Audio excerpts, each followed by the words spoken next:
Hello, hello, good evening, good morning, good afternoon. I may have butchered the arrangement on that, but whatever.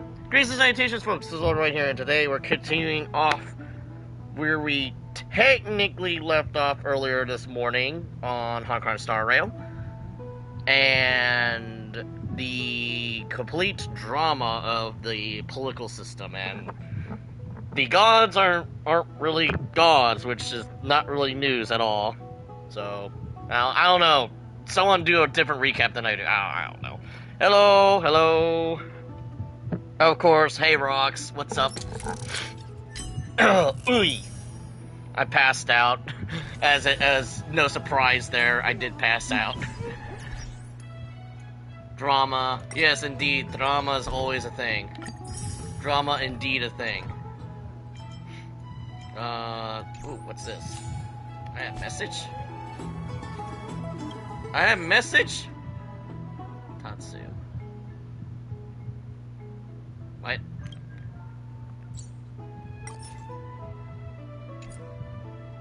You see the memory. Valid, huh?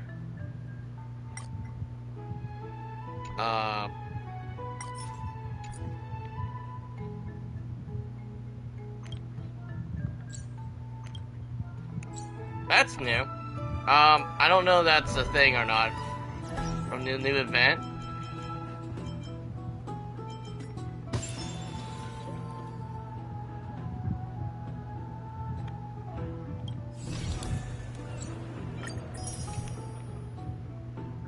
Which part of the new event? Because there's so much shit happening. I'm like, I'm a little confused. Is it for the Monopoly thing? Because I haven't done that yet. I was a little confused at first because I haven't done the Monopoly thing yet. Because I'm trying to get the story down first. Where Pom Pom? Yeah, the Monopoly thing, right?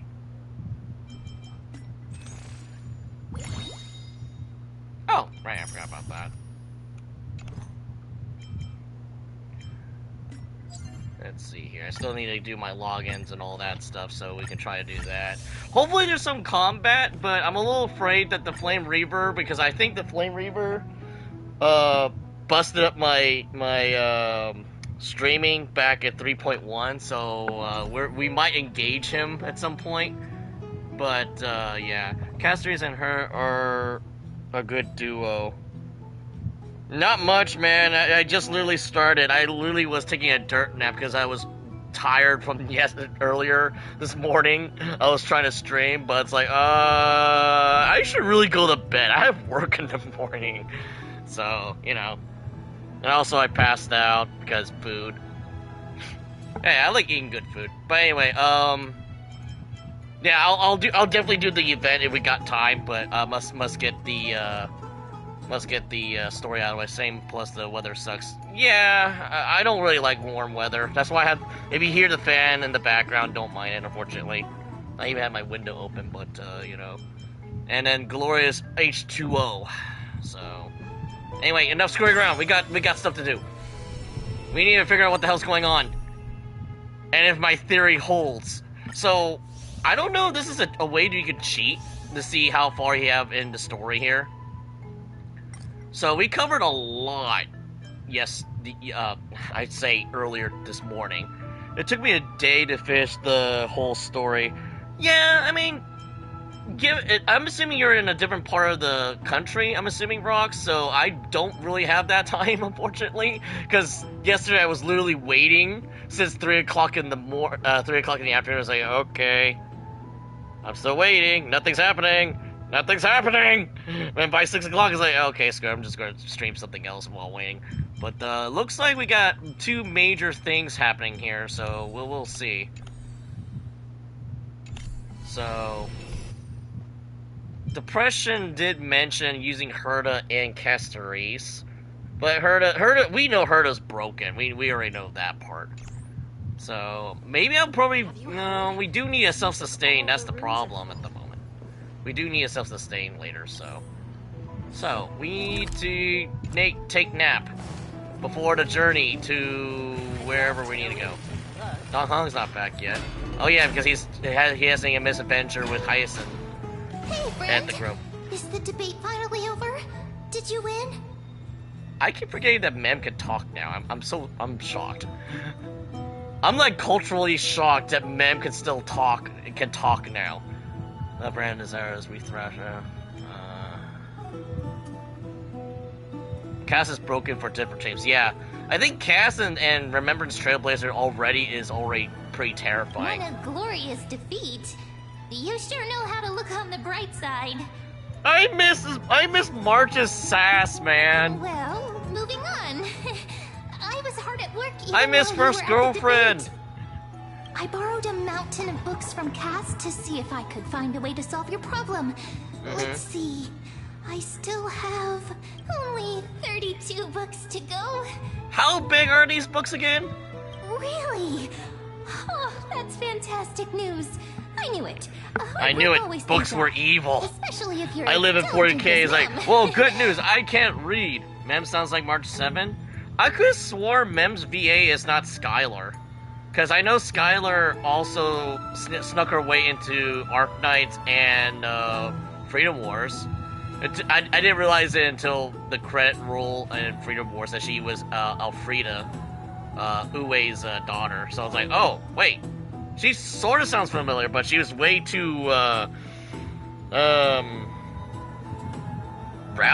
I don't know. I feel like a huge Not to say that was a burden bad is thing. finally Elfrida's been supposed to be a lifted off rowdy my type character shoulders. anyway.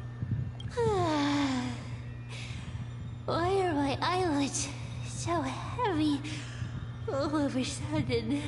Please don't do that. I literally just woke up and ate a small dinner. Oh, you're right. Then I'll go back to...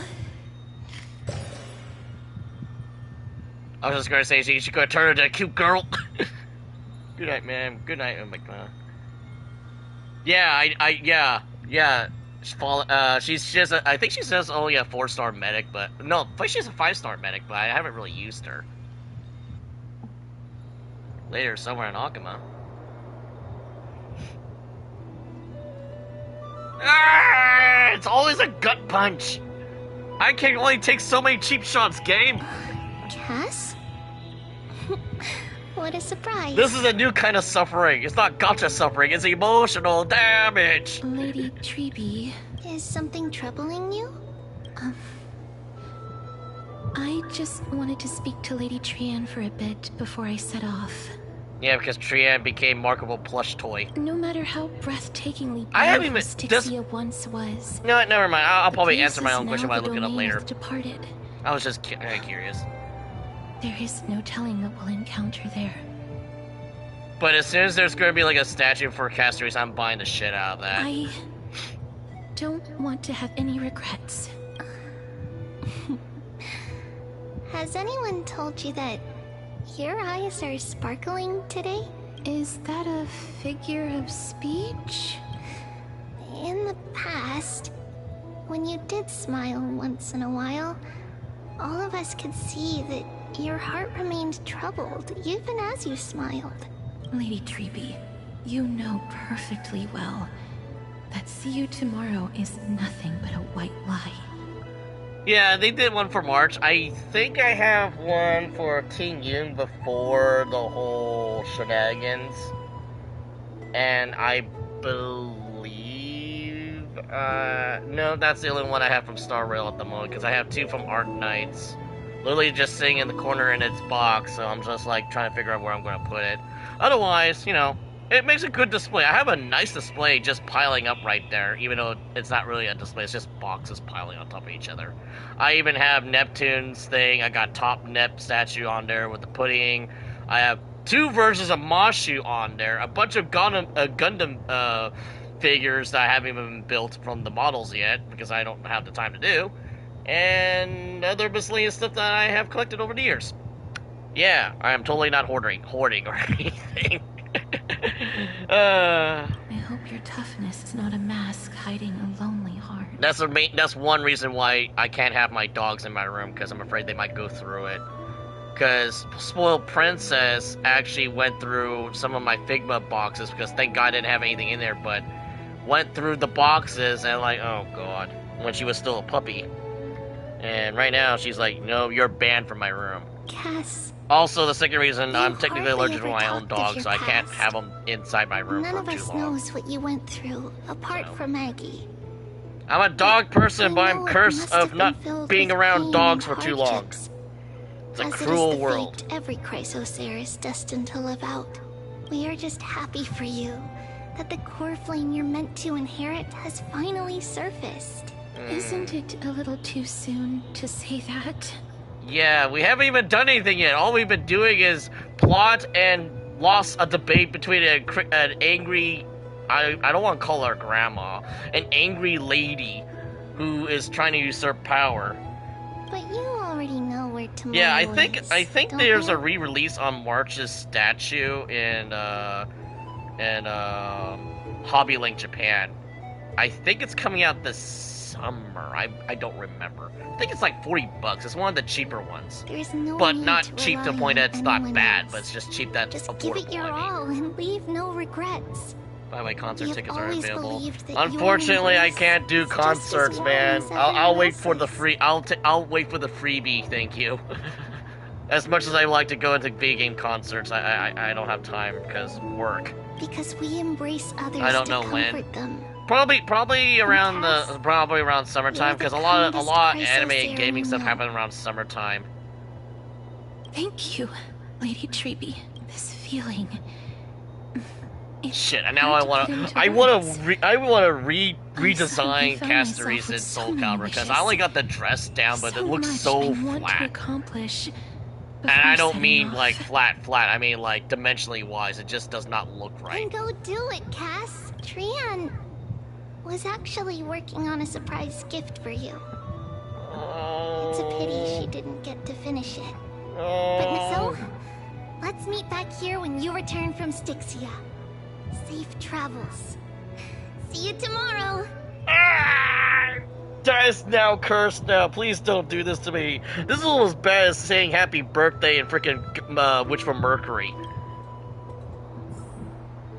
At the same time, I can't sleep. Yes, because the sun is still up. Who could it be? It's me.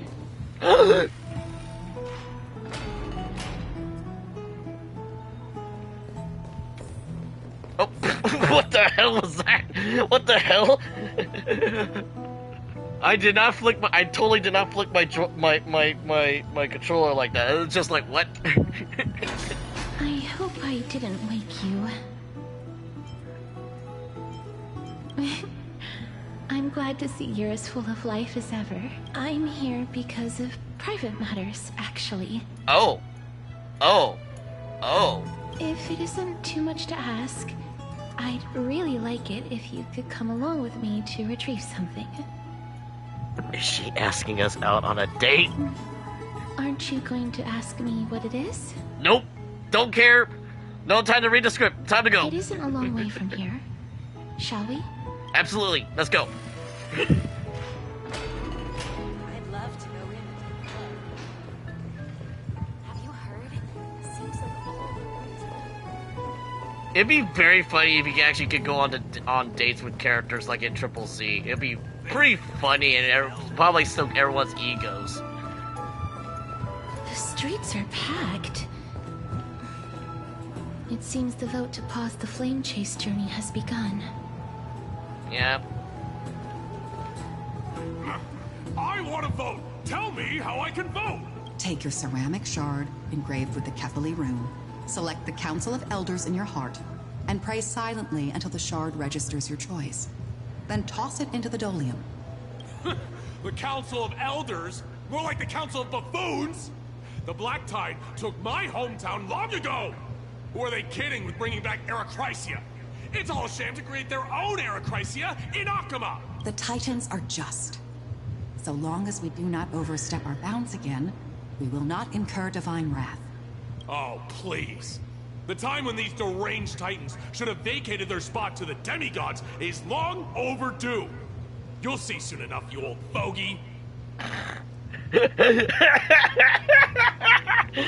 Because they can't swear in this game. Because, yeah, that's right. That's right. We're missing boot hell. Fudge, mother fudger wubba woo. They can't swear in this game. I kind of forgot that they swear. Oh, they don't really swear excessively in Triple Z, but it's kind of funny that they go a little bit unhinged in Triple Z, which I kind of like. And I pray that Talanton smacks some sense into you with their scales. We shall see how this turns out. That was quite a spectacle. Oh, damn it. For a second I thought we were holding hands for a second. I was like, oh my god, holding hands on a stream? In this kind of game? In this day and age? How lewd. Just another peaceful dude. Oh, come on. I suppose peaceful is technically correct if no actual violence happened. I mean, technically, if you got time to argue, you got time to do stuff. So, last time they swore was on Rappa's thing. Yeah, they had to censor because it was like intergalactic swearing. That one was actually, you know what? I gotta look that up again and make a fucking short out of it because I'm pretty sure someone overdid it. But I just want people to hear my reaction of me laughing my ass off. To this day, I still find it almost unreal that Akama is the only place illuminated by light amidst the crumbling ruins of Amphorius. And its people are even holding votes to reconcile differing opinions. This peaceful sight is making me forget that this is the end times. I mean, to be fair, Warhammer End Times is kind of like a mixed bag. People still like the old days of Warhammer Fantasy where things are just killing each other versus, oh, it's the end of the world. And we're not going to talk about Age of Sigmar and all its wokiness, too. Yeah, I did play a little bit of the latest one. I didn't really like it so much. Too much emphasis on the squad-based nonsense. I did that enough already. It was called Dawn of War 2. Looks very confusing. Before coming here, I had lived for many years in Idonia, a city of rime and frost. The people there were devotees of Thanatos, and were well known for their unique burial rites and traditions. Traditions that I played a major role in. No. Little casteries, no. Yes. You now know me as the Mortician of Akama, but back in those days, I was Idonia's Maiden of War.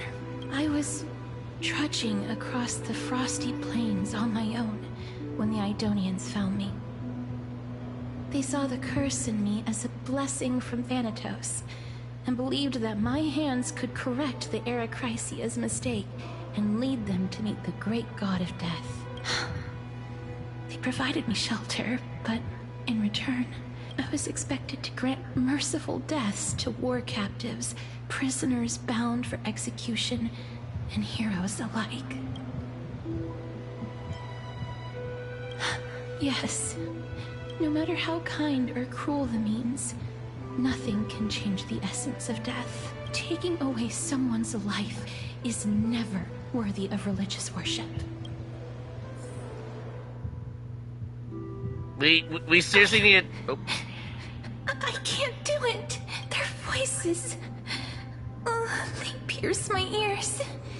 The pleading... The thanks... So, according to how I understand, she's probably the third oldest demigod. Because Treeby and all of her other selves are like the oldest one, right? Aglaïa's the second oldest, that's why she refers to Treeby as teacher. So Castries would be the third oldest, right? Because she's been around since, like, forever. According to how we're understanding, and plus of her character stuff, right? So you can imagine that developing PTSD from just so much death, man. And this is why you make good writing. Ah, I know that feeling, child. I was once as lost as you are now, but you must respect those walking towards death. Just like how you should respect yourself as the holy maiden granting humans glory and liberation. What you're asking me to do is no better than the task of an executioner. And yet you want me to respect myself. No matter the titles, I am still taking away human lives. This won't be the first time that Edonia's fanatical nether warriors have faced death. On the contrary, recruits new to the battlefield often run away from their first fight. Death is the mightiest and gravest power in this world. The fact that you can wield it means you are deserving of respect. That's such a twisted reason. Then let me tell you a story. Ooh, another story. Get your popcorn and sodas, people. In Idonia, the great swords commonly used by executioners are called Draconian, in memory of Drakon, an elderly executioner. The sword has 3 air holes along its body. If the sword is swung down swiftly and accurately, the holes would make no sound, and the executed would also depart this world quickly and painlessly. I don't know about the painlessly part, because, as you know, I forgot what's his name, the French guy, he's also in Fate Grand Order, the one who invented the guillotine. Yeah, scientifically speaking, you're still kind of, like, technically still alive after you... And, that's morbidly bad. Yeah. There's some Science 101 for you there. But should the executioner have any hesitation, the holes would produce a piercing whistle. On that cue, the screams of the executed are sure to follow. Now I'm just imagining that giant slab of metal that frickin', what's his name, Jekt uses in Final Fantasy X, especially in Duodecim. Every executioner Not after Duodecim, but Drakon is the original Duodecim, the original Dissidia. in preparation of future executions. Every swing of their blade must be more resolute than the last, for failing to do so will bring pain. Pain for the dying, as well as pain for themselves. Yeah, the I can good never one. get used to this. The good one. I never tried NT, so I'm pretty sure it was pretty Misunderstand, child. convoluted, if I that's a am term. not telling you to get used to it. Yeah, something's wrong with my live chat thing, because it says nobody's on here, but I know people are clearly typing on here, so... I'm the asking thing's a you little to off. consider the source of the dead's suffering, and use that knowledge to fortify your future touches with more and more determination. Yeah, Grandma's telling you, tough it out. Tough it out. Go, walk with the dead, and love them as you love life. Then you'll no longer hear those noises. That's still kind of fucked up, though. Please, don't kill me. I don't want to die. No! Was it the same guy from her trailer?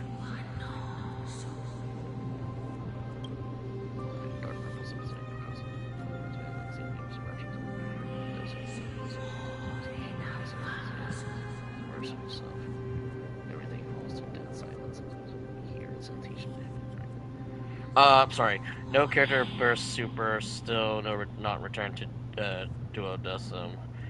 Well, they should at least do a Duodecim port. I mean, they might have to upgrade the graphics a little bit, but other than that, they could, but we're not playing the third one. Not really big on the 3v3 type thing. Now, if they did it with FGO Arcade before it died, maybe they could have saved it. I don't know. May you gain some insights through his sacrifice. That's the problem. I still need to finish Samurai Remnant, but at least I can record that one. Unlike Extella, Fate Extella Link, because that thing got copyrighted up to high heaven. Is this all? No. Damn! Come with me. Grandma, you harsh! This is just the beginning of your life as the Maiden of War. You executioner!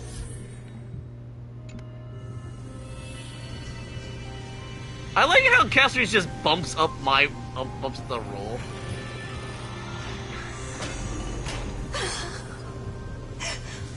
Only maiden. Go. Grant her no. glorious death. Oh no!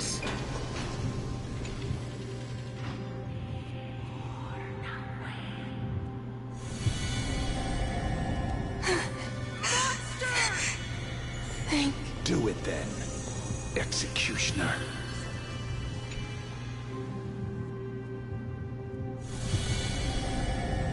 I curse you to live in eternal pain.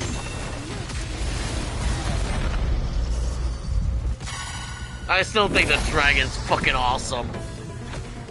See, so you don't have to use the AoE, you could just claw swipe them. So I guess it gets stronger as you lose more health, as far as I understand how that works. So you don't actually have to use the breath attack immediately. Time for a bug.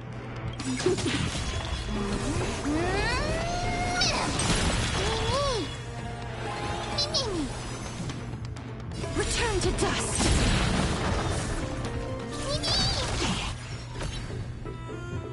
But what's going on? By the way, no random what the fuck guest with Fatal Fury this time, and their return OG girl has been announced. So we got a soccer player, what looks like long-haired Maximilian Jesus, and then now we're getting another character. That's funny. Oh yeah, so you don't have to actually do the breath attack. In fact, it looks like the breath attack gets enhanced every time you do the regular claw swipe. I nuke the living shit out of you! Protect us! Talk about, oh my goodness. Talk about overkill. Why? Please, grant me release. She just nuked those Titankin to next Will this month. ever end?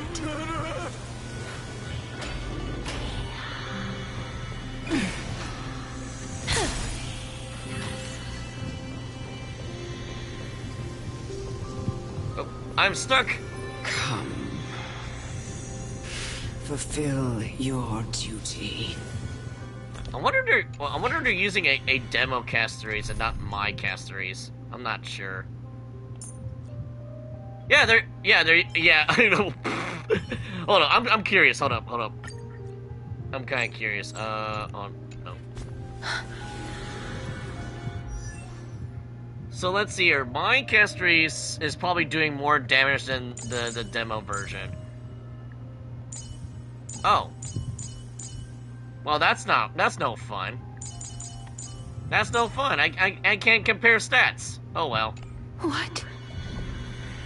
I mean, the fact that they literally had a demo version of her available and they said, screw it, yours is overpowered, we'll use that instead. What are you trying to do with me? I have aged. The time has come for me to heed the summons of Thanatos and journey to their domain. Wait a minute, is this the chick that Anaxa kind of met in the Netherworld and she was kind of like muttering? Because I kind of recognize the voice a little bit. The final resting place of every Idonian. You're not that old yet. You still have many, many years ahead of you. No. I'm already dead, or I have come to fear my declining health and impending death. Ah, Castoris. Will you give me one last chance to charge towards fear and prove that I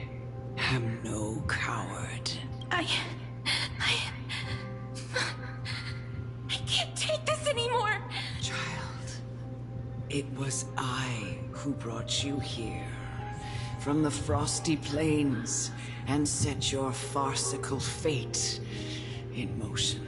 Shit. It was also I, Chief Executioner of Idonia, who forced the heavy duty of executing others onto you. So she's like her mother figure. Good God, man. I've always fucked up. known. But then again, I've seen enough fucked up things in other RPGs, so this is and actually even just anger about sunshine and rainbows compared to poor whatever happened to poor Guts. So I never had a choice. Indeed. We essentially abducted you. Yet you can end any sinful life with just a touch of your fingers. Shouldn't it be easy for you to escape from here? I'll never do that.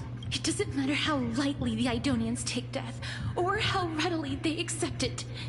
I simply can't do it. I knew I was right about you. What? starting to sound a What little do bit you like mean? Adria from Diablo. I've taught you and cared for you as my own daughter all this time because of this blessing that's been with you since your birth.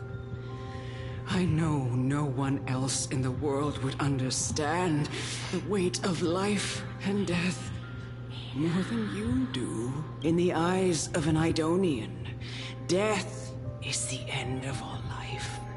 A destination we will all eventually reach. Humans should not resist it, but learn how to face it. You can only live your life to the fullest after understanding this principle. And when you do, Shit. even if This is a lot you heavier than I was eventually expecting. leave Idonia's Then again, it was protection, kind of right depicted like that from part 1 earlier even this if morning. you must carry the curse forever, you can live with your head held high, like everyone else. Yeah, about that. Her other trailer kind of depicts that she outlives everyone, which is kind of nuts. No. How can I? Come now. It's time. The true curse for immortality I've that already you taught you outlive all and survive I know. everything despite whatever happens. And truthfully, that kind of writing is like pretty horrifying. But it's also like, hey, the curse of immortality and, you know, the fact that you will outlive everybody is kind of freaky. Show me that you are a fitting holy maiden. Or at least that you possess the resolve. Actually, you know what? That kind of reminds me of, Come on. what's his name from Justice League? The immortal caveman guy who became a Nazi, and then he somehow survived all the way into modern day because I guess part of the Justice League got transported into World War II, and it was like really weird. I think it was Savage? I don't remember. It was long. It was a while ago. I just vaguely remember that they actually made not a caveman with the power of immortality, and he basically just outlived everything. And then there was a segment where he actually helped Superman get back to his own time, which is kind of weird. Come now. It's time. I've already taught you all I can't. that I know. Show me. Totally forgot Cuss and how they're into DC these days. Yeah, it was back during the golden time when animation was, you know, actually still relevant. But I think... I don't really remember. I know the Flash had a couple of hijinks because there was a one they went back into the past when they went to, like, one of the alternate universes, which actually took me a while to figure out because, you know, the internet wasn't a thing yet. I mean, the internet was still a thing, but I had no access to it at the time. and then I don't know. It was weird. And then there was another instance where they went back into World War II, because I kind of vaguely remember that the Green Lantern showed off his Marine Corps skills. Not Howard. Is it Howard? The regular Green Lantern who's from the Air Force. It's the other Green Lantern, the black guy, and he showed off his Marine Corps skills to the Marines. Because he couldn't use his ring power, so he was stuck doing his martial combat that he learned in the military, which is actually pretty fucking useful. And I think people were, and then I think Hawkgirl actually had a crush on one of the soldiers, which is kind of super depressing, because when they went back to the present, she went to visit the guy, and he was like, holy crap. Oh no, not Hawkgirl, it's Wonder Woman. Which I didn't realize until now. It's like, oh wait a minute, they just basically explained the first Wonder Woman movie a little bit, except no time travel shenanigans. So.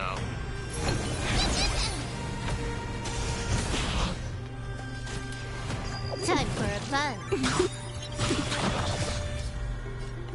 Saying that Silverwolf's not valid. I'm sorry, I beg to differ.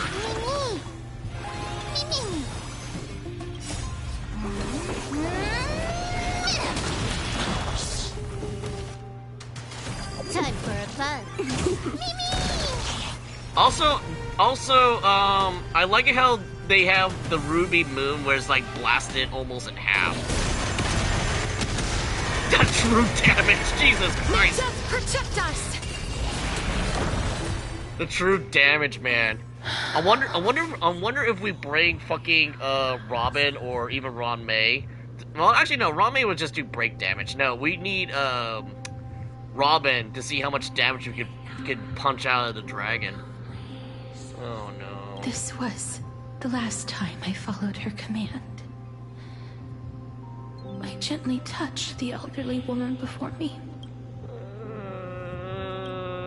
The executioner, who had seen too much death, died the same way as everyone else.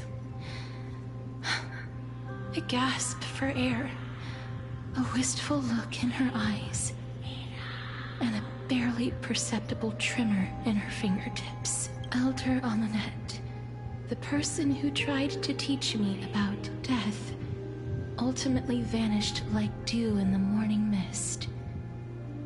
She spent her life embodying the beliefs of the Idonians, and when death finally came, she embraced it exactly as their doctrine had taught. I have nothing but respect for her.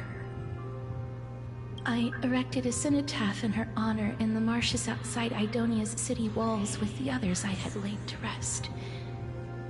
Then, I set out once more in search of Thanatos. It was a long, long journey. I heard so many discussions about death along the way. Life finds meaning in death. It seems the most terrible darkness in this world. Everyone talks about its heavy weight. Some resist it, some worship it, and some even revere it. How did a disappeared titan become the deepest fear of humankind? I think that's a big quote from 40K. What is unknown generates the greatest fear. For whatever we don't understand is what is the most frightening thing.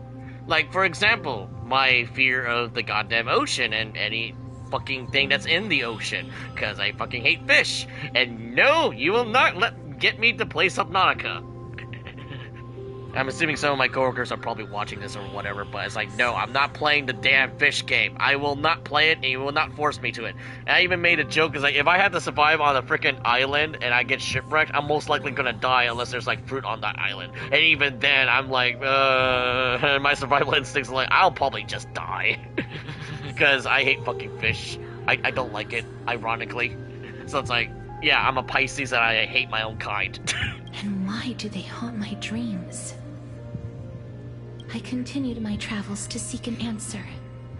Initially, I was running away. Then, I started searching for it. And now, at the end, I just want to know if my touch, if my embrace, can do more than taking things away. I keep saying it, because we're in a near-death experience right now, we can hug her! Give us the option to hug Can her I already! make anything? Can I leave anything behind? I don't want to die. Please, I beg Oh, you, just oh, let me go. oh, we're going back to this I now! don't want to die, please. I don't want mercy like this. Just let me go. I need him. Not PTSD!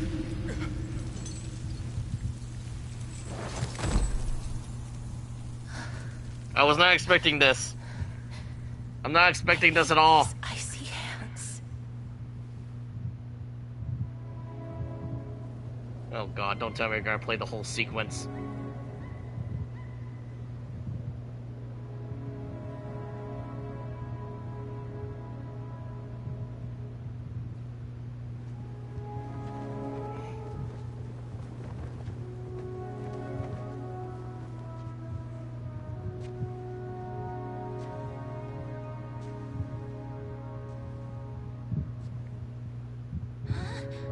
No! No! Not PTSD! No! Not the emotional damage! I'm not prepared! Game, how dare you make me watch this twice now? Get it over with. End its suffering.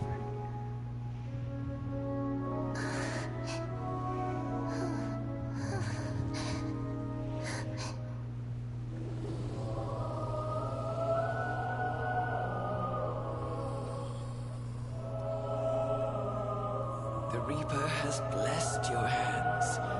Only you can grant them peace.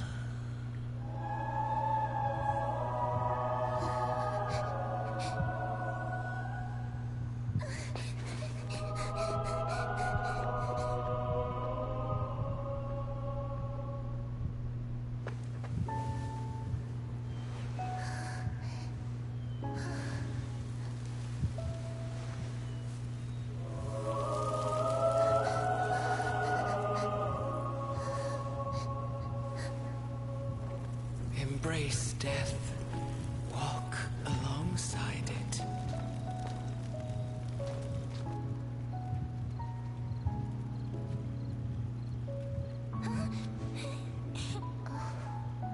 Oh god.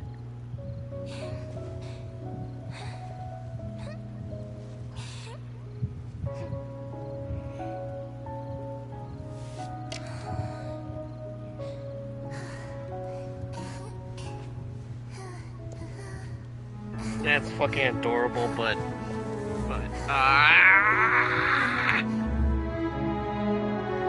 it's such a good character. I hate characters who get suffering like this.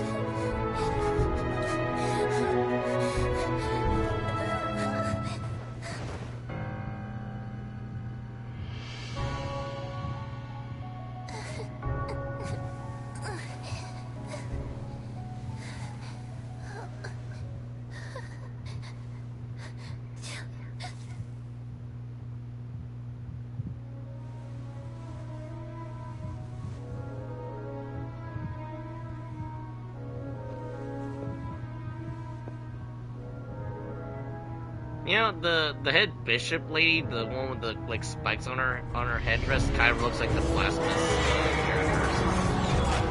I haven't played it yet, but I heard good things about Blasphemous. Yes, the game is opening old wounds. We are forced to watch the thing again. Suffering upon suffering. God, imagine they did this with frickin' Firefly.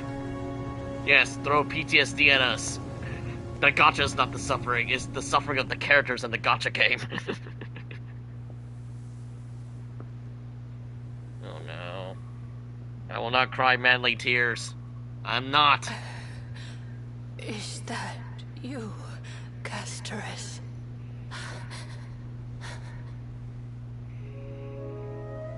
That is so depressing.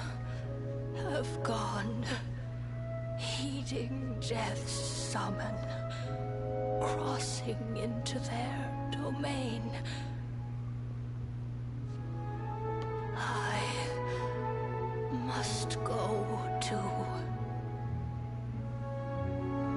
I don't fear it, just I have some regrets.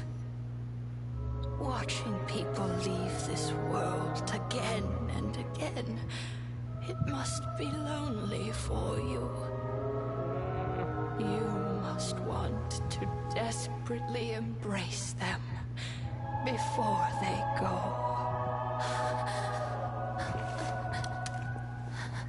I can't. These hands, they're too cold.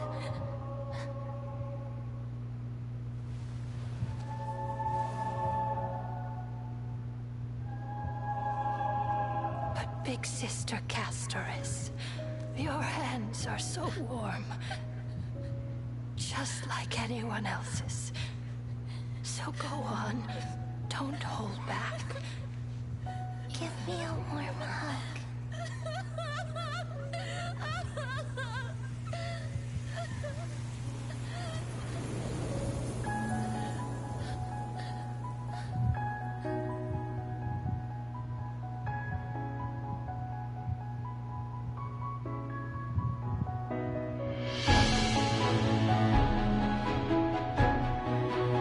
I'm not crying, you're crying.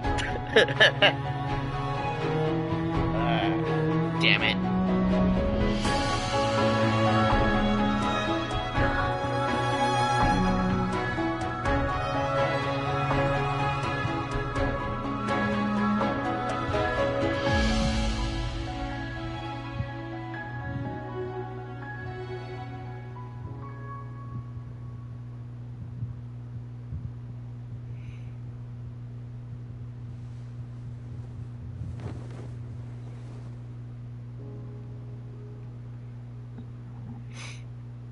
Can hands like these really be warm?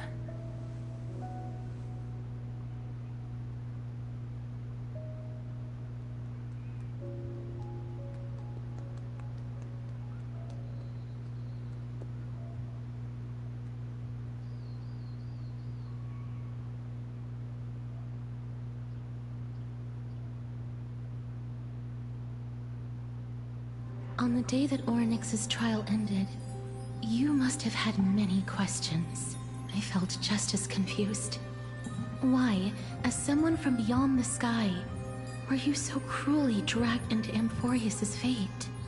Because somehow Donghan got us to drive the car, and I don't think Stell knows how to drive. I wished I could take action, but no matter how hard man. I try, I cannot simply interact with the living as ordinary people do, even when we brushed against each other unintentionally in the grove.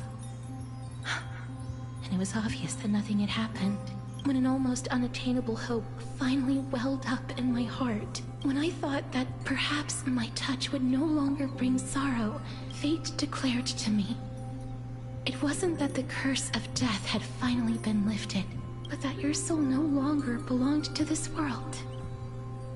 And there was nothing left for my hands to take. Nothing. And did I really think this time would be any different? It's not that I don't understand this reality. Just that I'm unwilling to accept it. Having walked such a long road, I am still unable to find the answer to life and death. I am resigned to eternal despair. Anything I wish to hold on to, death will inevitably wrest from my grasp. From that moment on, I lacked the courage to confirm it again. Until Orynyx laid bare the cruel truth before us.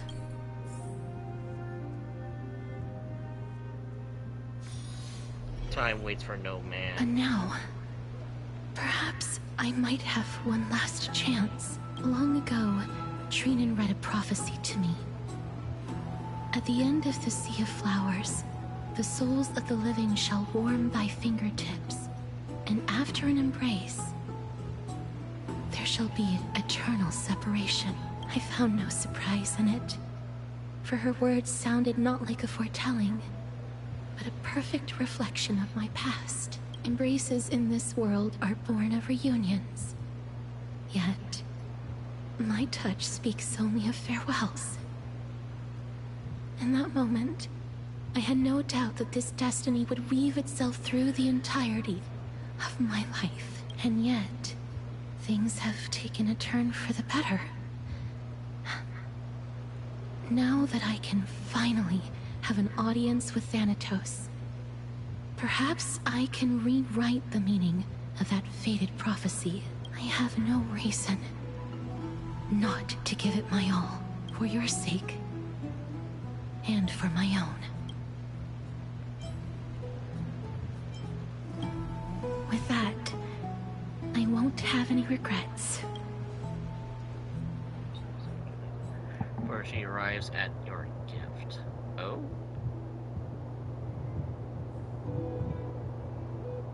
Let's put that aside for the moment. We've arrived. I want to retrieve a small gift I specially prepared for you. I made it myself, like the trinket I gave Lady Trianne. I want to leave something for everyone, if possible. The journey to seek an audience with the Death Titan cannot be an easy one. I want to make full use of every moment I have before we depart, so that I don't have any regrets.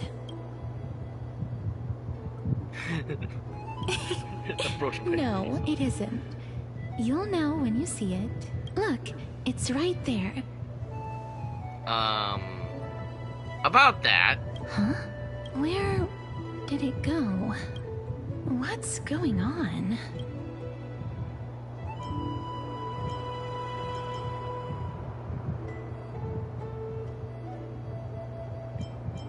This is the coin of Zagreus and a slate.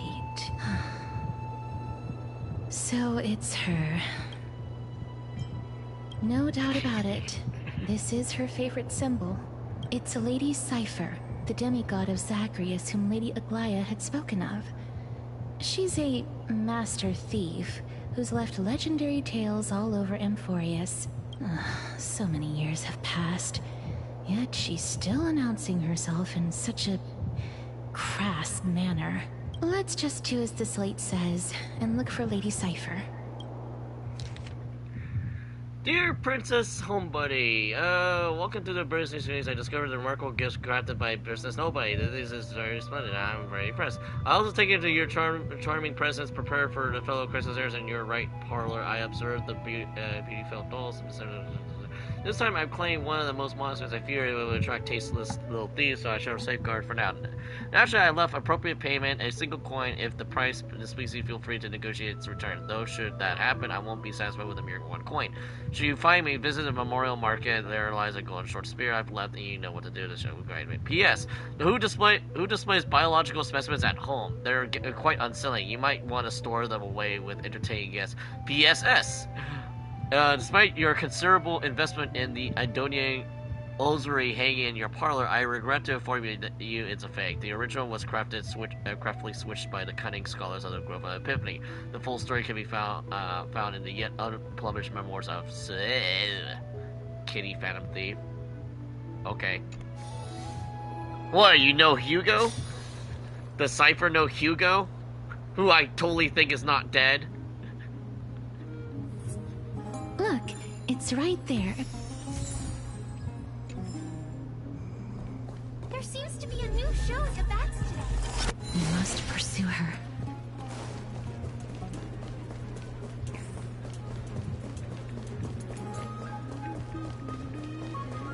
Huh? That's different. This is a trick she left for us. Clearly, Kitty Fan wants to play a little game with you. 2 short spears, 1 correct, 1 wrong.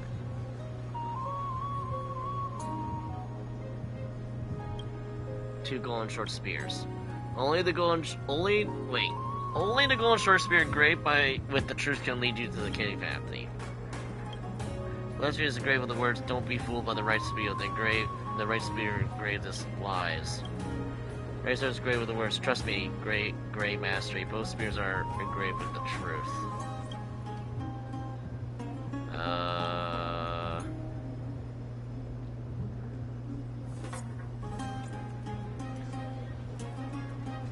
Shite.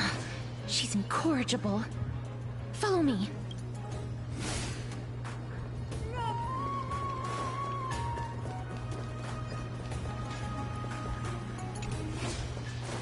Never save for tomorrow.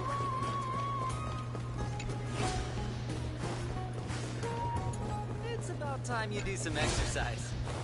We're going around in a circle.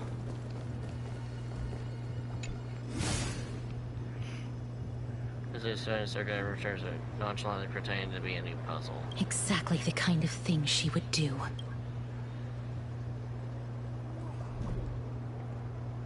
This is how it should be. Oh, I guess I chose the wrong one. You notice that it doesn't want to waste time, so you immediately repair the left one. I think I should have noticed that the one was twinkling. Pursue her.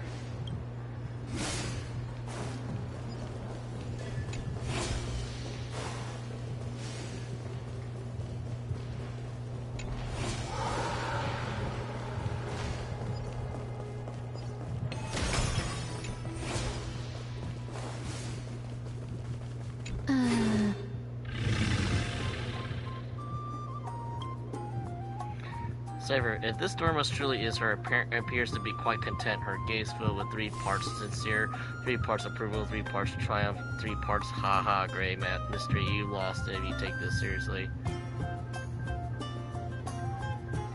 What did you just call me? She seems to be saying ahaha. Cypher does not know.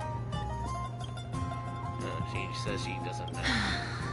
Lady Cypher, please come on out. You're still careless as ever. Shouldn't you keep such a precious gift near your bosom? Since you know it's a gift for someone else, please give it back to me.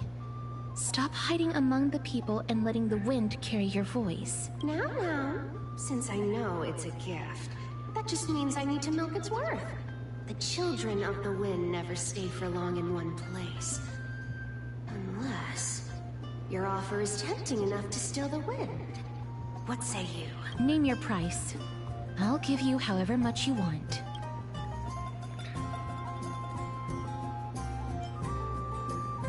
Wait, huh? If you don't want the money, I gladly it. Wait, what? I gladly it off your hands. Sentence structure's a little bit weird, but okay. What's wrong? No wonder they call you Princess Homebody. Why don't you two come over to my place? It'll make a better venue for proper business discussions. You can find where I live through the winds I've sown. Right. Piece of cake. I can do that even if I can only sense your soul. Alright, I'll see you there. By the way, everyone cool with me collecting a deposit before we reach an agreement, right? Now, come this way. Do a divine blood in the backpack has a stone. No! My free wine! She's incorrigible. Follow me. My wine! You probably guessed already. I have no intention of showing up at the Pack Beast Workshop. This means, of course, I have no plans of returning together either. There's a warm up a little game of cat and mouse. But surely you realize that Kitty Phantom Thieves has never cared for stealing a mere trinket, right? Just kidding. I have no interest in your hearts. If Princess Homebody can track my path, then it means to try. I'll be waiting at the end, and rest assured we'll be face-to-face and say, P.S. Great mystery, where did you get that dew of divine blood? Don't tell me it was a gift from the seamstress. I'll taste it for you. Bitch! That was mine! How dare you? Alright, can I just... Oh, of course it's in the rooftops. Makes a whole lot of sense to be on the rooftop somewhere.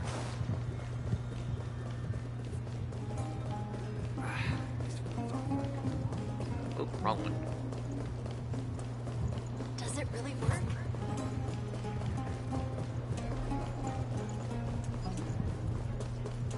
What the hell? What are you doing here? This guy's because it was a matter, and then I'll patter with you. Oh. Okay, I guess you're here. That was Here we are. not much of hiding place. Over here! Over here! No, not that way! This way! Come on. If I really wanted to hide, you'd never find me. So relax, you two. No need to get your hackles up. I'm not that scary, am I? Meow. Don't do this to me. No way. Some people might have been into that a millennium ago, but it's long since gone out of style. Oh shit, I didn't even look at what my... I didn't even look at the choices. I'm too busy pressing the X button. Loosen up, buddy. Shall we get down to business? Give me the jewelry piece first. Or everything's off the table. Not gonna lie, it looks like she's not wearing any pants. Not gonna lie. Oh, come now. Don't be so upset. Relax. Relax. Look, isn't the view here just great? You can see what everyone is doing and where they're going, and they won't even know you're here. Now that we've broken the ice, let's get to the point. Everything I've said so far has been a joke. I'm inviting you two here for 3 things. 1, the seamstress found me and wants me to take you to Styxia to look for the Death Titan. 2, the Council of Elders also found me and wants me to make sure the core flame of Thanatos ends up in their hands.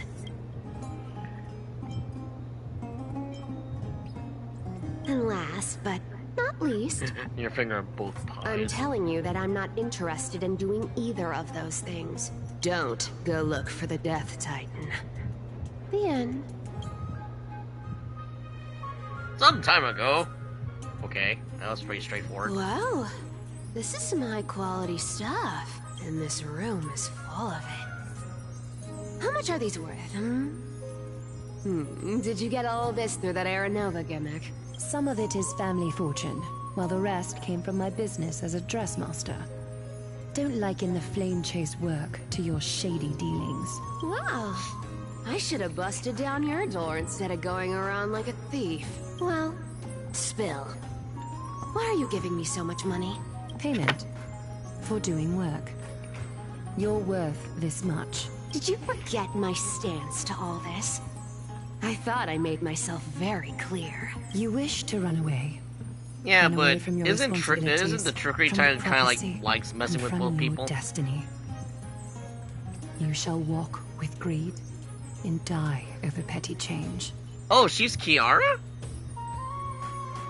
I would not know. I don't think I made it that far in Genshin, and I haven't played Impact 3rd. I understand this prophecy weighs on you immensely. That is why I have never approached the demigod of trickery for running away. Yeah, because I'm pretty sure trickery kind of just likes messing with people. But I need you right now, so don't turn me down. You know, maybe the gods got your tongue with their golden threads, Aglaya. I'm not hearing any sincerity in your words. Give me a reason why you're bowing your noble head to me. We lost Trian. Oh. The divine power of passages is running out. I need another demigod to escort Castoris and help her fulfill her lifelong wish. Oh, I get it now. You're sending Castoris to her death. And you want me to die with her. This is Castoris' own request. I have never seen her so determined. She brought this up herself? You're not pulling my leg. She's also made up her mind to leave her confused past behind. As will you, Cypher, when you finally make up your mind. Don't be so sure. Time is hard in the likes of you and I. But Castoris remains pure as driven snow. She can always turn back before the end, you know? Maybe she'll remember Trian's sacrifice. Maybe she'll remember the countless martyred Chrysos heirs. Maybe she'll remember you, with your one foot in the grave. I ain't as optimistic as you about what she'll want to do. Tell you what, Why don't I take this room of treasures as a security deposit? And we make a bet. Go on. I bet she'll change her mind and turn back. Now, if I lose, I'll do what you want me to do. Return this deposit to you. Plus, giving you another room full of treasures. How does that sound? Sounds too good to be true. You sound like you have all the confidence in the world. In that case, let's make a pact with those conditions. I hope you're prepared to God, let it's it been a while since I heard the word pact. That word has been used so many times in Symphonia, I really want to just dig it up now. In conclusion, I want to win. So I hope you two can give up on going to Styxia. I'll give all the treasures in that room to you. Ooh. And you can split it between yourselves. But however I'm already you want. rich, though. I'm already rich. But no, seriously though, I got. This is going to be the last time I'm going to point this out. Doesn't she look like she's not wearing any pants? Like she's just wearing a really baggy long shirt, dress shirt underneath that. What do you think? Tempting, right? Currency I use isn't the same as Emporia's. I'm almost dead. What use do I have? I decline. If we don't I'm find about the to Death die. Titan, her soul will... Oh? I can't go into the details, but we have to go to Styxia. I really don't get how. Princess, homebuddy. You keep talking about needing to find Thanatos, about getting rid of your curse, and you don't care about anything else. But did you ever live for your own pleasure? Even for just one day? What are you trying to say? I'm saying, contrary to your beliefs, Aglaia didn't take you in just so you can die for her Aranova. The flame chase journey walks hand in hand with sacrifices. Isn't that why you're always running away from Lady Aglaia? Fine. Never mind. We all have our own problems. I ain't gonna say anything anymore. It's not like I was gonna honor that bet anyway. But listen to me. Styxia is no tourist destination. Sure. the I'm treasure's curious. I want to buried see in what it there. looks like. 10, no. 50 times richer than Aglaia's vault. Okay. Yet, I've never been there. And I never plan to. Because even a demigod can't be sure they can walk out of that place alive. Why does this sound like Dead Money from New Vegas? Like it's like haunted. And now I'm supposed to escort you to Styxia. Sure. Pay up. You know, you're not wrong. At least it's part of my responsibilities. I don't like this. However, I have lived a longer life than most people. Though I'm not as good at doing business as Lady Aglaia, I still have some savings. I can give them all to you. Then how are you going to live the rest of your life? Then I'll give you 90. No, 80%. Well, don't mind if I do. 80% of Castrus's savings and a bottle of dew of divine blood. Hey, I never said that was part of the agreement.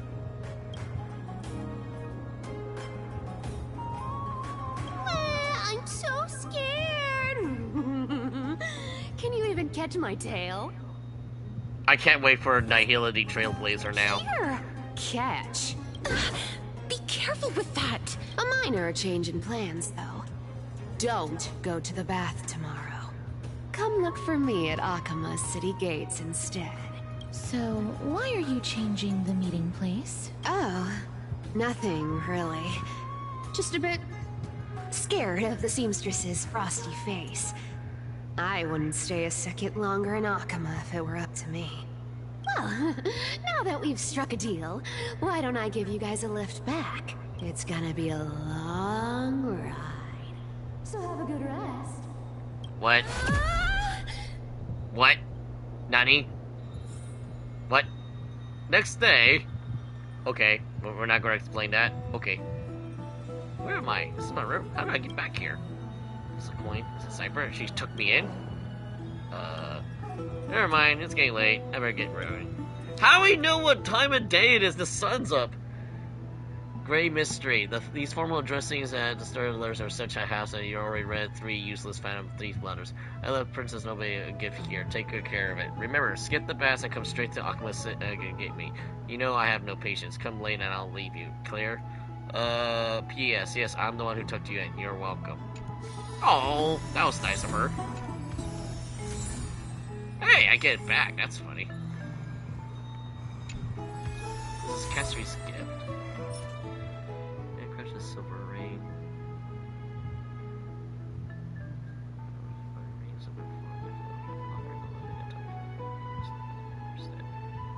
Oh!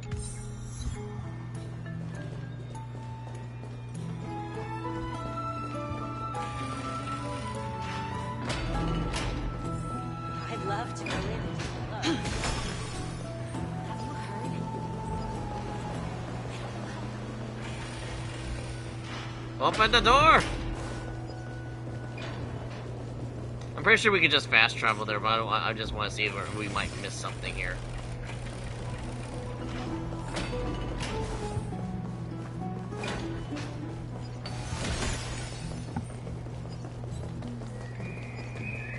Okay, here's good enough. Oh yeah, we could just fast travel. What am I doing?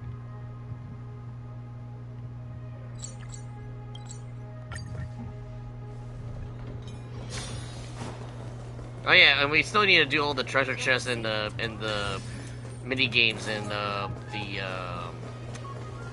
Dawn Cloud area.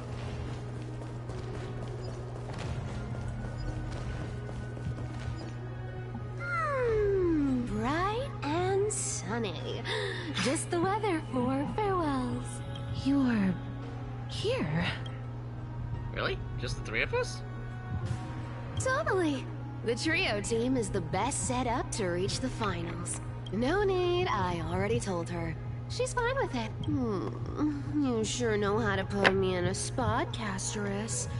I need to travel with you, but I can't touch you. What a bother. Sorry. Aw, I was just teasing. Don't take it to heart. Did you know that the legends say you have to put an obol into the mouth of the dead or over their eyes if you want them to successfully cross the River of Souls and enter the Netherrealm? That's the fairy fare for entering the Netherrealm. However, I honestly won't ask you to pay this time. I'll pay. And then we'll just have to go through the motions. You're sure are helpful when it doesn't cost you anything. Just how much have you swindled? Don't worry. It's not a lot. You're gonna make third girlfriend poor. What's wrong with you? All right, pass me the coin. It's time to get the gods' powers going. A fleet-footed trip to the Netherrealm. Here we come. Oh, one last thing before we go. I gotta give you this piece of advice, especially to you, Princess Homebody. You can't catch the wind by waiting. You only live once, so make the most of every moment you have. Get ready. Be steady. Hi, your turn. Don't be nervous. After all, What? Whoa. Oh, she's... Huh? all done. What the... What just happened? She just did a flash Are thing. you feeling all right? She's the demigod of trickery. When she flips the coin of whimsy into the air, she gains incredible speed that lets her travel anywhere in an instant. Just like how she clearly had no intention of lingering here for even a second longer. We can only depend on ourselves for the rest of the way. Don't worry. Mem's here to help. Ma'am! Ma'am, did you pay the fare? I don't think I even meet the height requirement for the ticket, so I won't need one, right? I swear, if Mem's not friggin' March, I'm gonna be like not disappointed, but just I don't know. She has the same sass as March. This also, is Styxia, the city of dragons and waves. Whoa. Anaxa hypothesizes that the missing Thanatos is somewhere in these ruins. This is the land of their birth. Or perhaps of their death. I want to say Hermes, but with a catch. Because I know a lot of the Christos arrows have like obvious ties to like whatever god they're representing. Like obviously Mighty is probably like Ares, because he's usually angry and he's like the savagery of war. But you can also have parts of Athena, who's also calculated war as well. And do mind you, I'm just going off of Age of Mythology's study on the Greek pantheon. So, and I haven't really studied a whole lot on my own time besides whatever I've heard. And I don't know what Phynon is, unfortunately. So that's a little bit up in the air. But obviously Castoris is a play on the term Castor. But I think Castor is a Roman term, not a Greek term.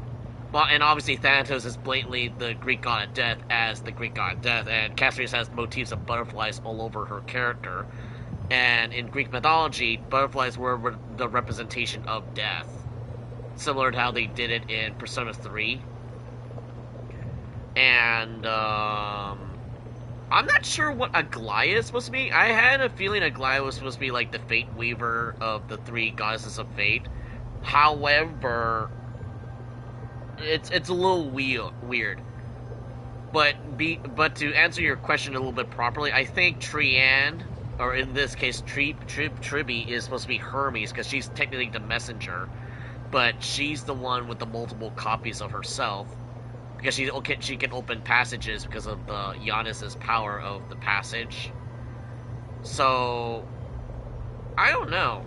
It's like, it's a little bit of a play of both. It's like they kind of mixed, combined, and kind of spliced some of the Greek gods into their own forms. Like, Cypher is a play between Loki and Hermes, a trickster god, but with the power of speed. But I think it requires a coin of whimsy, which is like the currency of the god of trickery.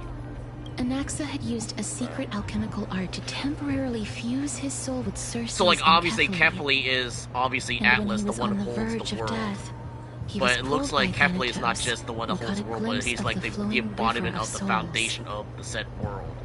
Because they were just mentioning that if Anaxa ever fused with Kefli, everything as we know for reality would change forever, because Kefli not only holds the literal earth, but also holds the literal concept of what reality is in terms of what Emphorius is. So basically, and this is going to be spitball, if Kefli dies and there's no one to take that place, I'm afraid that Emphorius is doomed. Like, it is destroyed, done. There's nothing holding up reality, basically. Similar to how we have on Ornaxa, which is the Lord of Time, Kronos. Without time, there's no, like, day-night cycle, whatever. But that's the thing that's a little bit weird, because this world has a weird day-night cycle that is, like, stagnant. This alchemy, considered a sacrilegious act, might actually make the souls of mortals and titans attract each other. Even though Thanatos has been missing for 1,000 years, and even their followers haven't been able to find them. Perhaps that special attraction could summon them here. Oh, so are we going to use that Philosopher's Stone to conjure the Titan? Sounds like a new boss. The only leads we have now are the name of this city and the fairy tale about the dragon. Thanatos is even more mysterious than I am. Indeed. Even one as erudite as Anaxa could only point us to this place, and no further. We will be entering the unknown as soon as we take our first steps. But that that won't be the first time in my long journeys. I believe that, rather than standing still, taking action is by far the better option. Perhaps fate might take pity on us today and show some compassion. Maybe. Dude, this place looks dope. Ooh, what's this? Ah! Wait, what? Thanatos, the Hand of Shadow, bears the fate's steerman of souls, ready to stay far from us, to make the dying of a person a blessing. Why does it sound like, why does it sound like, Nos? Not Nos, what was that? What was, the erudition? That, the robot god that, Herta was trying to communicate with. Go back whence you came. Go back. Ahead lies the realm of the dead. I don't think you could take a dip in that.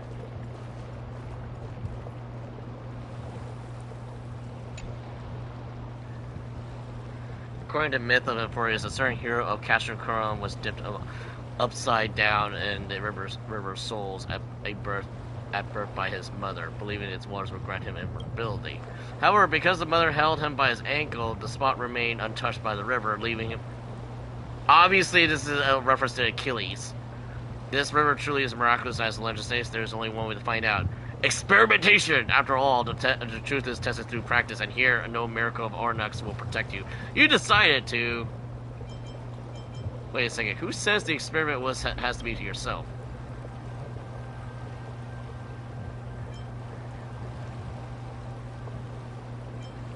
Might as well poke it with the best, see what happens.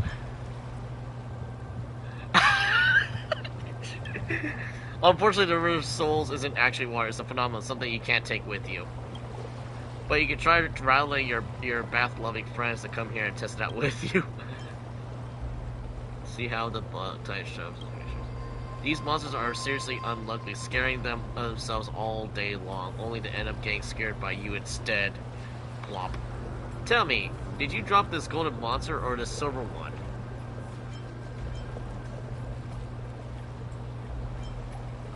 I didn't drop any monsters. Oh, my apologies. It seems that I came in the wrong time. Is that supposed to be the joke with the golden and silver axe from the lumberjack guy? Because they did the same joke with Dot Hack, and you're supposed to answer truthfully too. Because it's supposed to be like I think it's supposed to be a story about telling the truth, and if you tell a lie, you get cursed. Anyways, the River Souls doesn't really do much with these monsters, but let's be real, this water runs deep. Might just poke it back. Congratulations, you obtained the Undying Bat. Its weak point is wherever you're holding it. Trying myself. For the sake of keeping most of your body intact and avoiding a whoops full submission situation, you decided to just your feet. People always says that I have no knees and can't jump. Now, worst case, I have no ankles. Physically speaking, of course.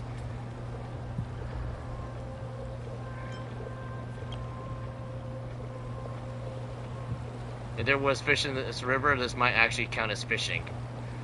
Someone or something must be looking out for you. You emerge completely unharmed.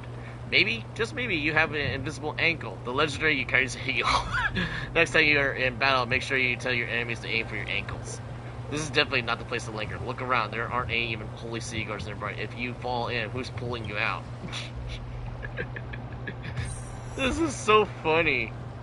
Achilles tendon. That was funny. I like that. See, small snippets like that was funny as hell. Blossom robe, weathered branch. What? Different cultures depict netherrealm messengers in different ways. For Thanatos, they take form of butterflies, suggesting the place where deceased heads for a sea of flowers. So, what you're saying is, Sela might already know a little bit of Thanatos without actually knowing Thanatos, because her ultimate is literally doing the disappear in the sea of butterflies. What a beautiful butterfly. Is it talking to us? This is a eulogistic butterfly. They are found in places where many have met their demise. In Idonia, some think of them as manifestations of Thanatos' benevolence. By turning the lingering obsessions of the deceased into these creatures, it is as if the Titan has made life into a specimen. Others think of them as Thanatos' messengers that guide the departed to the nether realm. The second theory sounds more believable.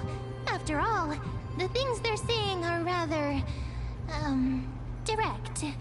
Perhaps. But the fact that we're able to hear their whispers proves that we're fast approaching the realm of the dead.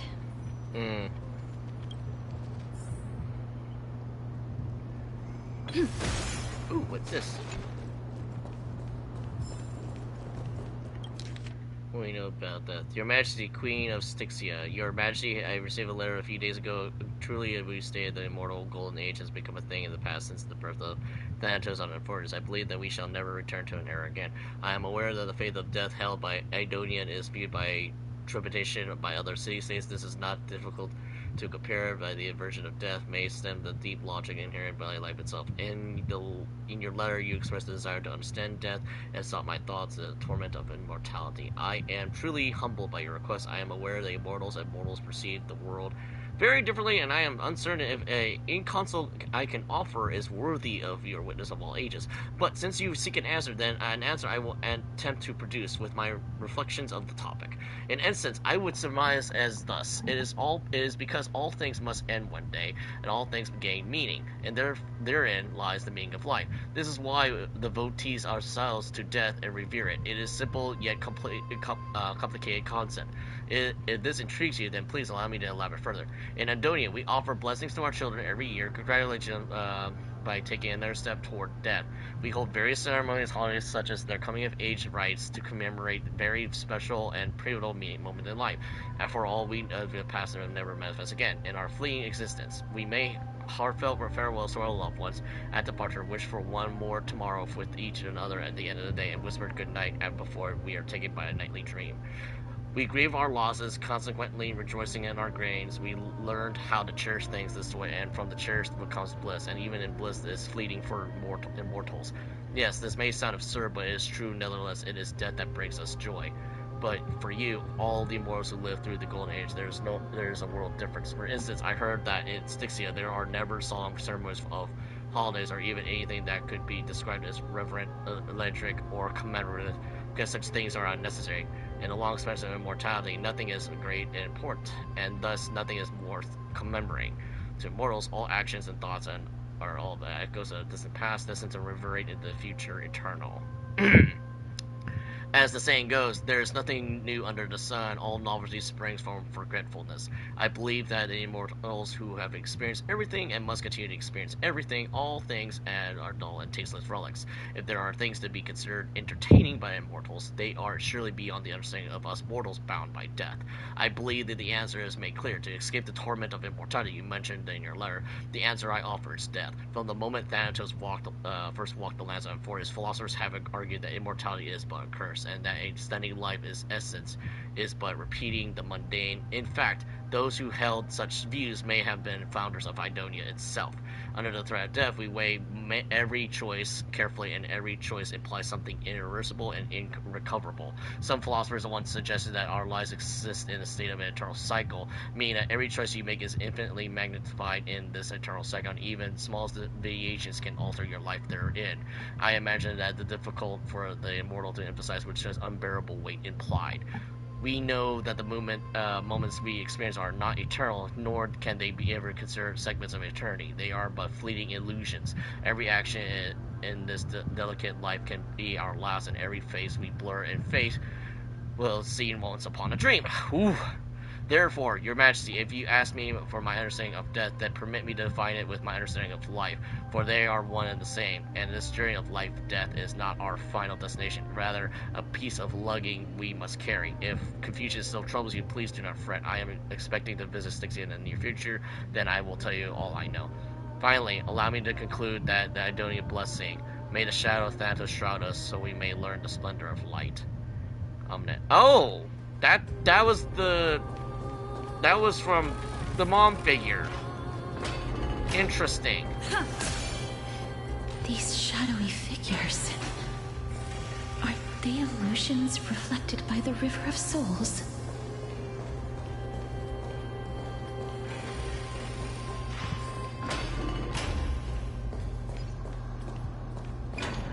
Do you want to buy any fish? Huh? He can see us? Wait. More living people. I'm not selling my fish to living people. You lot are too shameless. Buying fish without paying. If I ever see her again, I will... Wait, living racism?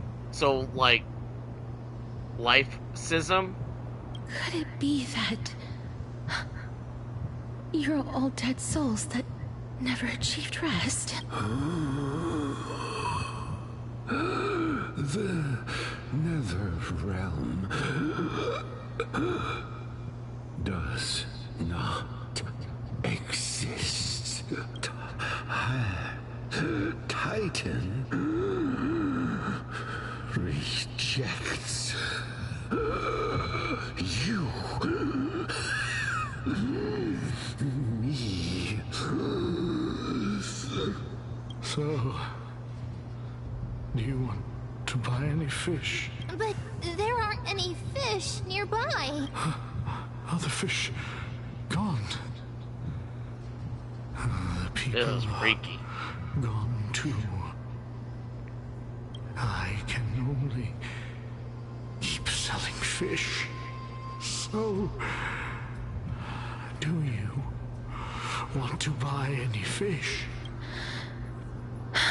Apologies. I don't have much in the way of savings, but perhaps there's another way for me to release you from your suffering. Please relax. May you fall asleep peacefully amid a gentle field of flowers. This... I knew it. These people aren't illusions. They're the souls of the deceased. They're supposed to reach the end of the West Wind by floating down the River of Souls.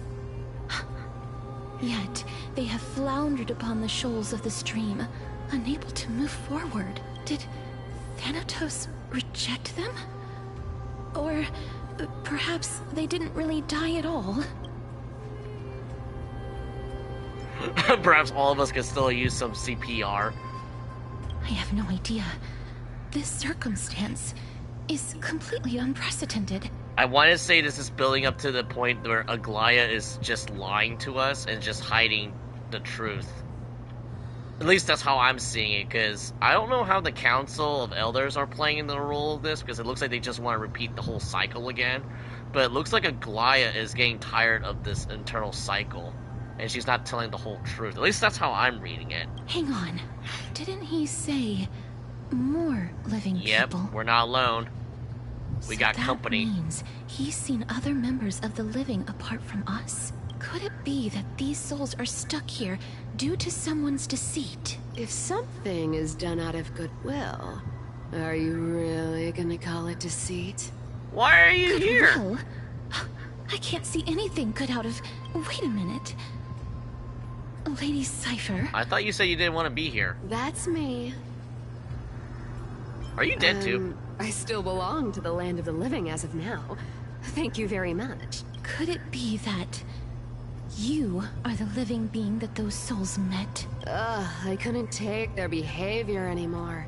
So I stole some things here and made up some lies there. Just trying to give them something to look forward to, you know? It's because of vile living creatures like you that we're being misunderstood by all of them. What else am I supposed to do? You can see the mess this place is in. These poor souls are denied by the Nether Realm. So now they're stuck in a few brief moments of their life. Unable to move forward or back. Did you see those two blacksmiths on the way? They've been here for as long as the sun's been around, wailing over and over about casting a shield. Styxia is so freaky. Then why have you come back, Lady Cypher? Hey, I'm not here to aid your adventure. I hate water more than anything else in this world. Especially that stinky river of souls. But, I just discovered some stuff before I left. And I reckon you should know about it. It's about that boy who defied death. I found traces of him here. Lord Mighty? Oh, right! That's his name. Well, now you know. As for whether that info is actually useful, that's for you lot to figure out. That's something new. So long, Princess Homebody. So long, Grey Mystery. Huh? She disappeared just like that? Lady Cypher has always been a free spirit. In any case, she has brought us some valuable information. If Lord Mighty is also somewhere along the river shoals right now, then he will certainly become our signpost. After all, he's different from those wandering souls. He will find his way, even in the realm of the dead. Don't worry. It's time for me to shine. Ornyx's Rune of Recollection is nearby. Use prayers to return the river to before it got flooded. Good to know.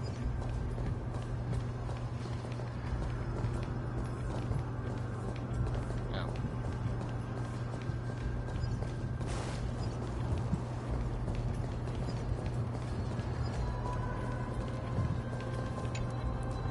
Represents your common fortune. Well, it will never betray you. Smith once gave us.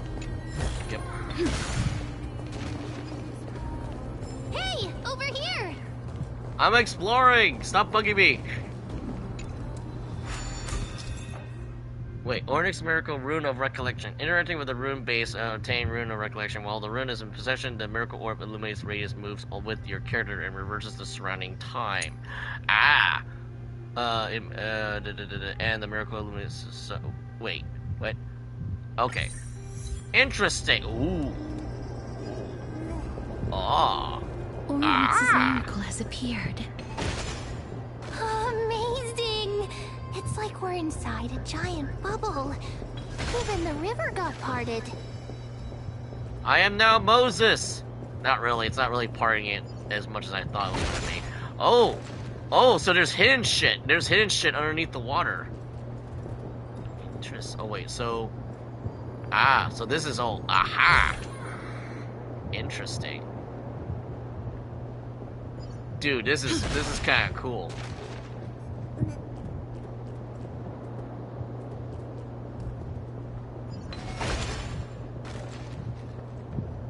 Huh. So this path actually didn't exist back then?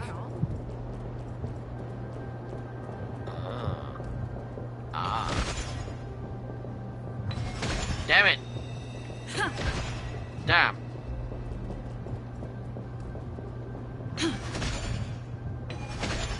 Oh, it won't let me do that. Okay. I spy treasure, but it's going to disappear as soon as I get to it, right? Yeah. Time is not your friend. Yep. Cypher is awful with Herta. She's not even out yet. Are you talking about like the in team building? I wouldn't really know. She's not out yet. Let's see here. So let's see here. Ah. Ah, okay, I think I have an idea. Hold on. Doop, doop, doop, doop, doop, doop, doop, doop, doop, doop, doop, doop, doop, doop, doop, doop, doop, doop. Okay. Not too complicated. Give me my stuff. Looks good. I still don't know where to turn in the goat head stuff yet. Yeah, I don't know, man. Cypher's not out yet. I'm trying not to look too much into like the early access stuff on PC. Ah.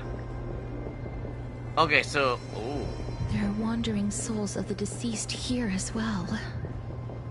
We must first return to the present before we can communicate with them. Yo, that's freaky. That is cool. Ooh. Yeah, there's no pathway here.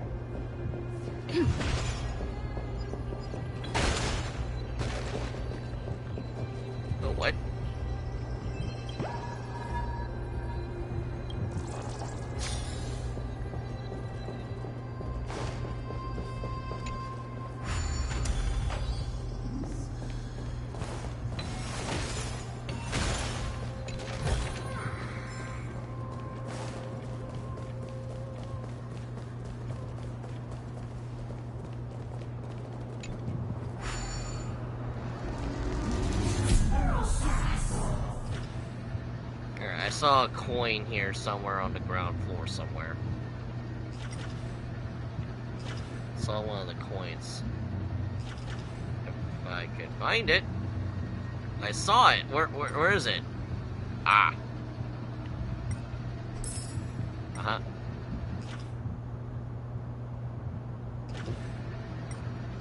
Is there a ballista? What do you mean I can't get to it? That's bullshit.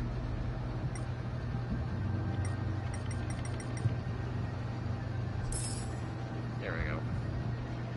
Alright, and then there's a third one. Ah, well, that wasn't too hard.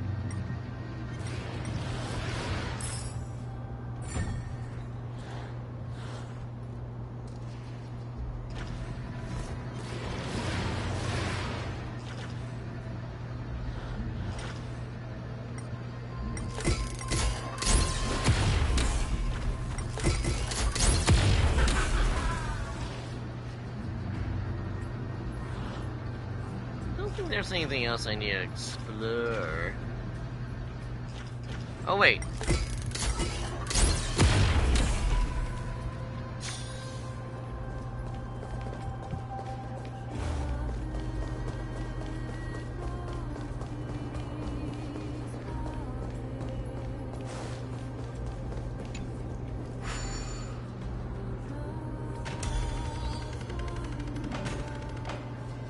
Ah.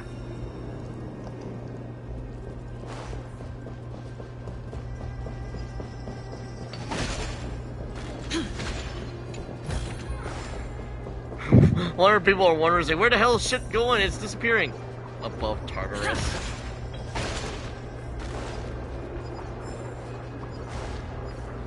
Oh. Great. The more the better.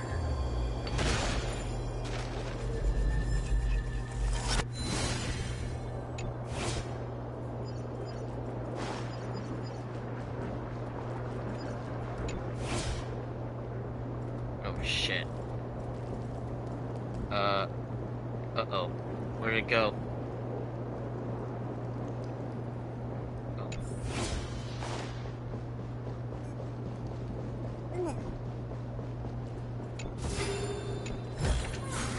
Looks good. Interesting.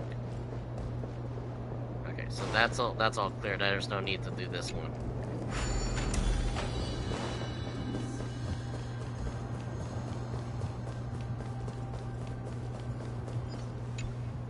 Ah, by the looks of it, you must be the foreign warriors that the Queen had mentioned, right? Since the current campaign requires the utmost care, I wasn't able to make time to welcome all of you.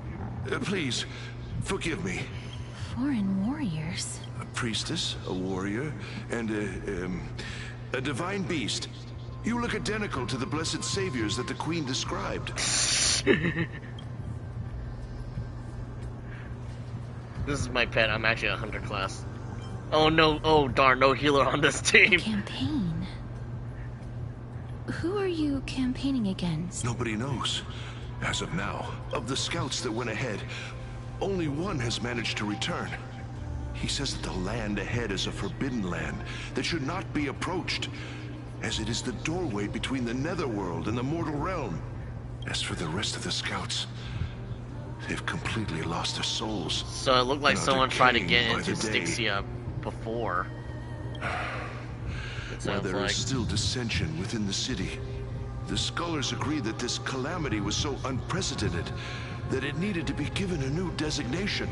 An unprecedented calamity. Could it be death?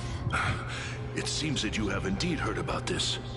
Well, death is just one of the possibilities. It's too early to come to a definitive conclusion. A world that has never seen death. Looks like these people lived in the era Chrysia before the Calamity Titans descended upon the land. May I ask, where is the scout who managed to come back? So he returned to Styxia. He only had enough left in him to last no more than half a day.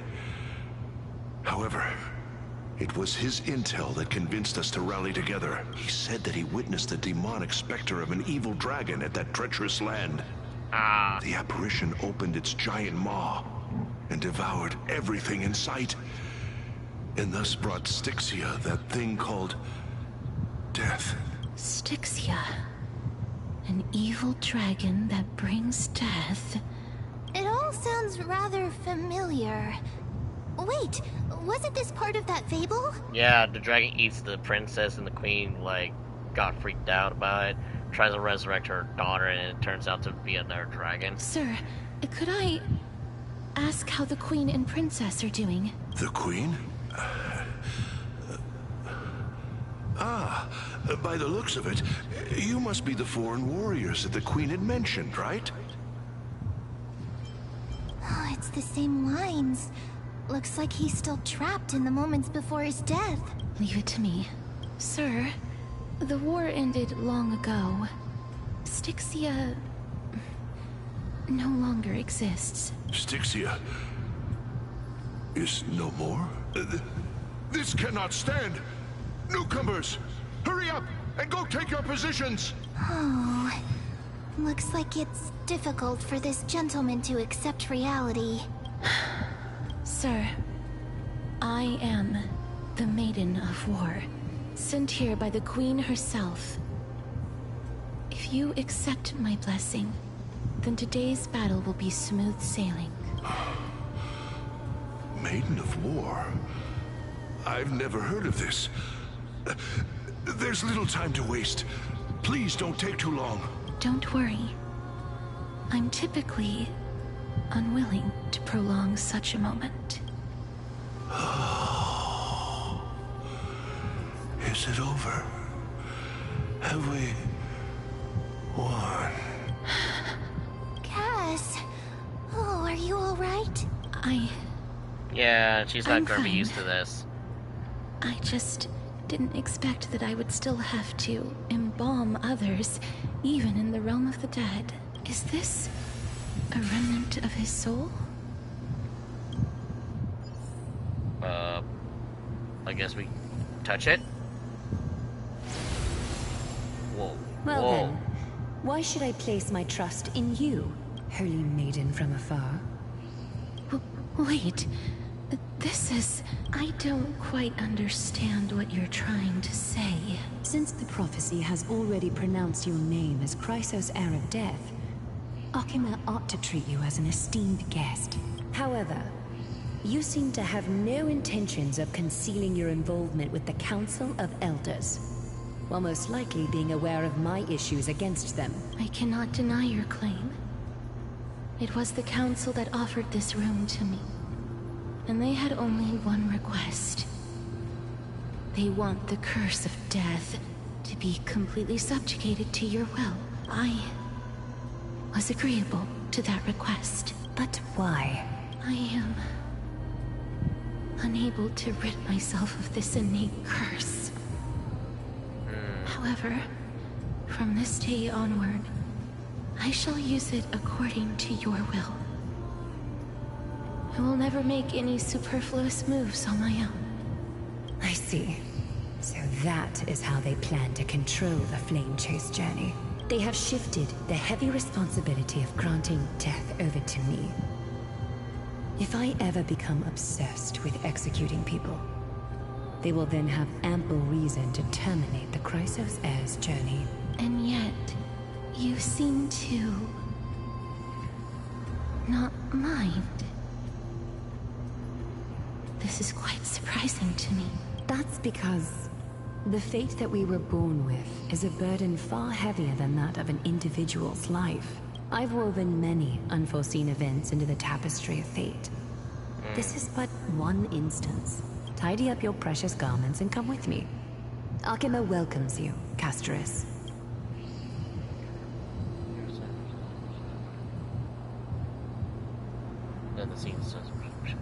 I didn't think we'd find vestiges of memory here. Maybe they've got something to do with Ornyx's rune? Perhaps, but I do not need a reminder from them. This memory is one that I will never forget. So it seems like the councils have really wants. Indeed. While my relationship with the Council has always been quite ambiguous, Lady Aglaya has never taken any precautions against me. Instead, she's shown me nothing but complete trust.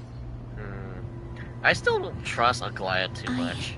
She's really keeping stuff away from want to repay her us. for that trust, but why would this memory appear right now? Is this really Orynyx's power? Is someone trying to tell us that Aglaya is a big fat liar? If so, I can't believe it. Could these dead monsters actually be... If Lady Cypher is to be believed, this could be the handiwork of Lord Mighty. Well, it looks like Mighty He's missed a still couple fighting of them. against the Black Tide, even in the Netherrealm. Oh. Why are the Black Tide monsters here too? Can they swim in the River of Souls? Even Thanatos wouldn't be able to accept Black Tide monsters into their realm. These traces seem to suggest that anybody who trespasses upon death will pay a heavy price. Since the realm of the dead must remain peaceful, it's imperative that we rid the place of such discordant noise. Please stay back. Let me deal with these enemies.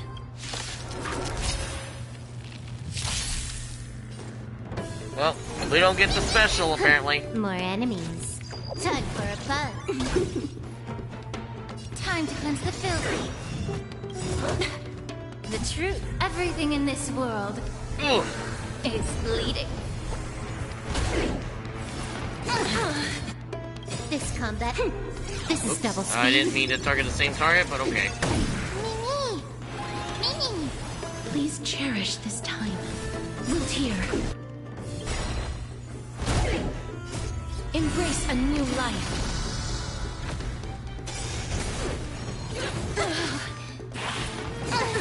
Ow.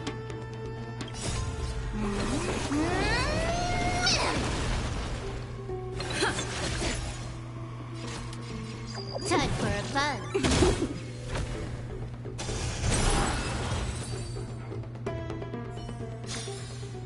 May wandering souls... The path ahead is blocked by the River of Souls again. In that case, let's go back to the past. This miracle sure is handy. This is yet another aspect of a Titan's divine power. Oh, wait a minute. I could... Oh, well.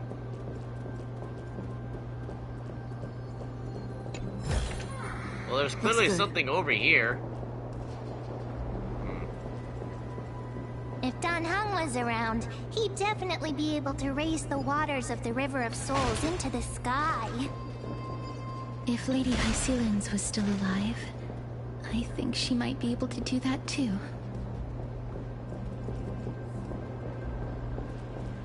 No!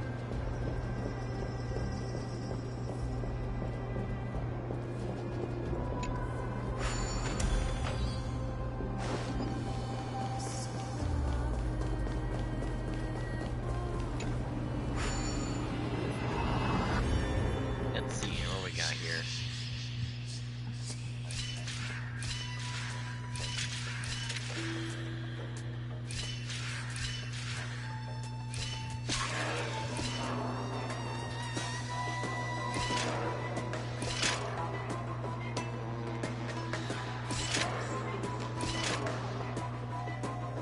Oh, shite. Hold up.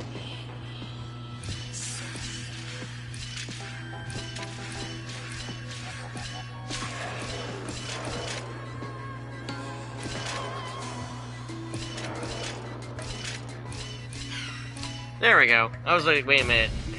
I was like, wait a minute. I can still big brain this. Is that all? I still don't know where to give the gold remains to.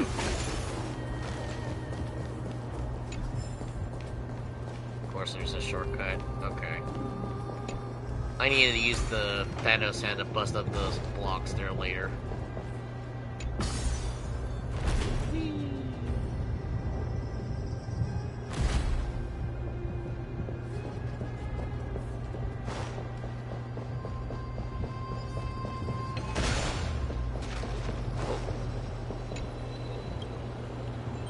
Tell me, what does the water remain the same as it's been for 1,000 years?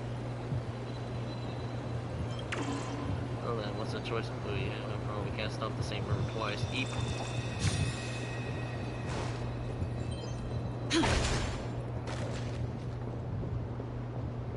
Ah. Wait, how the hell do you get to that? That's weird.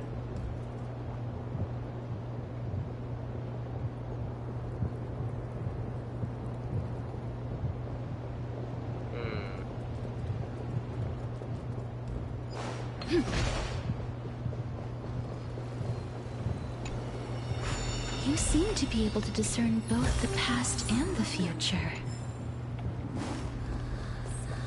But how do I get over here, though? Unless there's like a thing that could permanently just place the thing here without following me. A question for another time. We need healing, though. Cannot believe I actually have to use items.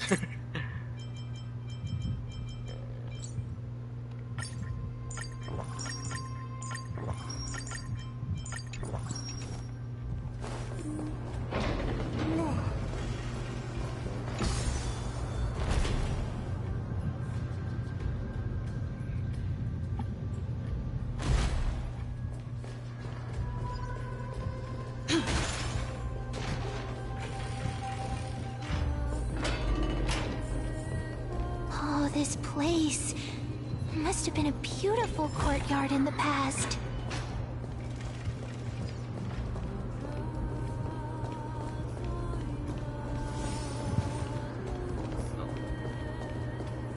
Thought it was a chest for a second there. Because we had less from the origins, there was some believe that the final obsession of the deceased, and others believe that these messengers, they're always found places that they met their demise. Lost human, if you could say one last thing before you leave, what would it be?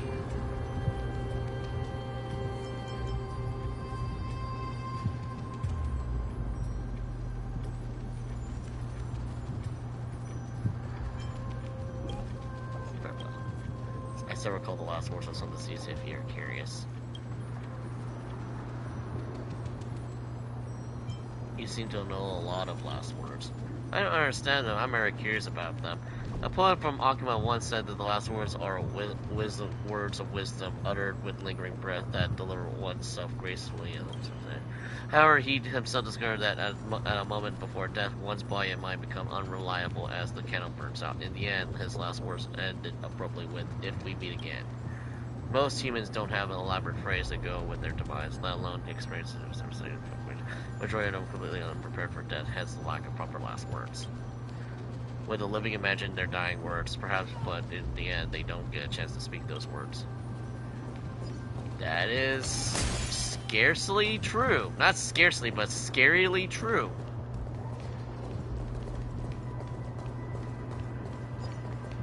Please excuse me. I am but a scholar from a distant land who had the misfortune of falling into the River of Souls and turned into a member of the dead. Huh? This one seems to know that she's already dead. Oh, I was merely speculating. But it seems I was right. And you...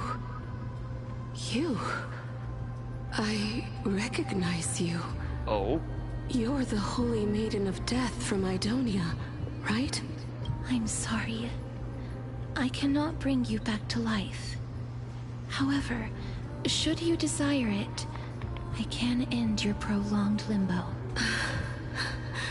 I'm well aware of that. Even if you were able to revive me, I would never choose that option. That's because I didn't fall into the River of Souls by accident. Instead, I leaped into it to seek my death. Why? If you could see the life I've led, then you would not reproach me so. My life was far too miserable, but I did not expect things to stay the same even in death. What a joke. In escaping my mortal life, I've entered a millennium of pain instead. Circe's above.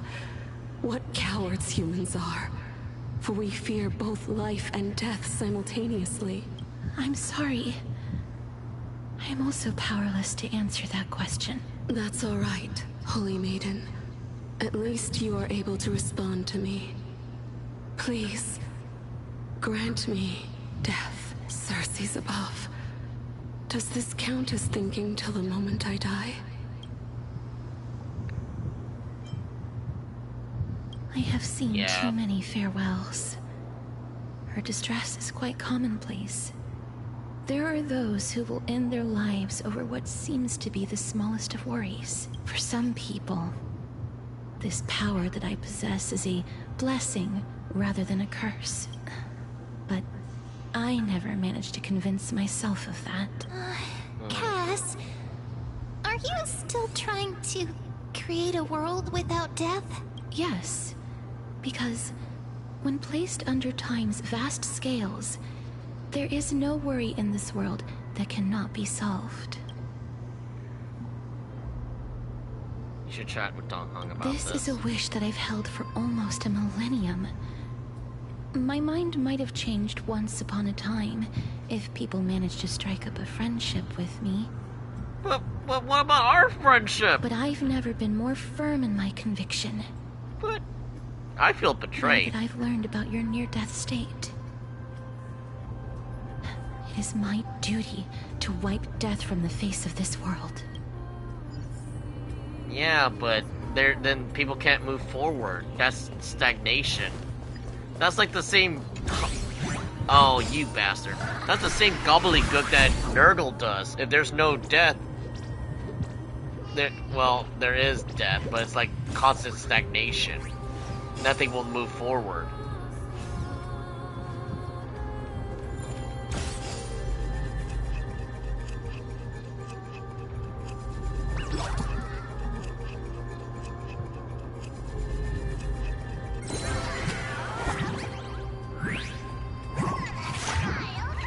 You know what? My mind's ready to just care, take a guess.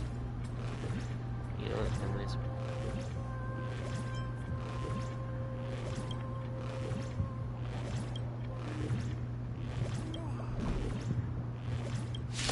Oh, okay.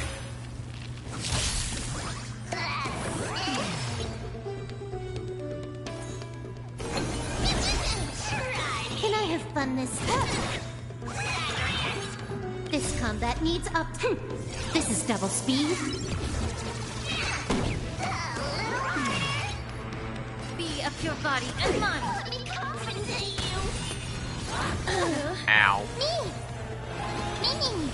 Please cherish this time. Luthier. Her damage output seems a little bit low than it needs to be. Or is it just me? I might have built her a little bit wrong here. Time for a buzz. May the foul stench just have time to cleanse the building. Embrace a new life. I'm okay. No, 6,000. So that's about 2,000 per enemy. The truth, everything in this world is bleeding. Darkness with me. Yeah, see, her basic attacks not going. Her basic attacks without being enhanced don't really do a whole lot. It's when her enhanced abilities, when the dragon's out, where it shines. Okay. Because I was going to say, like, well, she's only doing 2,000 damage per target, and that health bar barely moved. Well, not really moved. It only took out like a good 15% of their health. But it's like, wait, there's something's wrong here.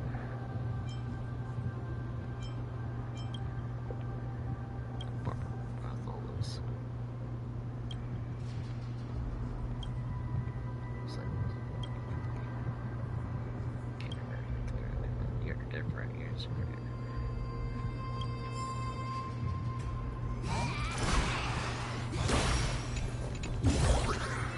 Looks good.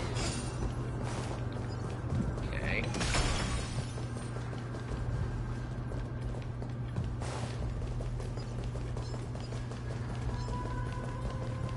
Oh.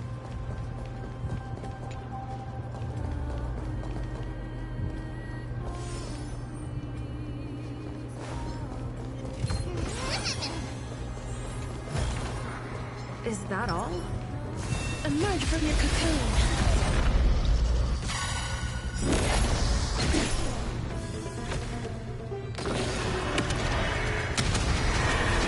May death protect us!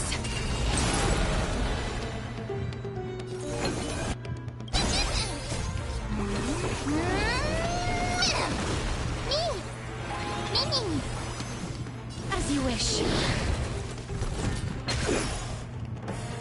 Time for a fun. This combat needs optimizing. This is double speed. Oh, whoops, that's not what I wanted to do. Whoops. Yeah. Root here. Ow.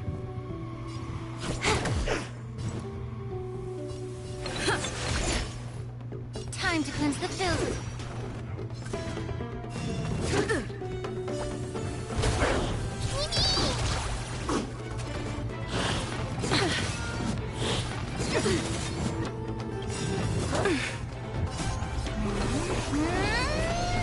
Yeah, Castaris's thing is it's just built around a dangerous game of life and death in terms of battle. You took the bait.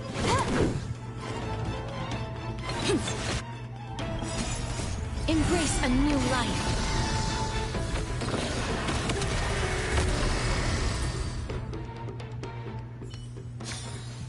May wandering souls find their own way out.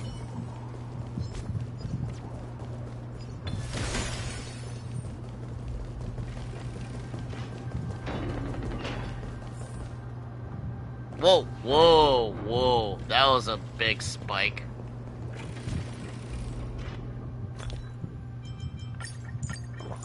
Hey, on the bright side, I get to use my healing items more often now.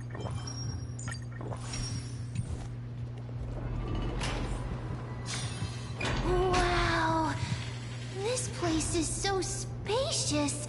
Is this the kingdom's vault? That's fine and all, but we need to lay down some rules. We're not gonna return to the past to steal things. Do we need to enter that doorway to climb even higher? There seems to be a person. Oh, more like a soul guarding it. But how should we get up there? Whoa.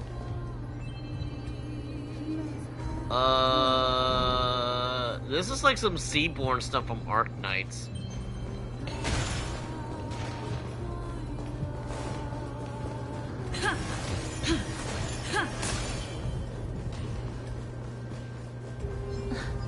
The path is blocked yet again. Oryx's 8 always appears in times like this. How convenient.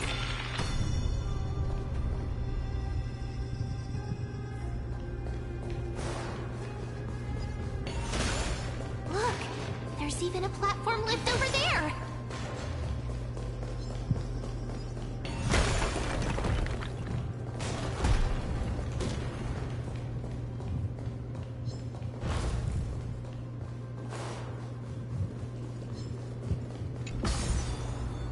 Oh shit, no! I want to check over here now.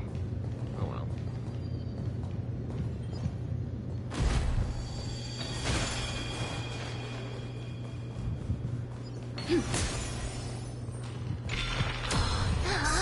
A chest of the past has been left behind, but none of its treasures remain inside. I'm crying.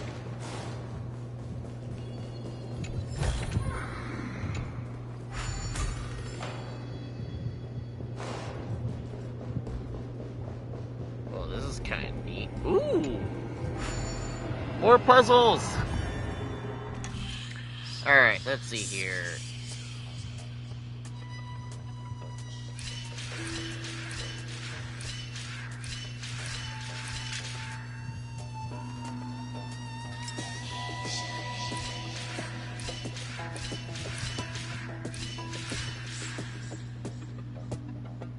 Huh?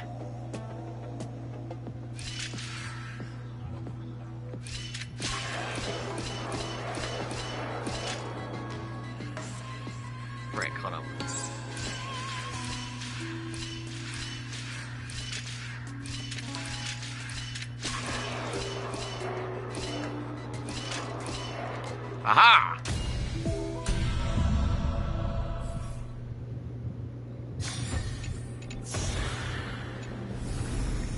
Looks good.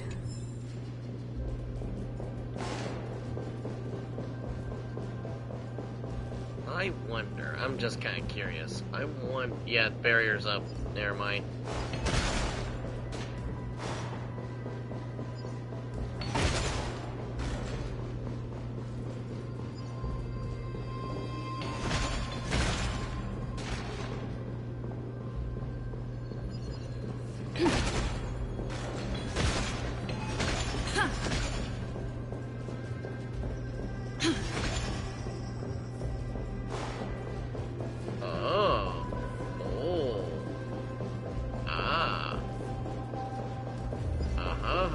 And that, yeah, that disappears.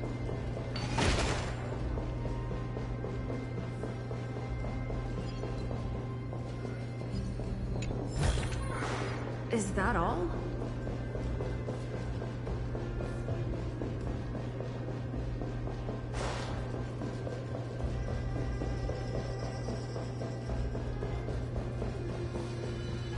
Wait!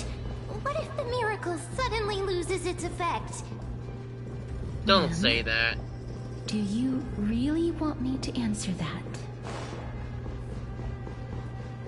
We'd be screwed.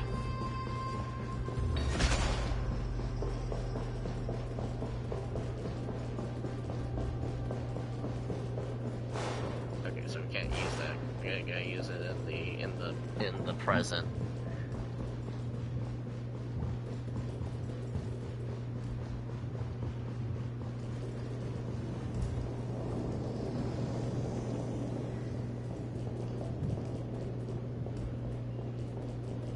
Oh, yeah, so that bug's in the past.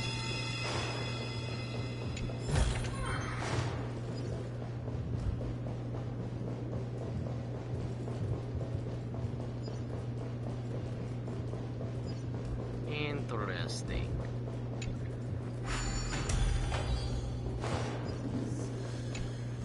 I smell a shortcut.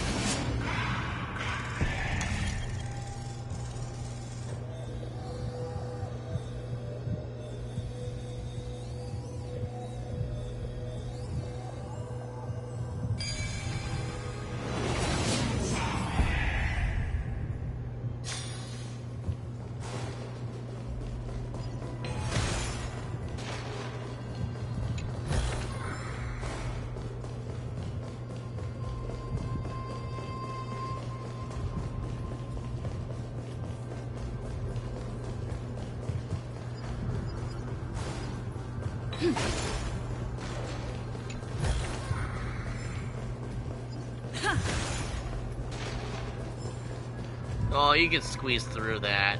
Whatever. This is like some Dark Souls collision. It's like, oh, you can't go through because your character's too fat. Oh, change directions. Ah. Ah. No, no, no, no, no. No, no, no, no, no, no, no. Go back, go back.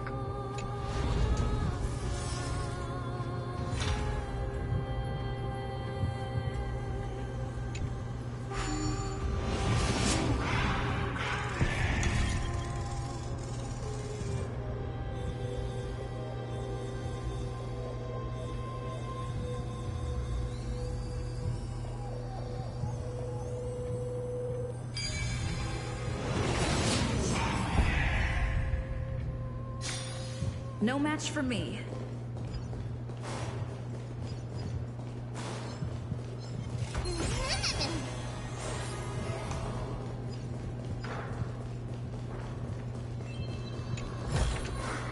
Is that all?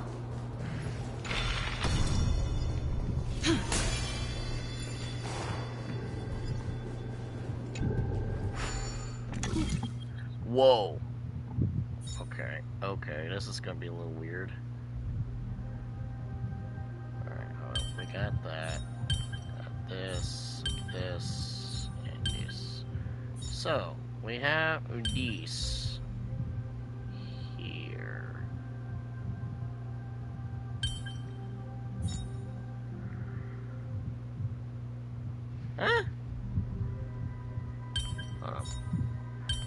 feel like these two should be here. And this is like in the middle somewhere, maybe? No.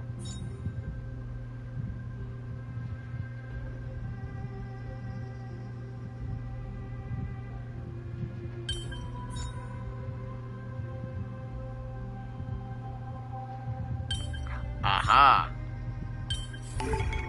There we go. I knew it. Took me a bit to figure it out.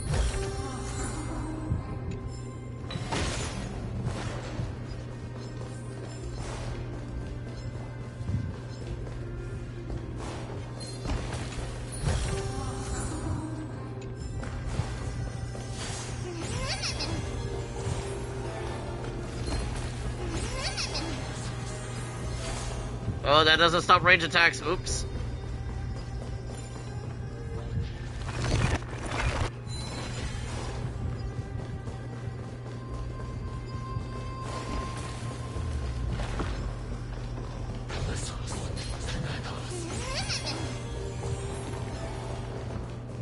Oh, I didn't know if this is just an enclosure. Okay.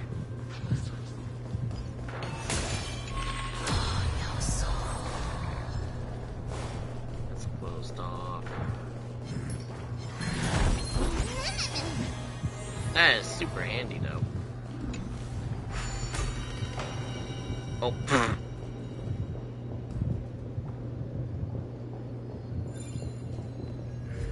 Oh, wait a minute. Who the hell? What? Oh. Psh.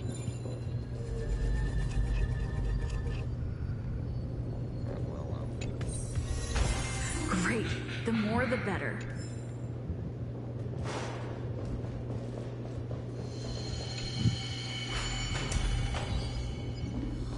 Sounds an interesting endeavor.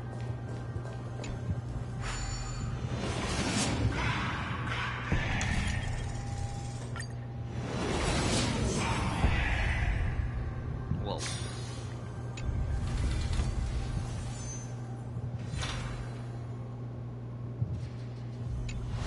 Nope. I wish it does not do that. I wish it was just reset on the selection.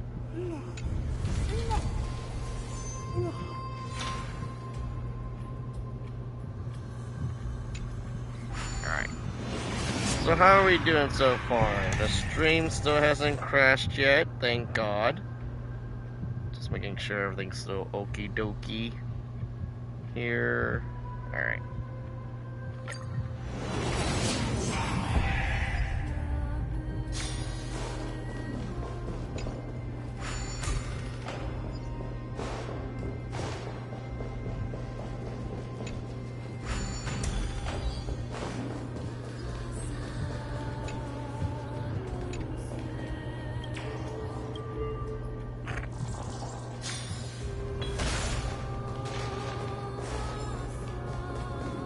Stay back. Don't come any closer. Don't come near me. Huh? Why does he look so panicked? Did the black tide monsters frighten him? Or is he actually scared of his own extraordinary power? Let me fight him. There's no need to be alarmed. We're just passing by the area. See? None of us look threatening. You have a point. Although, while this might once have been the royal vault, it's since been plundered empty. So please go away right this instant. You've misunderstood us. We simply heard your shouts as we were passing by, then decided to come over to find out. My goodness. Did I really yell out loud? How rude of me. I'm sorry to have bothered you. I merely saw a warrior. While that spirit didn't harm me, his blows really packed a hefty punch. A warrior? Could it be? Mighty's so angry he's able to punch ghosts. Wait a minute. You seem to be quite different from him. Are you actually alive? How can you walk around here while alive?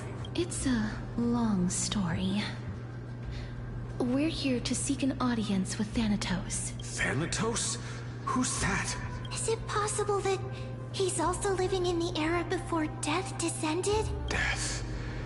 Could it be that you are here to defeat the evil dragon Pollux? Pollux.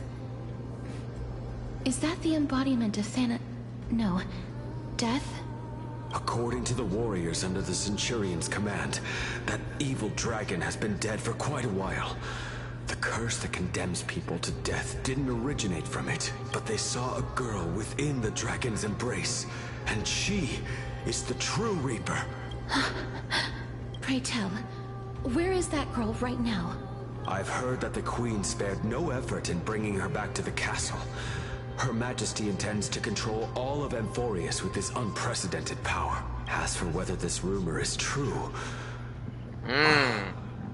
no one knows. You have my thanks for the invaluable insight that you've given us. Please, treat this touch as a token of my gratitude. You... Are you... Thank you. This is his... Uh-oh. Then you granted him death? That isn't like you. You would have refused, even if I commanded you to do so. I... don't know. I did it out of sympathy, believing that I wouldn't be racked with agony, but... I am still in a state of turmoil. Sympathy? Sympathy for that youth who triumphed in every battle? That young man was favored by Talantin, who taught him a move that will defeat any mortal enemy with a single blow, and emerge victorious every time. He could rely on that move to always achieve victory during Era Chrysia. However, now that death has descended upon the mortal realm, that divine swordplay also means he can send others to death at will. In other words... You feel that he's similar to you? Yes. Since he can never be inferior to others in martial combat, death would be the inevitable outcome every time he strikes. That's why he approached me and pleaded. Pleaded for me to put an end to all of this. You are perhaps feeling lost from making your peace with death in so abrupt a manner. I have not made peace with death. I've seen the people of Idonia stand tall and proud in the face of death. Even before the fated finale arrived, they were already content with the lives that they'd lived. They had such proud expressions. Expressions that made me believe death would be an insult to these mortals. If the concept is truly a power that a god had carelessly cast down upon the world, perhaps death's authority was never meant to exist in this world. Just like how I shouldn't exist. That brings up a weird question, because people still need to eat, right? Without death, you would not have a renewal cycle.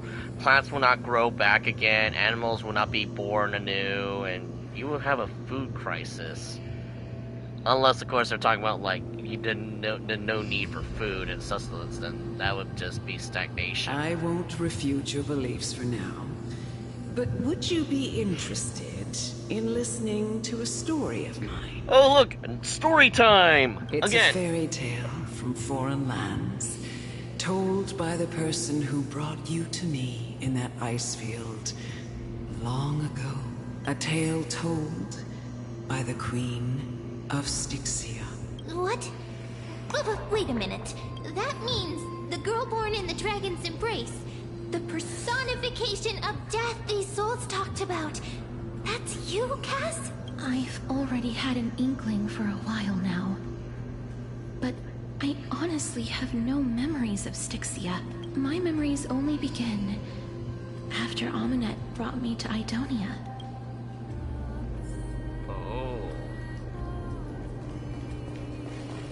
And I I think her sister brought her back to life with the dragon's Don't look corpse. back.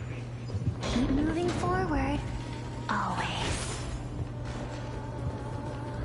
It's yet another eulogistic butterfly. Are we getting closer to the nether realm?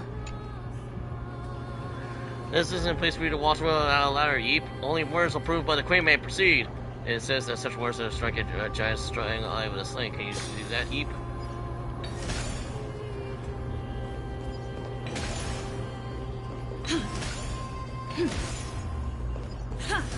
Try harder.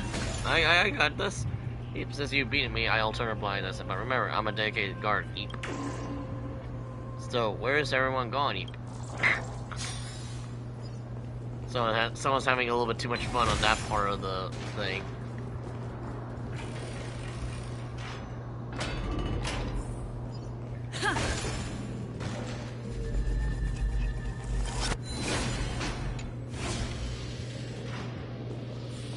Oh my god, the lag. Oh dear god.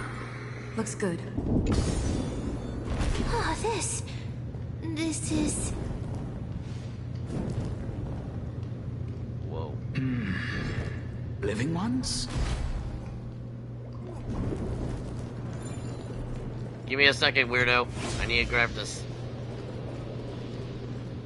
Okay. Oh, could you be the scions of Styxia? Did you hear about the great work that I'm doing here? And have thus arrived to give me the last material that I need for transmutation? Great work? Have you heard of the great name of Pollux, perchance?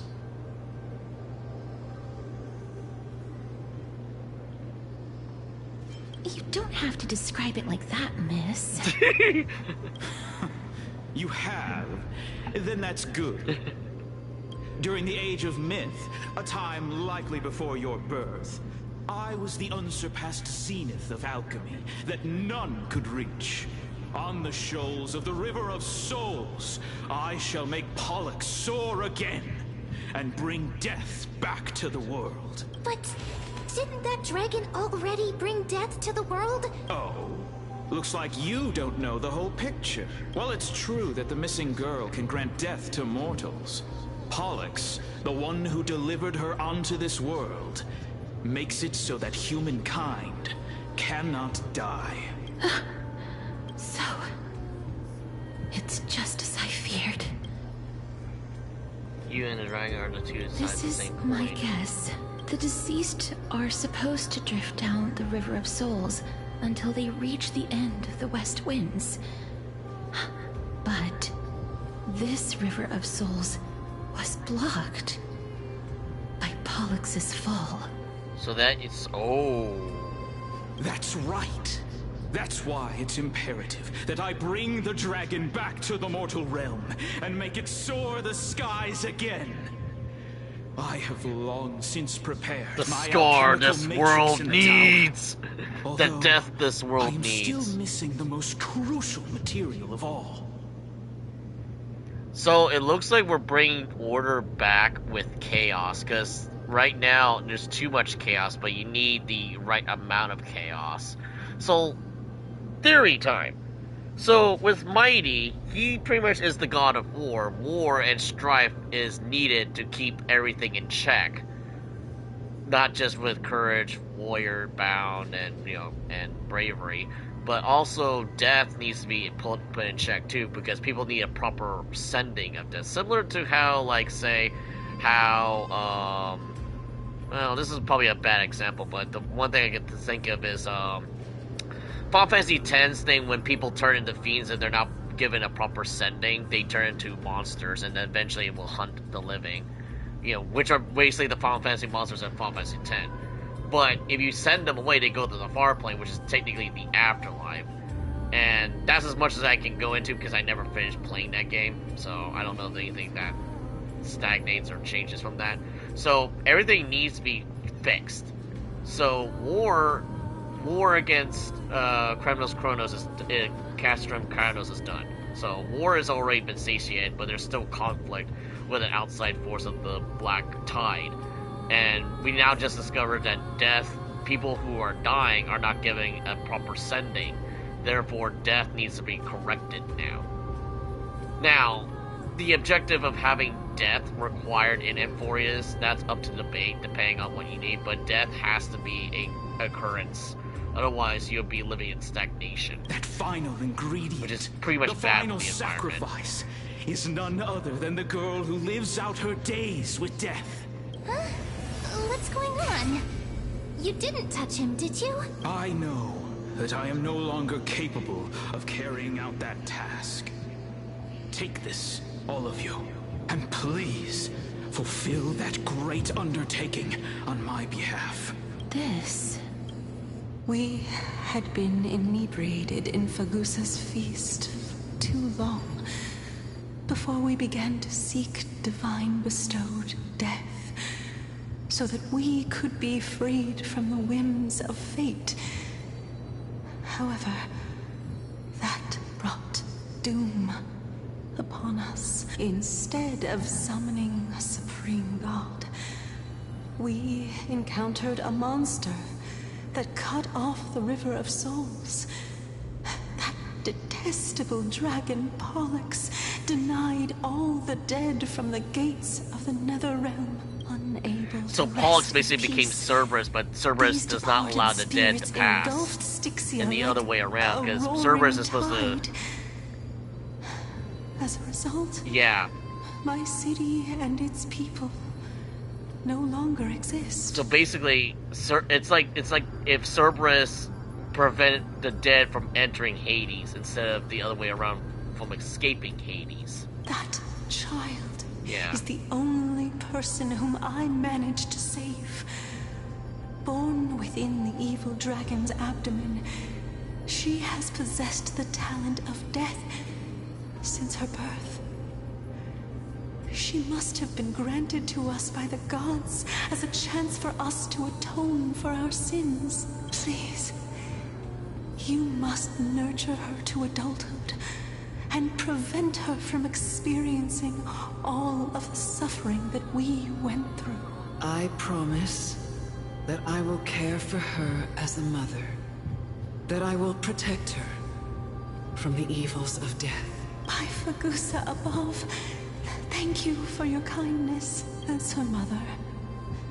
Please bless this child with a name before I am swept away by the River of Souls. Please, let me know how I should address her in my next life. Oh, like how a transient raven butterfly, a fleeting papilio castor, perches on the twig of death. Castorus. That shall be her name. That's where my name comes from?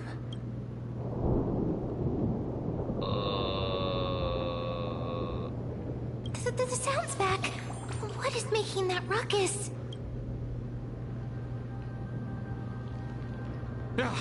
Living ones, don't waste your time bickering. The Netherrealm's wrath is falling upon you. Black Tide creations. When did they miss? Please fight them with caution. Be careful not to suffer the same fate as those Black Tide creatures. So the Black Tide has been around since that time period too. That's freaky. More enemies. This combat needs This is double speed. Immerse yourself in it. Be of your body and mind. Root here. The truth burns. Everything in this world is bleeding.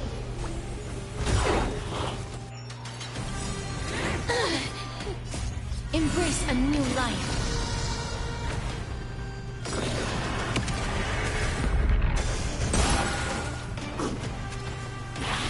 So you don't have to use the full breath attack, it just takes a bit of it. Oh, there's so many of them. Oh, that's new. How are we holding up? That's a new one. Can I have fun this time? So it looks like the dragon actually absorbs the HP that we lose. It is Time for interesting. fun. Made the foul stench just time to cleanse the building.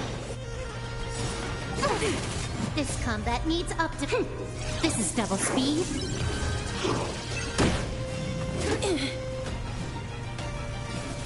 Return to dust. Mimi! Mimi! Mimi! Darkness with me. Yeah, the claw attack enhances the breath attack. May death protect us! Here. For the Feast of Strife. On their triumphant return. Oh, hi, Mighty. Hi. You? Lord Mighty?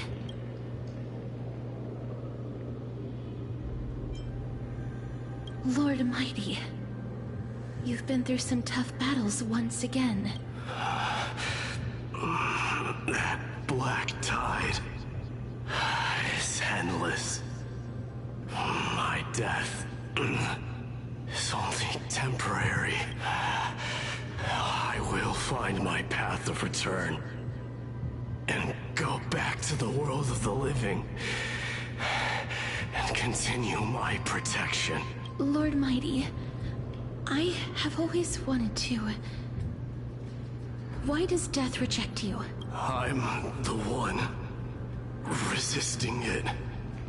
I must resist the temptation to go with the flow.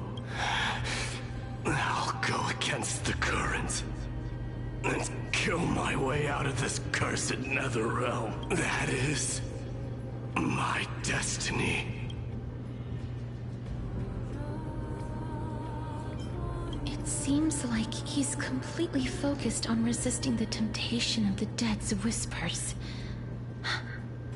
He's working hard every minute to deny death. It seems his battlefield is not limited to the world of the living. Lord Mighty, are you willing to travel with us? We're headed for the Matrix inside that tower to summon Thanatos from their prolonged concealment. Thanatos challenge. Death. That's right. If we can work together and defeat them, you won't have to be troubled by the curse of immortality any longer. But let's go together. But that is hold up. That line of thinking just sounds like a bad idea because the black tide is still a thing and it corrupts things.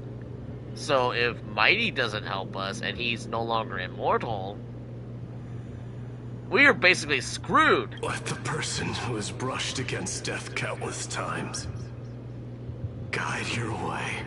Unless I'm missing something here. Yes. Are you sure you want to do this? The alchemist said he wanted you to be a sacrifice. I'm not afraid. There's no reason for us to turn back anymore. Rather than standing still, taking action is by far the better option. Perhaps fate might take pity on us today and show some compassion. Interesting. But a little cautionary.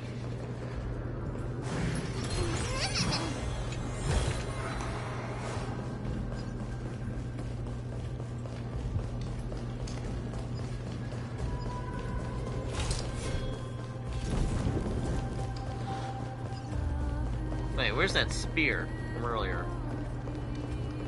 Ah.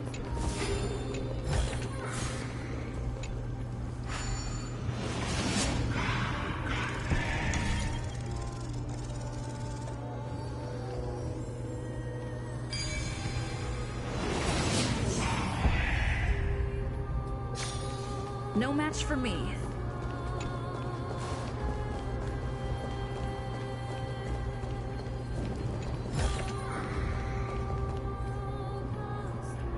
Before you are rusted and broken chains, remnants of the path that once led to power. This is going to be difficult.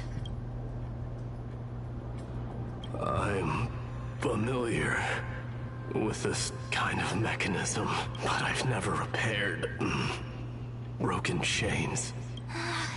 If I was more powerful, I would be able to carry one person with each limb and fly the four of us to the other side.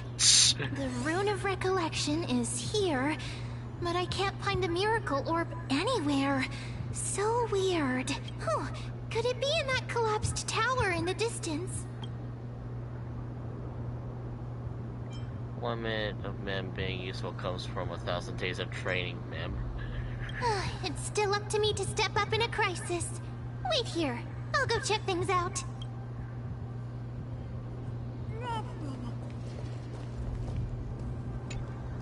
Just shout for me when you need my help!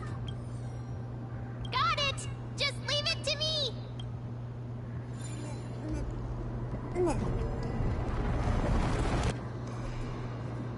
Mem did it.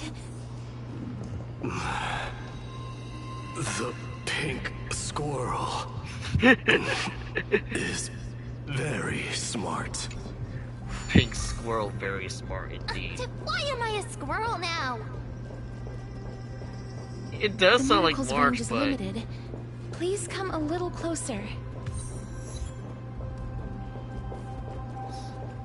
Aren't I a good fit for Orynyx's priest?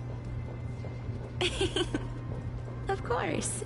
You're the most competent priest ever.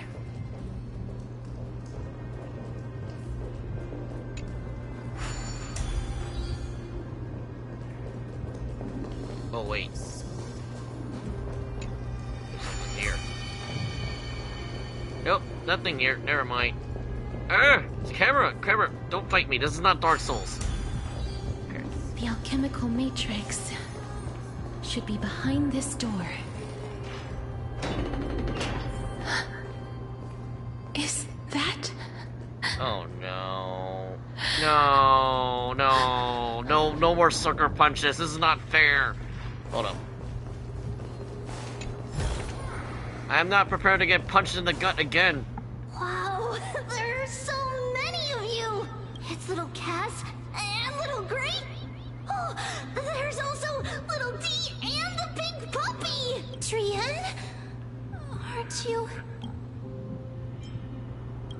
Get what? I'm getting even more confused. This is the first time I've encountered a deceased friend while going upstream in the River of Souls. It really works like this. Just like the other departed spirits we've encountered along the way. I'm also unable to sense the aura of the living on Lady Trian. Yup, you're right. Trian already knows that she'll not be able to return to everyone's side. But Trian believed that little Cass would eventually return to the Netherrealm. So, Trian has been standing here, at this spot closest to the world of the living, and waiting for little Cass. Oh, it must have been very tough for you. But according to what Trian said, we're almost at the entrance of the Netherrealm. Trian promised Trevi and Trinan that when little Cass got here, Trian would get the gift ready and be the first person to run over and welcome you. So, little Cass, don't cry. Please, accept this. We finally finished it.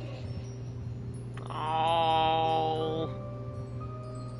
This is what Lady Trevi once mentioned. The gift for me that you didn't manage to finish. The Holy Maiden of Yanis.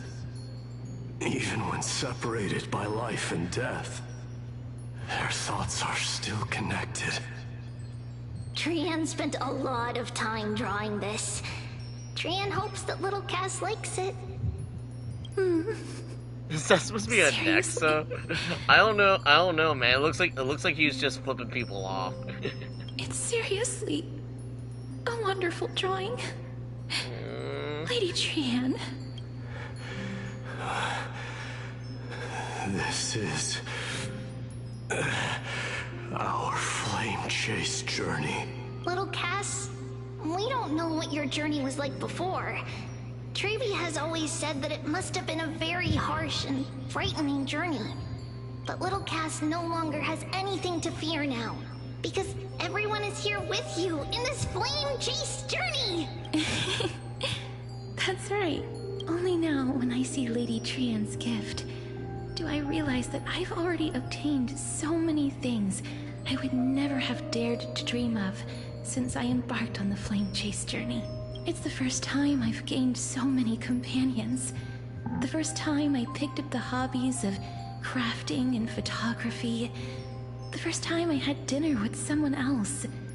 The first time I went to the market to buy the Chimera doll I'd liked for a very long time and hugged it to sleep.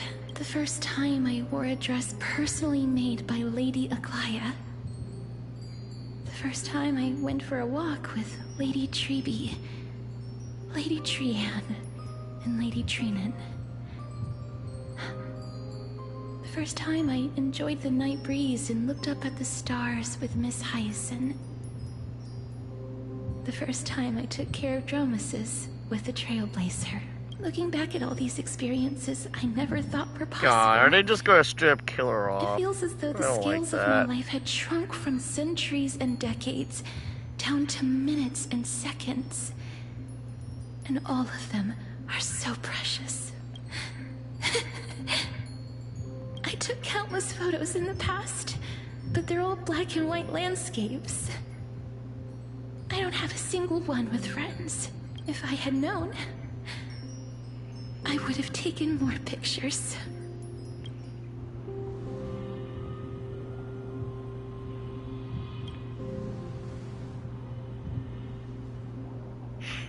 Trian says yes! Trian likes little Cass and would love to take a picture with little Cass. Sadly, being departed souls, our images cannot be captured in the world of the living.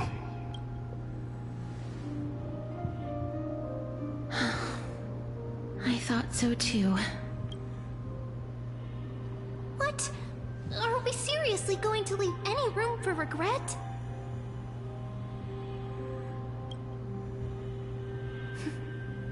There won't be any regrets. This vivid drawing surpasses any photograph from the world of the living. Little Cass smiled. Trevi, Trinan, and Trian's wishes finally come true! I remember you once said that fate is not the flowers that bloom at the end of the road, but where people tread beyond the gate. Now, the path that belongs to me is about to reach the end. Thank you for bringing me the final key. Key? Little Cass, why are you talking in riddles all of a sudden? I have a feeling that soon, this gift of yours will become the key to saving Mrs. Life. Wow, that's amazing! Then keep smiling and carry on bravely! Little Cass, Little Gray, everyone, see you tomorrow!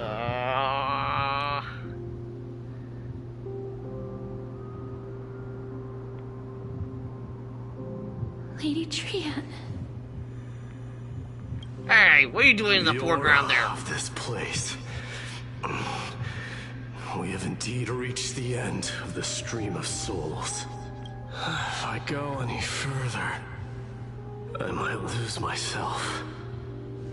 I must leave now, for the black tide still wreaks havoc in the realm of the living.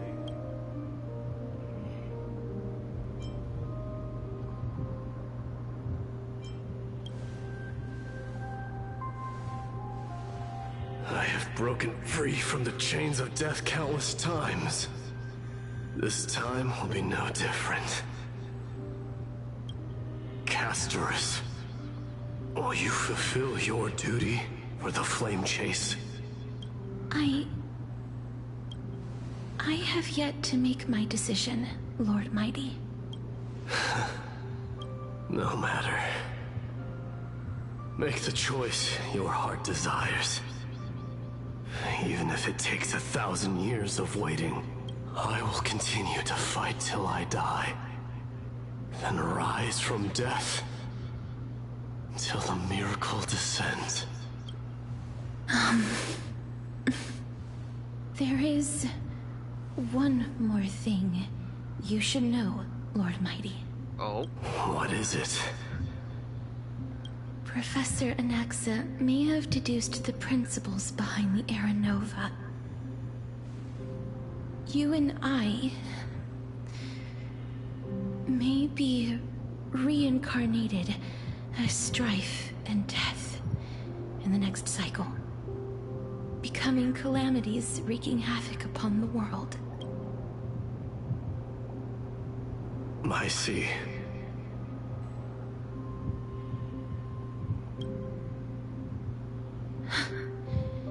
Is that all? Are you going to accept such a fate without complaints? Do you have a strategy to shatter the shackles of our fate? I haven't found it yet. Perhaps I never will. Then, cease wasting your thoughts on futile matters. Control what little you can. And when fate's inescapable grasp comes, resist it with the strength of your mighty will.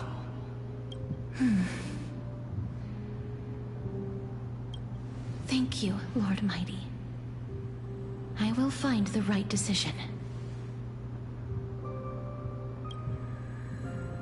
I don't like where this is heading. Also, Cypher, seriously. Of strife, may you meet a fitting end. This must be the alchemical matrix the spirit mentioned. Let's see. We need to insert Aquila's sky, Giorios' earth, Kefali's fire, Fagusa's ocean, and Nestia's love. It seems our sweet Princess Homebody has made up her mind. In that case, seamstress, I suppose I no longer need to deliver your message. My time is rather precious after all. Whether you wish to break free from death or not, please, follow your heart. By the promise you once made, I ask that you fulfill your duty one final time. Castorus, please, live as a human, and die as one. According to that alchemist, the final piece is supposed to be me. However, he is not privy to the past, and therefore cannot see the full picture. The past? I saw the twins of death in Kefali's memory, and now I am certain that I was one of them. The trial of the Hand of Shadow demanded taking the life of your family. I died during that trial, falling before the gate to the new world. And my sister, whom I never met, became the Titan Thanatos of this cycle. She was consumed with regret over my death, so she used the Titan's authority to reforge my soul. Yet, it also means she has never revealed herself to anyone, hidden away from the entire world. That's because the Titan she became already fell at the start of everything. They died for me, and now lie in slumber in the River of Souls. You mean... Pollux? That's right. The River of Souls is no material river. It cannot be blocked by ordinary means.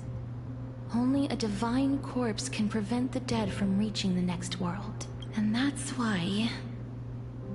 we have to awaken Pollux from death before we can retrieve the core flame of death. We have to reforge its body with the power of alchemy.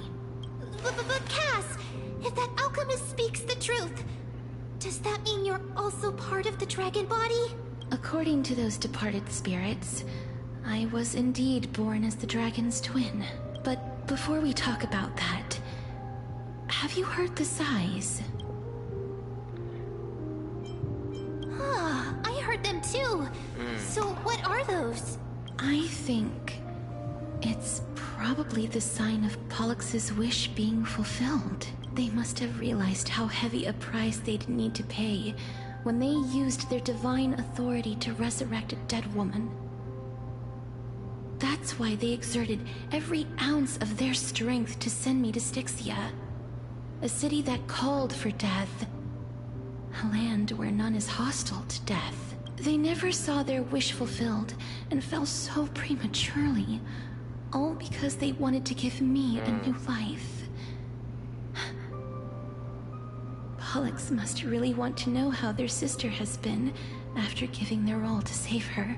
That wish is the reason Pollux's soul still lingers in the mortal realm even after their fall, quietly watching and documenting every detail of their sister's life. So instead of picking up objects on the way here, we were instead showing things to a strand of yearning that lingers here. Now, we must weave these yearnings together and restore them into Pollux's complete soul. But all of this is just a hypothesis, right? What if we go through with the ritual and it turns out totally different? That's fine. As Professor Anaxa often reminds us, such is the nature of alchemy. The true outcome can only be known once the process is complete. This is why alchemy is also known as the miracle of creation. Now, the puzzle of Pollux's yearnings is nearly complete, with only one final piece remaining. I shall reveal what they have been yearning to know in the alchemical matrix. I will show them my whole life since I left Styxia. Lady Trianne has already drawn a picture of my entire life, and it is now in my hands. It cannot be that simple. It cannot be. Oh.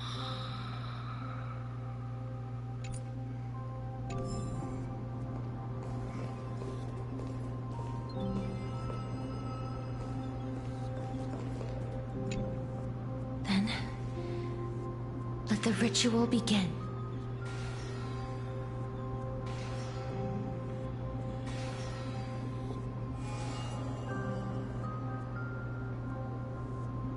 And now, the objective is complete. That is all. Such is what Professor Anaxa always says after preparing for an alchemical ritual. And now, Pollux, I shall lift you from the river of souls and reforge your soul.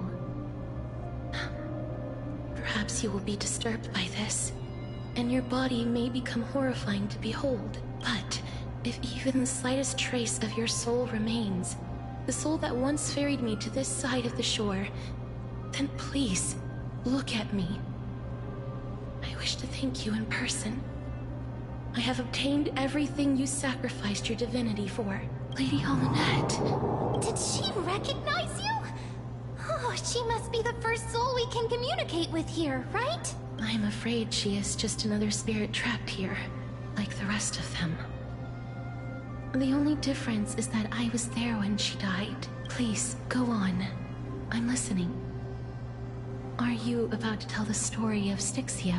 Yes. You're just as smart as I imagined, but... never mind. Now's not the time. There's no need to worry, Elder. Take a look around you. You're already at the resting place of the dead. The world of the dead? But how? I understand that you chose to remain silent about the story to protect Casterus, the girl who coexists with death, but you no longer need to hide that story. I can assure you that you have protected that girl's life well. Oh, well, in that case, let me begin.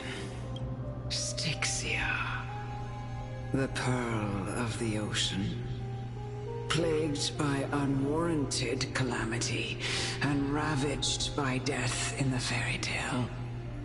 It was the first city-state to shift their faith towards death Even before Idonia did. From where you stand now, I suppose that's a bit hard to believe. Right? Indeed. I cannot imagine that those from the Era Chrysia, blessed with eternal life, could ever yearn for death. I have pondered the same question, child.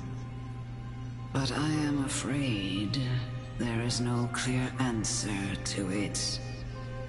Journeys and epics are only glorious and magnificent because all things eventually fade to dust. That's how someone once explained to me why death is necessary to the world. But I still can't take that as the final answer. Would a world without journeys and epics be worse off? I take it the one who spoke this line was a general, or perhaps a warrior.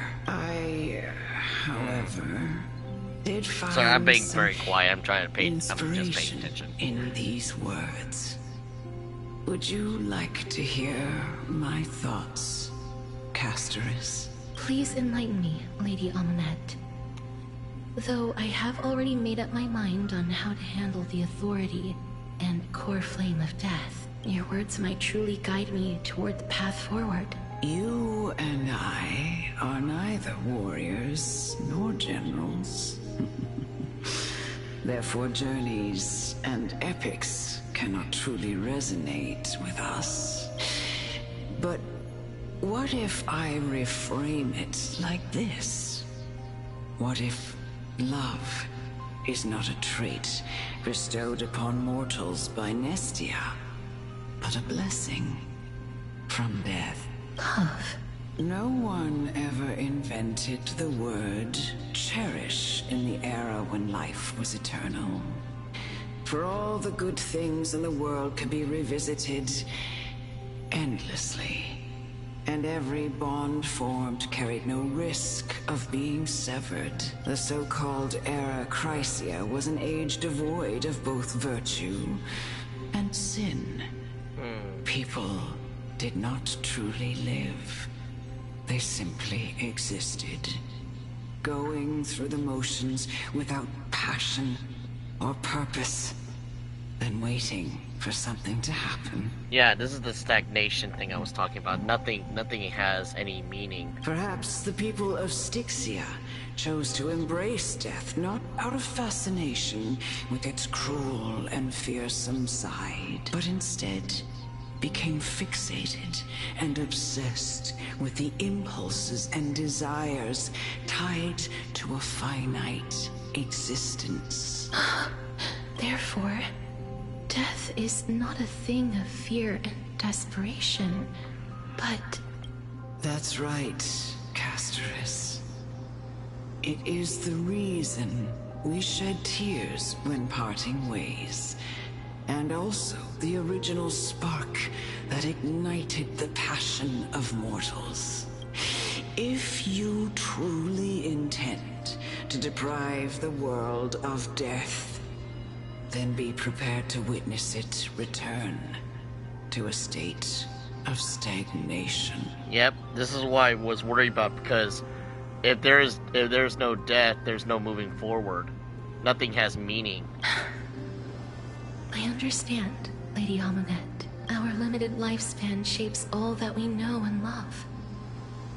Not even the Death Titan has the right to take that away from humankind again. Nestia's love was the chrysalis of Gold's first blessing, but it most likely wasn't understood by mankind.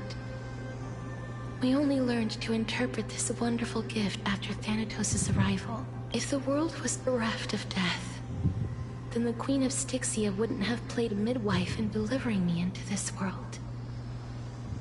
You wouldn't have welcomed me into Idonia, and Aglaya would never have invited me to join the Flame Chase journey. Yep. None of these stories would ever have happened, and I would never have lived, let alone found happiness. Thank you, Mother. Oh. I will use all the love I've experienced in this long life to complete the final miracle. My teacher, Anaxagoras, grant me the wisdom of all things. I call upon thee, the stripped dead dragon's corpse.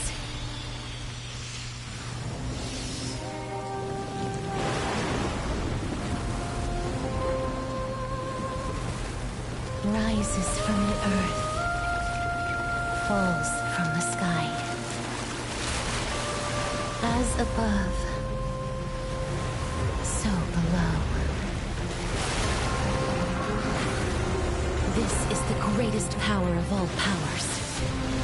Unstoppable in this world.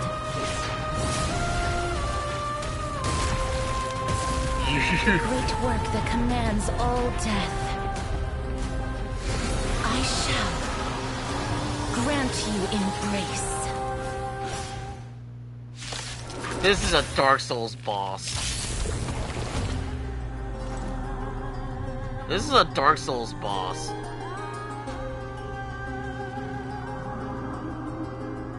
I have a thumbnail now.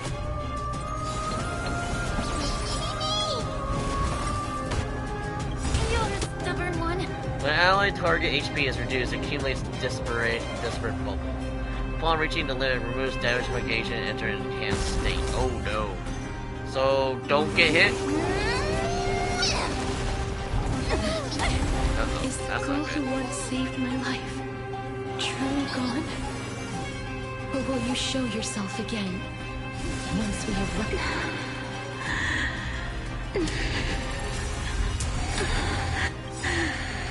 And I know you're anxious. Everything in this. Shh. Don't be afraid. I might have to change my setup here, because we are getting our asses beat. Be of your body and mind. Embrace a new life.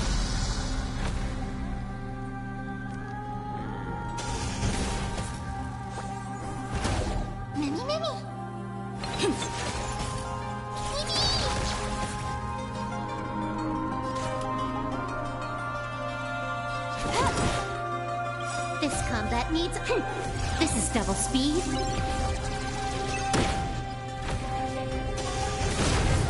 May the foul stench dissipate. Quick time to cleanse the filth. Please chair it. Return to dust. Damn! Yeah, the crit boosting is insane. Oh, I don't want to waste this, but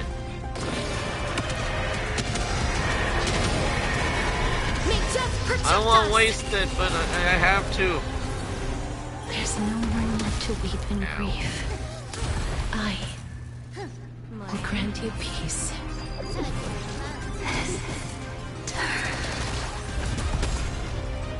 Yes, it's me. I'm back. Be careful. They may be moving by instinct, but there is fury welling up within them. Please cherish this time, as you wish. Be of your body and mind. The truth. Everything in this world. Yeah, as long as I think as long as we continue getting healed, we should be fine. Embrace a new life.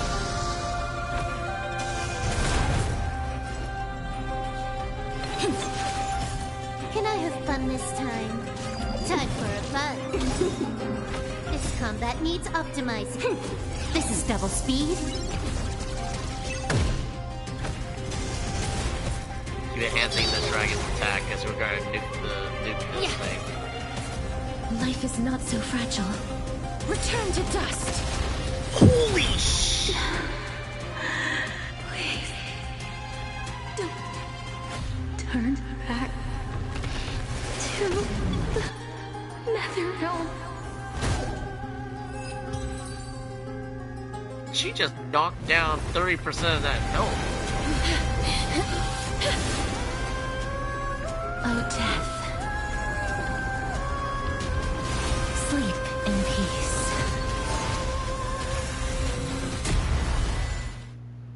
Bye-bye, roof.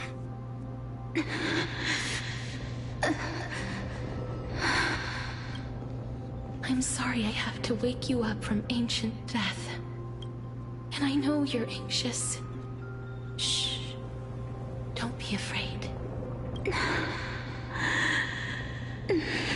Do you remember me?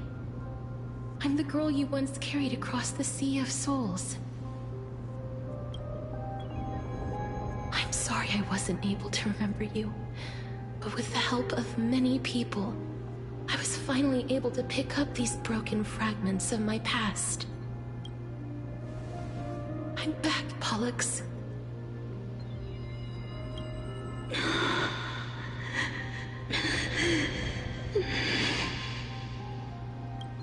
I know this might not be what you wanted,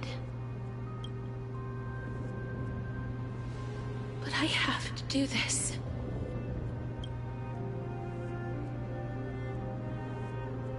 So please, carry me across the Sea of Souls again and return me to the Netherrealm, just like you did in the past. Please take me to where the core flame of death rests.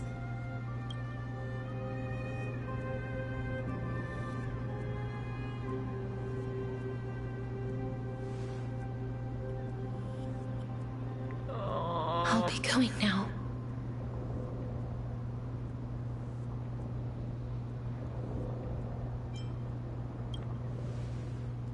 We don't have to go in the egg, right? They may look scary, but as long...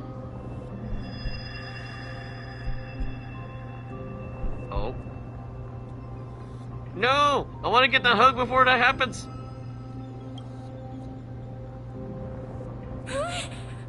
What's wrong?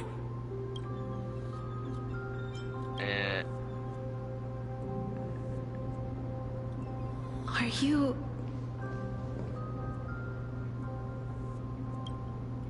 What's wrong with her? Her time is almost up. If I don't go now, I'm afraid her soul will return to Thanatos' embrace before me. What? Oh no!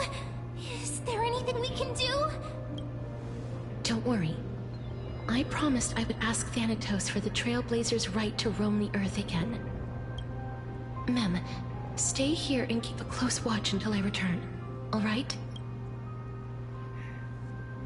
All right. I'm the best at taking care of others.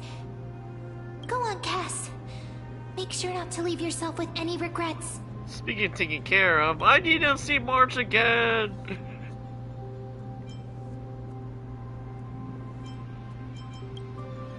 No regrets, right? I still want that hug! I want to hug you! I still want to hug Castorus, no!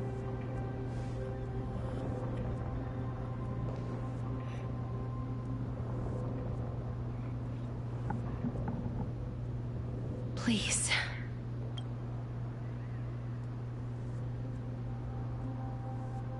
Wait for me.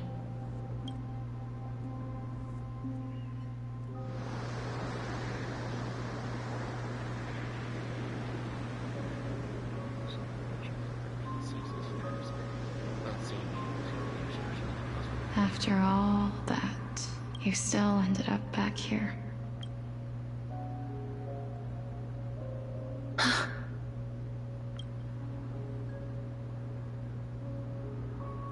So the legends were true.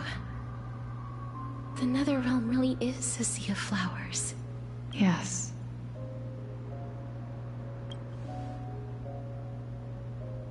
Just like the flower fields we tended to back then. Is that you, Plixia? Do you remember me? I don't have the memories from that time, but I've seen you before during an experiment. I see. Call me Thanatos, then. It'll be easier. However, since you recognize the name, You must already know everything about Thanatos, right? Yes. I'm here to reforge the order of life and death in Amphorius. You know, my sister was a sympathetic, but rather sensitive person. Whenever she didn't want to say what was on her mind, she would avoid eye contact and look off into the distance. Just like what you are doing now. Can you tell me about the last Era Nova? What did you do, Polixia?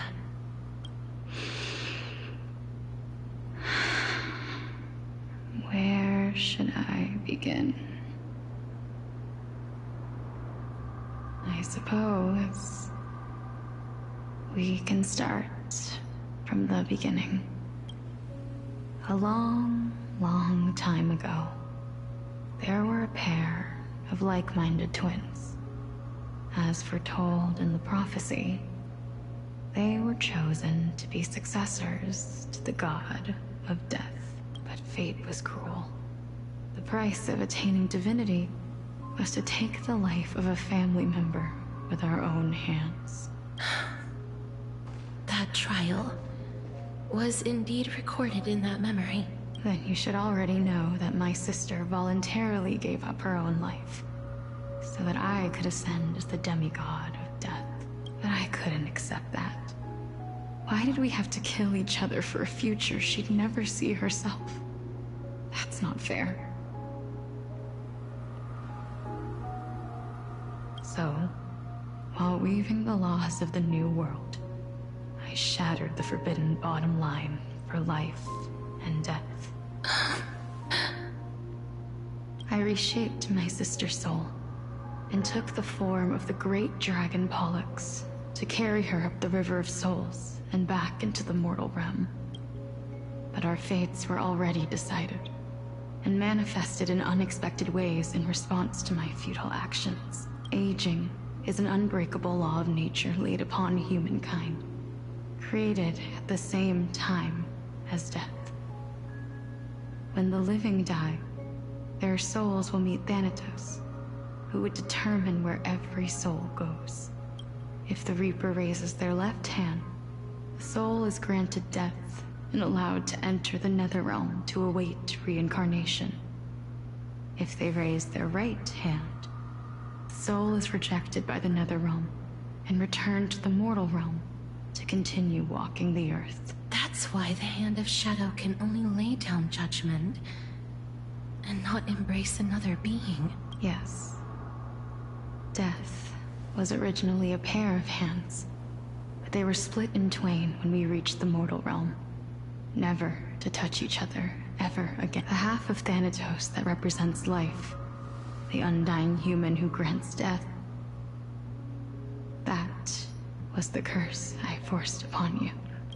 Then, what about you? As the half of Thanatos representing death, I shoulder the fate of defying death. I died the moment I entered the world of the living. From then on, my Titan also no longer existed in this world. The cycle of life and death stopped. Souls were denied their audience with death, and were left stranded within an ever-rising river of the dead. What irony. My selfish desire to save your life gave you and the world a fate far worse than death instead. Then, what was left of my reason was left behind in the Netherrealm, where I've been taking care of these flowers day after day, until there is now a sea of them, all while mulling over the subject of life, death, parting, and enduring an endless loneliness. That still doesn't Fate explain is what happened to the absurd moon. indeed. Our lives were a mirrored image of one another, like a pair of hands. Even so, we arrived at the same destination. We walked different paths, yet experienced the same pain. I had hoped that maybe you would at least have a good life in this cycle. I'm sorry. I lived my life well. It didn't go to waste. As far as I'm concerned, you did nothing wrong. Even though I forced the authority of granting death to humanity upon you, a total stranger. Too many responsibilities were forced upon me in the course of this long journey. I was once lost, even upset, but I realized recently that if it weren't for your blessing, I wouldn't have understood the source of these emotions, nor would I have realized my purpose. I wouldn't have made it here to reunite with my missing half. And we wouldn't be discussing our past while sharing the same view of this landscape.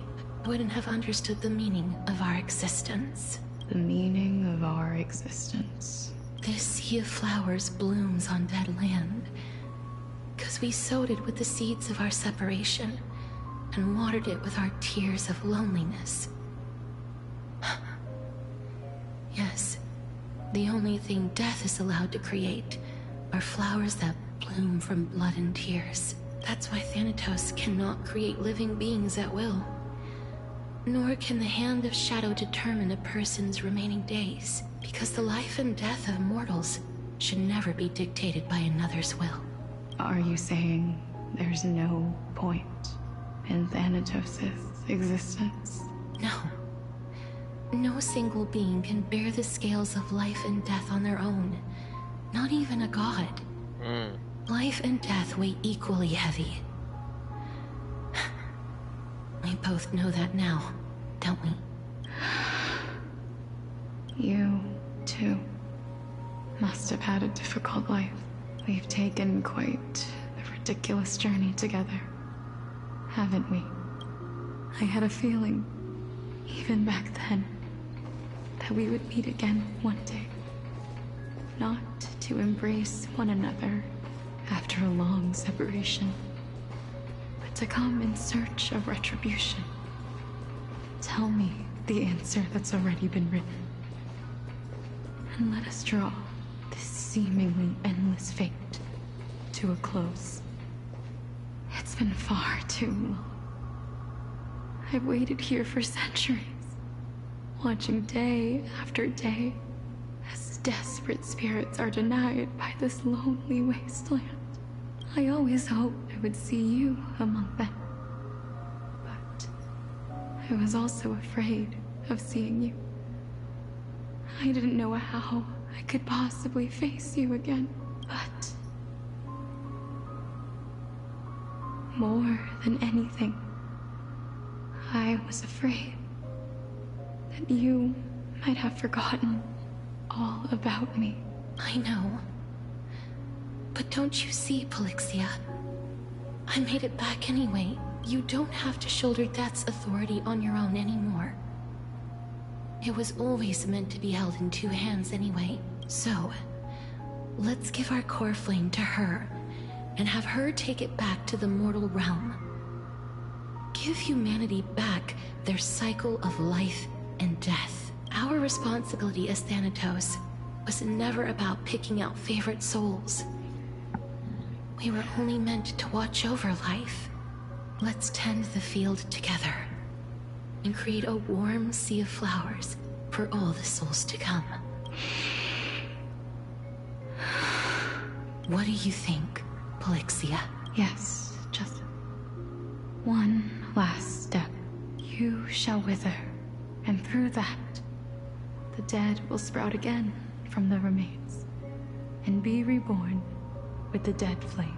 As foretold by the prophecy, Thanatos' authority is only destined for only one person to wield. As the Chrysos heir of death, as their demigod, as a titan, our fated moment has arrived once again. Just like before. Yes, just like before, but unlike that time, the ones undergoing the trial this time are prepared. You've made up your mind? Yes, as dictated by fate. But I won't be afraid. As long as you're here with me, complete your trial in this life. Grant me the embrace of death, and light the spark of life ablaze. Man, this You've is... been tempered by life and death. I know sad. you'll be able to give this wasteland its first breath of life, like a raven butterfly, flying swiftly into the netherrealm, perching on the twig of death. I will. After this, I will remain permanently in the Netherrealm. The River of Souls shall return here and rain down from the sky, scattering souls across the earth. The cycle of life and death will flow once again. This sea of flowers you sowed shall bear countless joyous or sorrowful souls, and bloom evermore.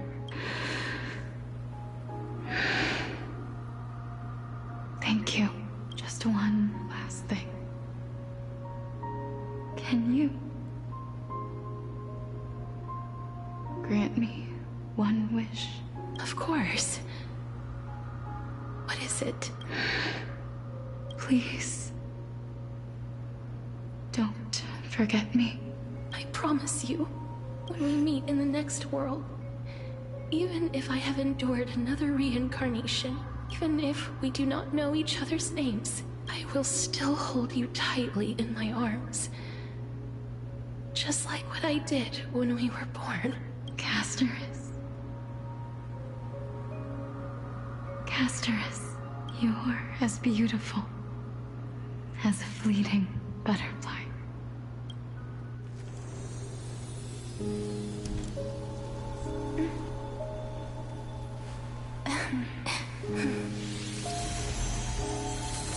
I will bring rest to death. And from now on, stagnant life will once again flow.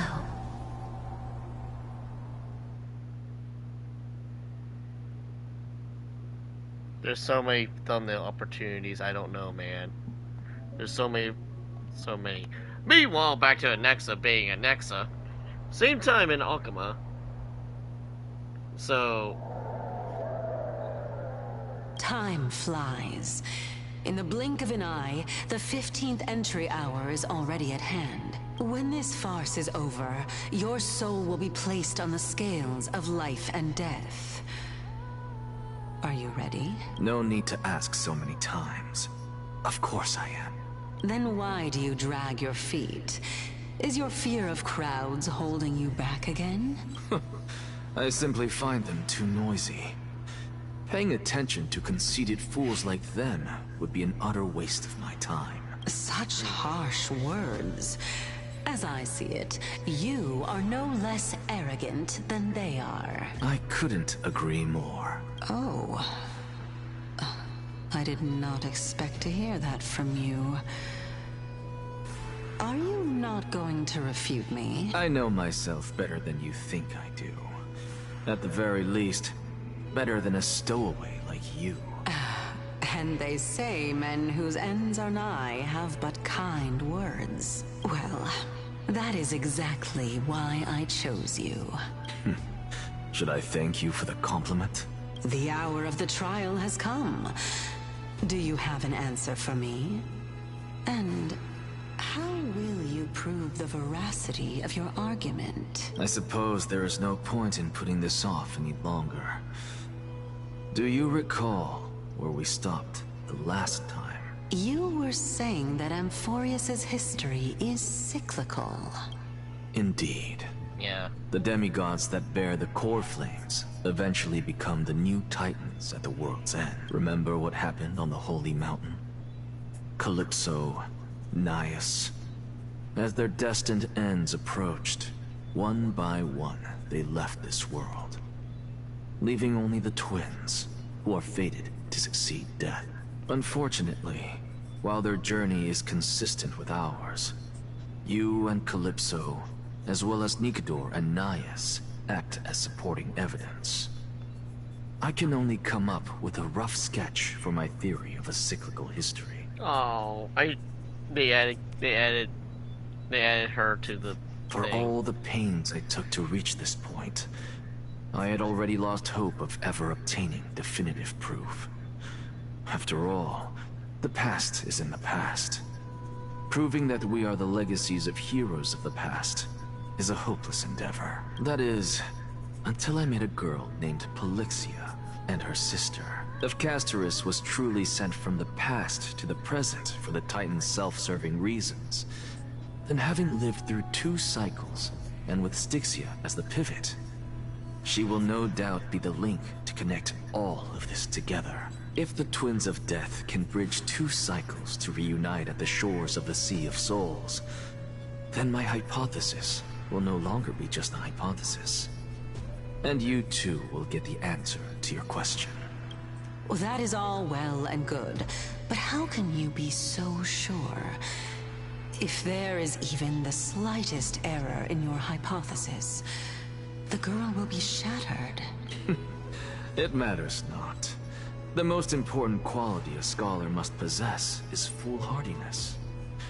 If you are overly cautious, then you'll never have the gumption to make the first step, and change will never come.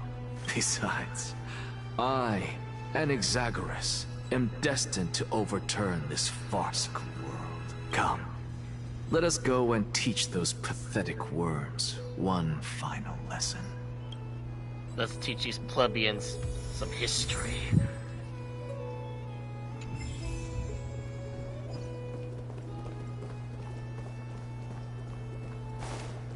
Oh, look, another puzzle. Oh, wait. Oh, it's over here. Why is it all the way over here? We need a break from lore. We need to do puzzles.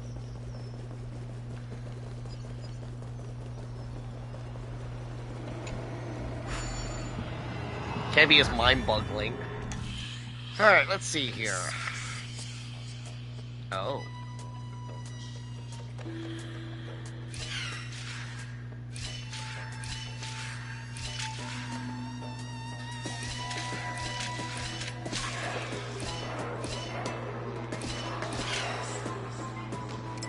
Ah, I see.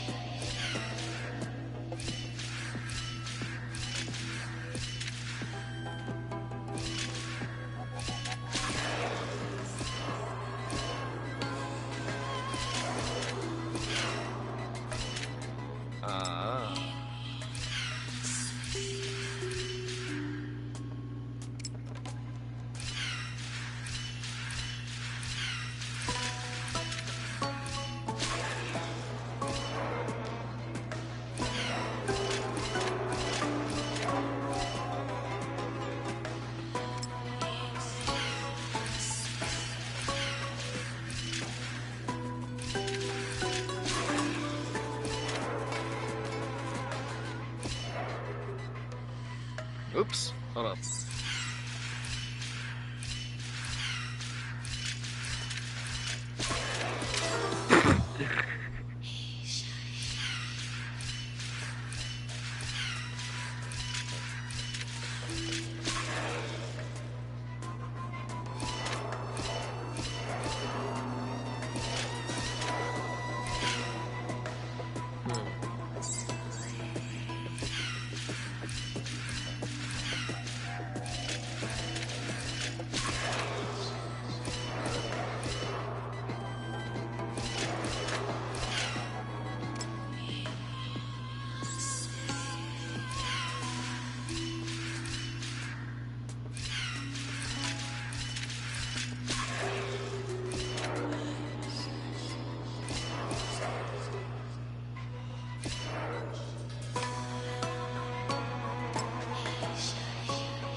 Aha! Ha ha ha. There we go. I can big brain this. I big brain. Big wrinkly brain. Alright. Took me a while to figure that one out.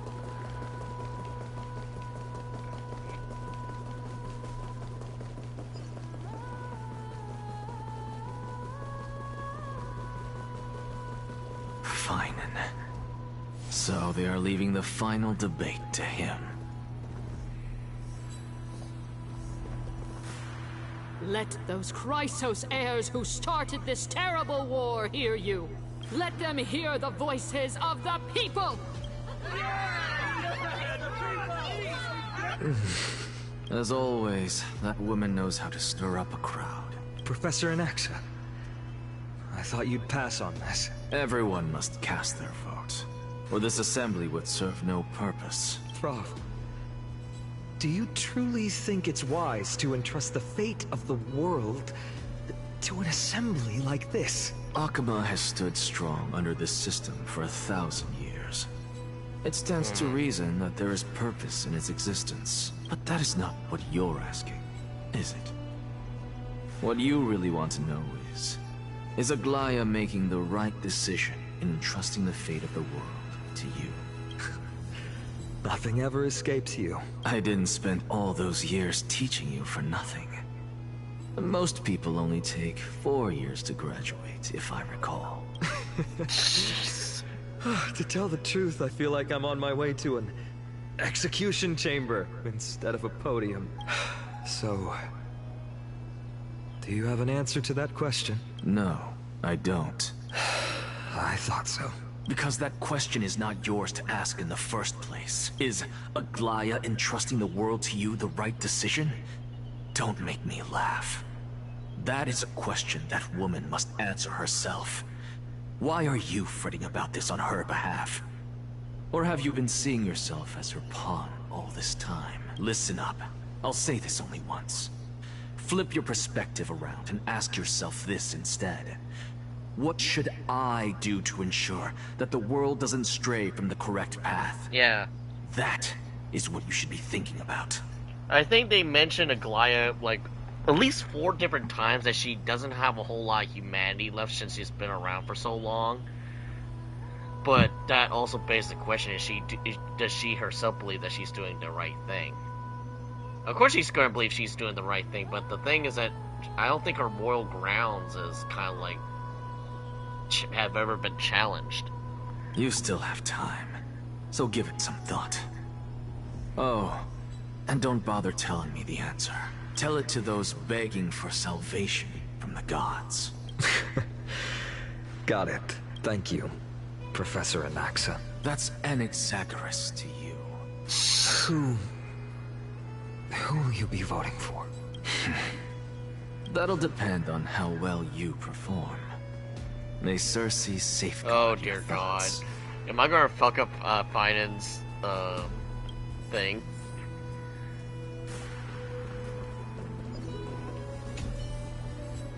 Lord, Alexa, you're finally arrived. The last speaker was somebody sticking the stage to the Lord, Lee Kindness has received a special seat for you. Shall I show it to you? This way. I actually don't necessarily find things remaining the way they are. Elders and citizens, silence, if you please.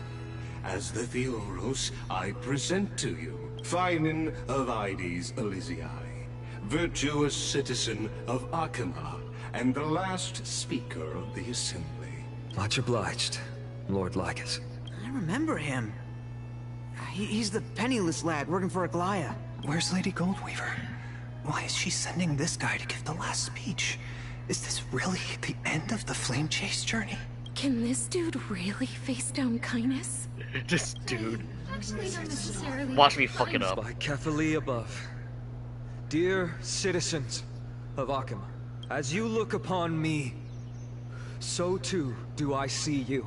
I see your fear and misgivings, your apprehension about the discord between the Chrysos heirs and the Council of Elders, and your uneasiness about the future of the Holy City. Yet, before you contemplate something as grand as the fate of the world, I ask that you look closer.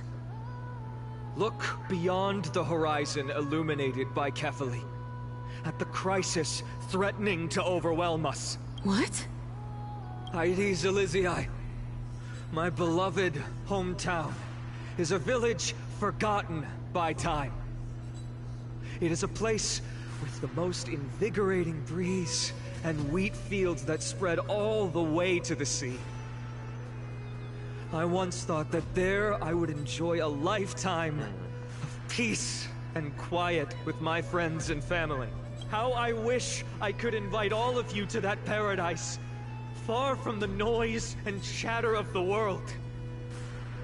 Alas, I can't, because she and all that she nurtured, all that I loved, they have long been devoured by the black tide. My beloved home is no more. I will never forget the day the black tide struck. My father, Hieronymus, fought with a broken sword to his last breath to protect his child. My mother, Aldada, she was ripped apart by monsters. Also, I might live to stand before you here and now. Galba, he was a hunter. But in the end, those arms that once drew a bow instead embraced Piso, his beloved son, as they both breathed their last. Pythias, the teacher, risked her life to save her students, but a burning beam fell on her, crushing her. And what of Livia, her daughter? Did she make it out alive? No, she didn't. Livia, Piso, and so many other children. My childhood friends.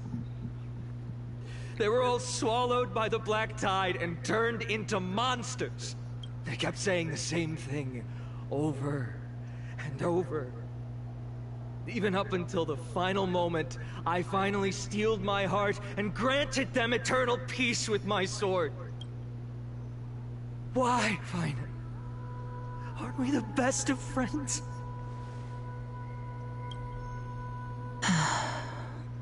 That is the black tide. A looming threat that can bring Akuma to its knees any time. Kindness may have promised that with the 3 Titans of Calamity Con, Akuma will return to an era Chrysia once more. But much as it pains me, I must disappoint you. While the demigod of strife has done everything in his power to hold them back, they are still coming. By now, the name of that black-robed swordmaster, the Flame Reaper, has likely echoed throughout the city already. The roaring thunder is a message from the strife demigod. The Flame Reaper has risen from death, and they hunger for the core flames of the gods. I still think the Flame Reaper is finding from the future. Lies! If such a powerful enemy is indeed approaching, why is Akuma still a picture of peace? Exactly! The city of Akuma shows no signs of pandemonium or chaos. And why is that? I beg you, spare a moment to think about this. Are we able to stand here and hold this assembly in peace today because the danger has passed? No! This peace we enjoy is no gift of fate. We are able to stand here today only because the Chrysos heirs have stepped up and shielded Akuma from calamity. With her golden threads, Aglaya has preserved and continues to preserve these idyllic days that all of you hold dear. You know what? It just dawned on me. Another theory, sorry. It just dawned on me. Does Aglaya know about the Flame Reaper, like the true identity? Or is just me spitballing again? Council of Elders claims that Aglaia will one day forsake the people because her divinity is eroding her body and soul. But ask yourselves this. Rather than offering her aid and support, why do they choose to watch and push Akama away from the Flame Chase journey? The answer that no one can bring themselves to speak of. A truth stained in blood and buried in greed, fear, and vanity. Allow me to lay it bare before you. It is because the Council of Elders, which bears Akima's history and honor, along with this citizens' assembly we once took so much pride in, are now infested with vermin.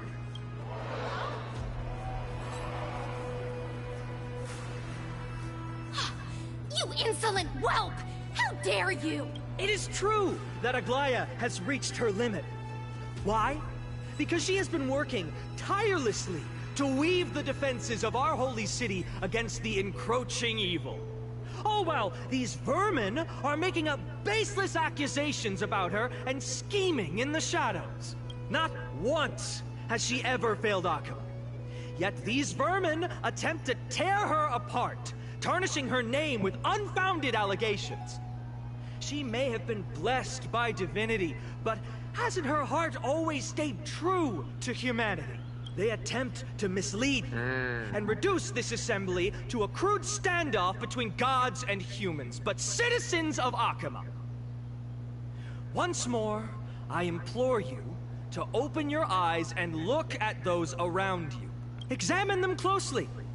Beneath all that finery, do you see the good heart of a human or the poisonous glands of a pest? Make your judgment. Then turn your gaze to the demigods, whom so many of you regard as cold and merciless. Do you not see the light of humanity in them?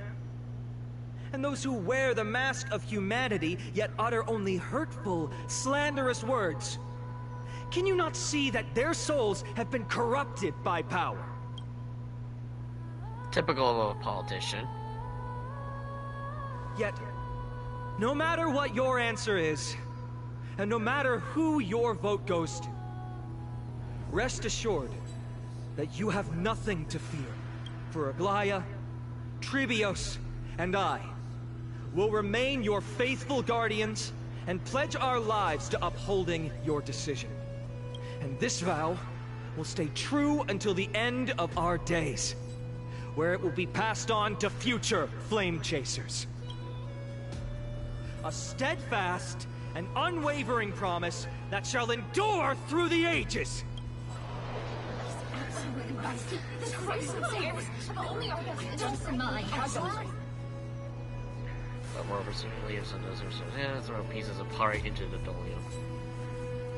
At the present time, on the scales of Talentum, those who call for the continuation of the Flame Chase journey, and those who demand its suspension. Each faction holds an equal share of votes, resulting in a perfect balance. As expected. This is the moment when the Flame Chase journey is the closest to its end. And now, it's your turn to vote, Lord Anaxagoras. Is there anyone else who hasn't voted? No, you're the last. Cast your vote with care, for your decision will break this impasse. I have long since made a decision. Very well. May you bring much needed change to this farcical world. I think I may have mentioned in the last stream that he's playing both sides.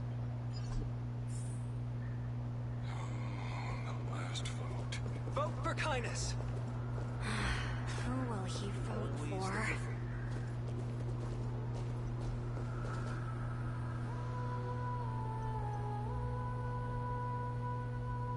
Watch him be surprised he votes for, You've done well, Finan.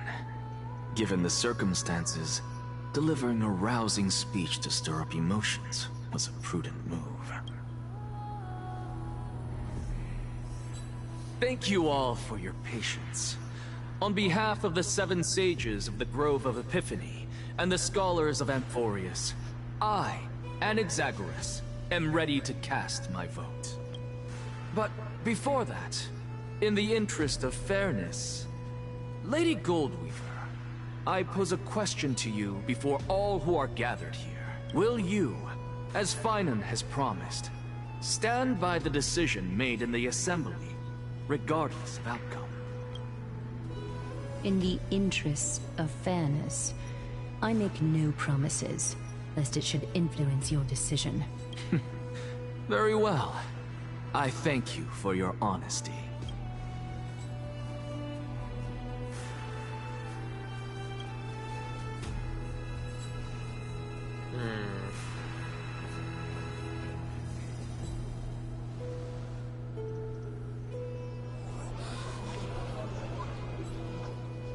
What's he doing?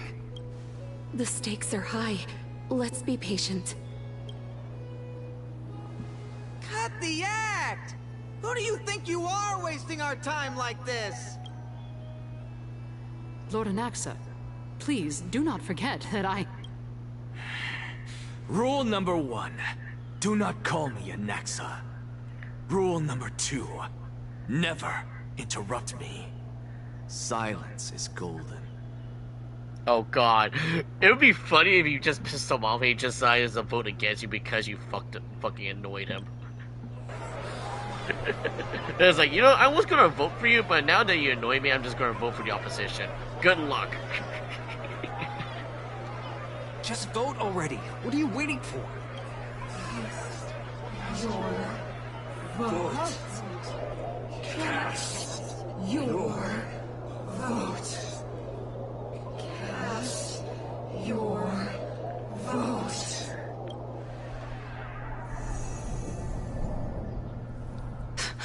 I cannot help but wonder, is every hardship in the world something you will exploit and use to your advantage? How else am I supposed to make use of this situation where my body and soul are separated? Oh, Circes. Or should I say Calypso? Accompany me on this final journey. Let us journey to the Netherrealm and see how she will substantiate the answer to your question and validate my decision. We need only to follow the sound of the tides.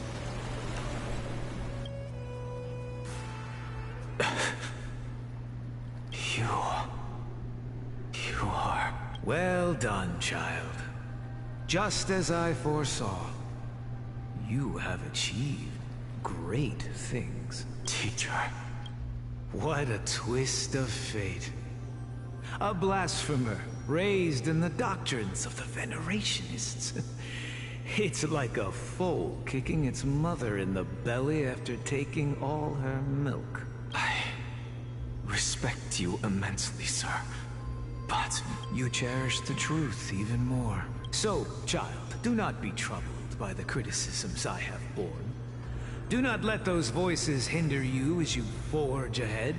As the sage of the Venerationists, I am duty-bound to oppose you. But, as your friend and mentor, Anaxagoras, I say, go forth, for the truth is already in your hands. I will keep that in mind. Go now, child. Your lonely pursuit is about to welcome a new chapter. And when you reach the end of this journey, may we meet again with the truth before us. You have my word, sir. May Circes safeguard your thoughts. May Circes safeguard your thoughts. You are right, Empedocles. My lonely pursuit is about to welcome a new chapter. I must be on my way now. May we meet again with the truth before us, Empedocles. What are you waiting for? Just cast your vote. Silence! Silence, everyone! Behold, Circes. Here at the center of the world, I shall write the final step of my proof. For this place is but one step away from the truth. Oh. Oh. Professor, I completed the proof you wanted.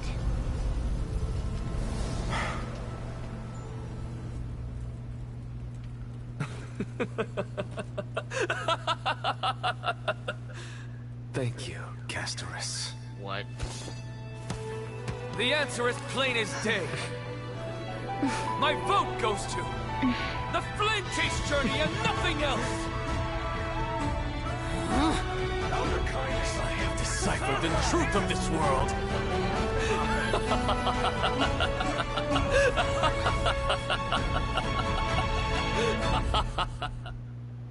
With the balance shattered, the result is clear. He has completely lost his marbles. As the Theoros, I have observed.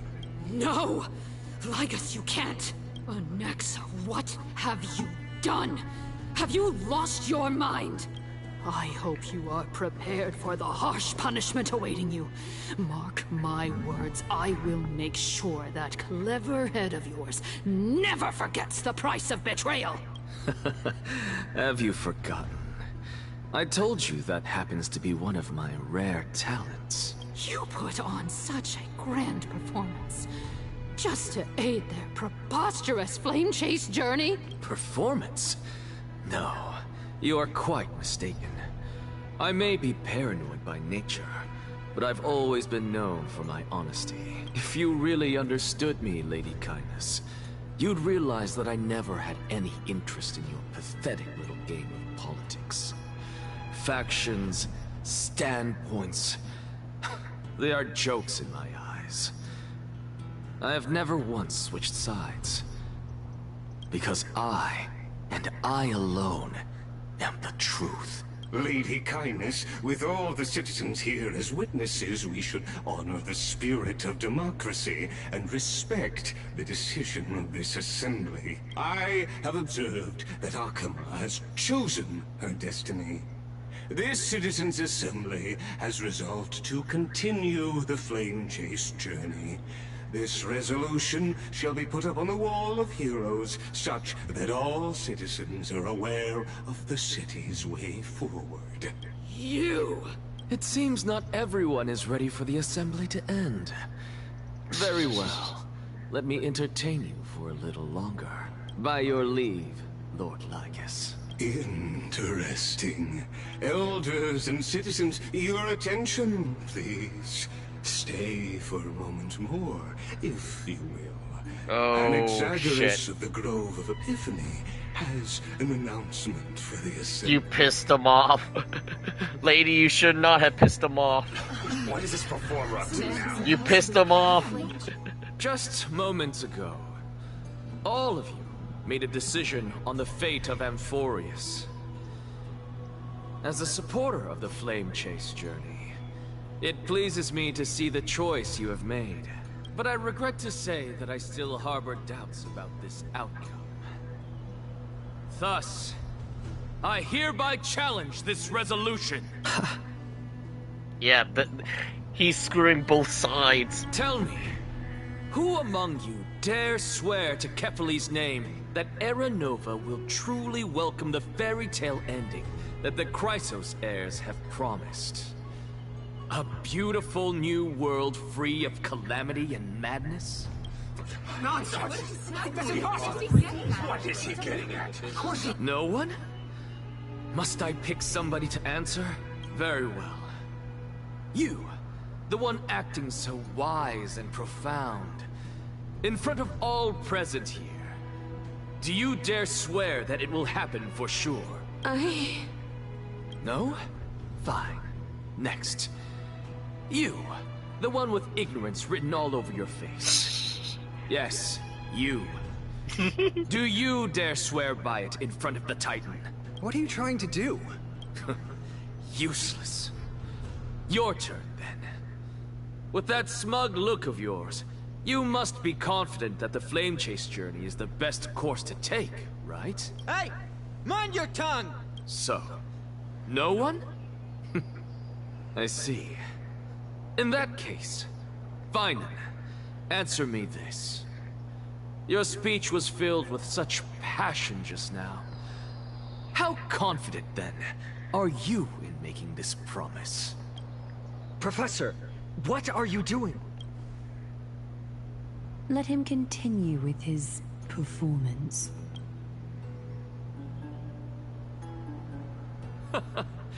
Will you look at that? Even Finan and Aglaya lack the courage to make such a promise. And what's even more absurd is that no one but I can promise you this new world. And yet, the Assembly passed the resolution anyway. But you needn't worry, because I knew better than to trust you good-for-nothings. That is precisely why I am here today. To give you one final lecture. Now listen up and listen well. I, Anaxagoras of the Grove of Epiphany, hereby declare... Oh. Everything that the Flame Chase journey promises is true! Finan of Ides Elysiae, the prophesized demigod who shall succeed Kefali, will reforge each and every one of us in the new world with his complete, intact memories. What? The core flame-bearing titans were the Chrysos heirs of yesterday.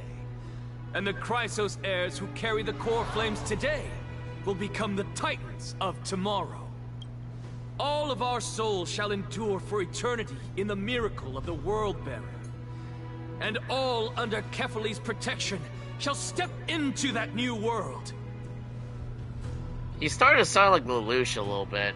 Not gonna lie. I'm just waiting for the whole obey me subjects, obey me world.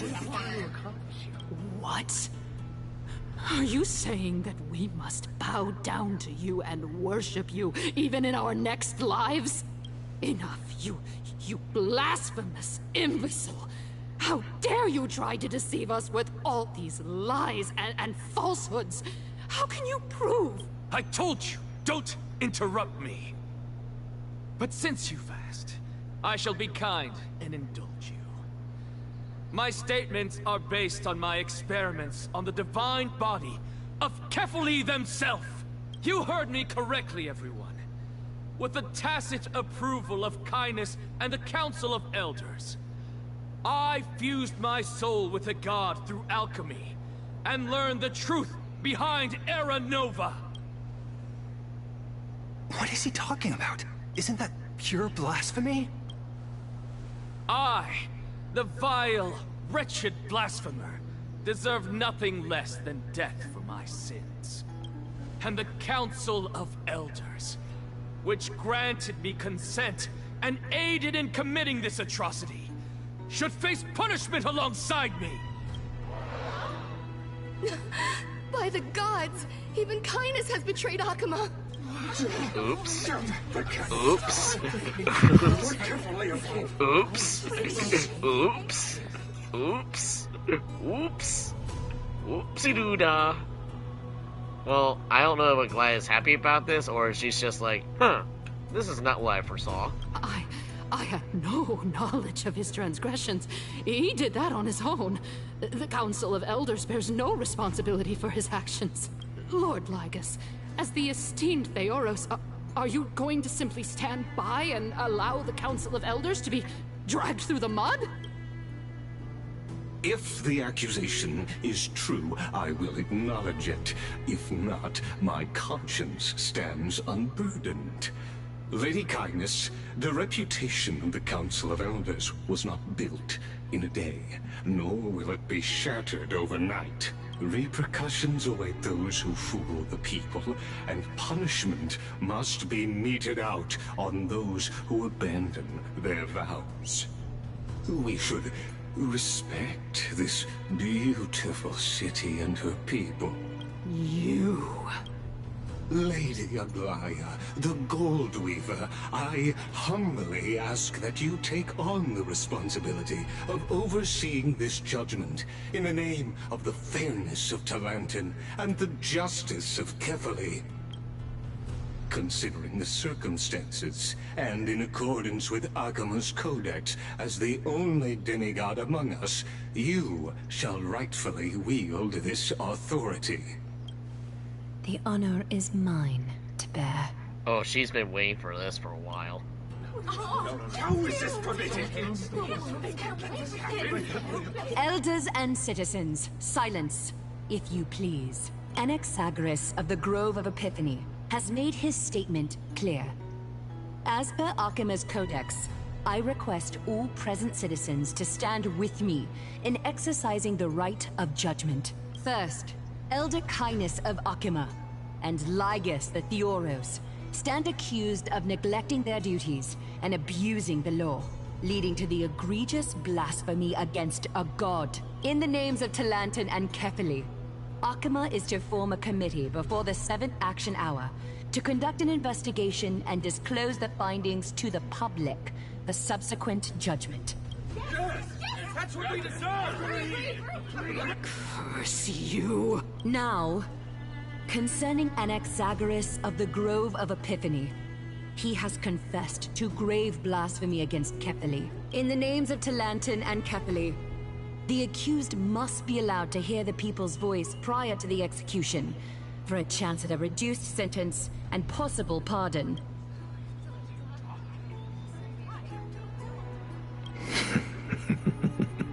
He's already gonna die, so it doesn't really matter. Professor. This was his plan all along. He says he's gonna die, he might as well screw with people as much as possible. Let him die! Let him die! Let him die! What decision will you make, Lady Goldweaver? Enough with the hesitation, Aglaya. This is not like you. Let him die! Isn't he still considered a crisis heir still? Then, in light of the people's voice, O Talantin on high, may you bring death upon him.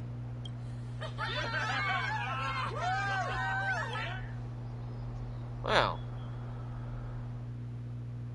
Meanwhile, we're dying. Oh. See flowers. That's nice.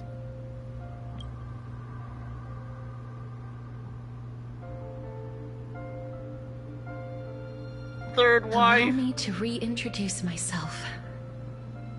I bore the name of Castris while walking among the mortals.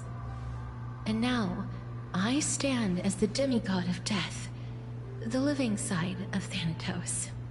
Welcome to my realm, where the west wind ends.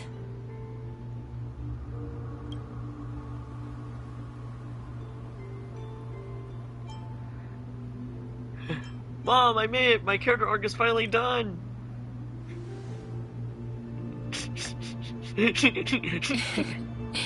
You're still as energetic as always. Did you know? Every flower here was planted by Thanatos themselves. These flowers were originally both lifeless and immortal, but in the first rain brought by the River of Souls, they were given new life, flourishing as the bearers of countless souls.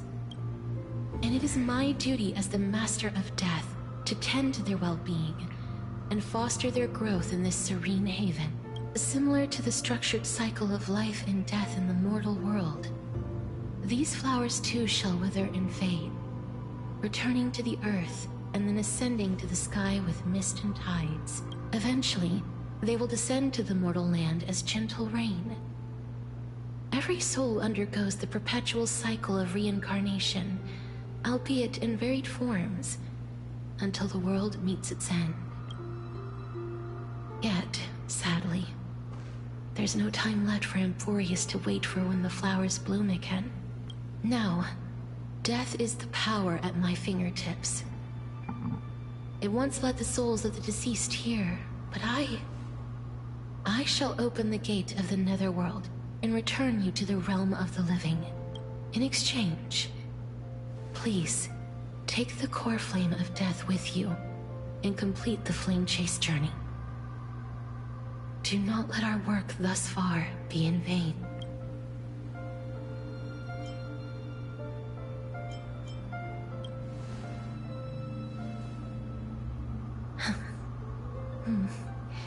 Just like the other demigods, I will stay here and embrace my destiny.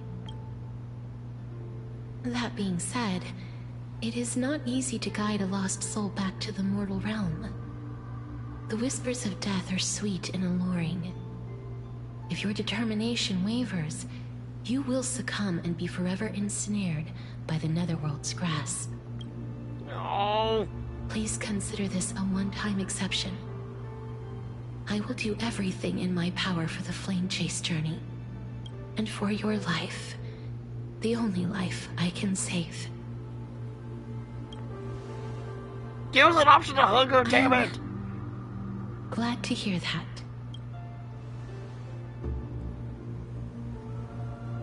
Over here!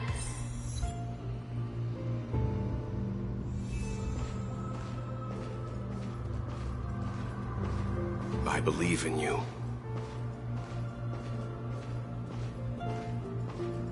This is some Kingdom Hearts shenanigans, man. Don't go.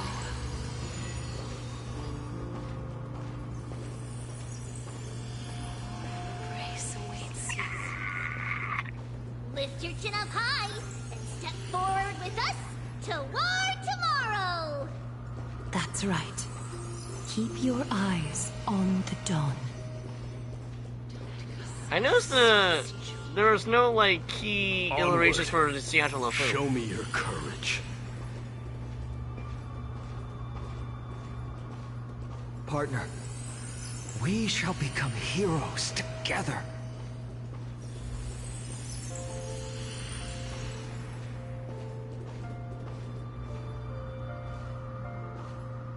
No Ciangelo Fu loving.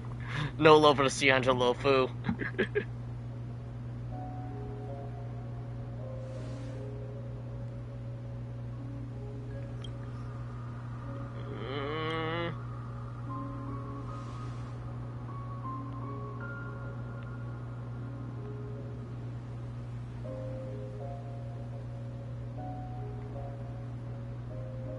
There's no option!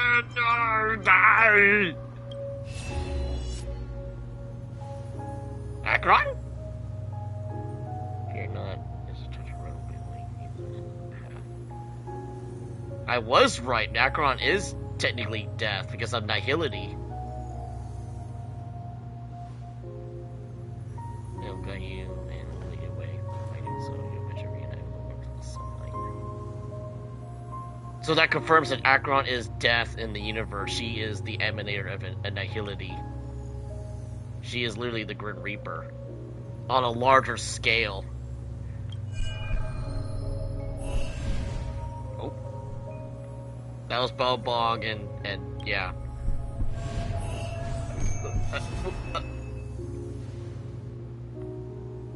All of this is proof that you once lived. Your soul, your memories, the years you've journeyed through, and the path they revealed, leading you back home. Ma'am? So, continue onward. Do not stop moving forward, and do not let her sacrifice and the support of all who have stood by you be in vain. Over here, friend! Ma'am? Wait. Take my hand. Let's go home.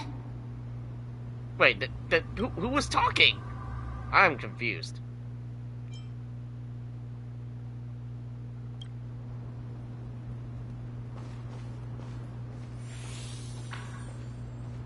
Trailblazer continue.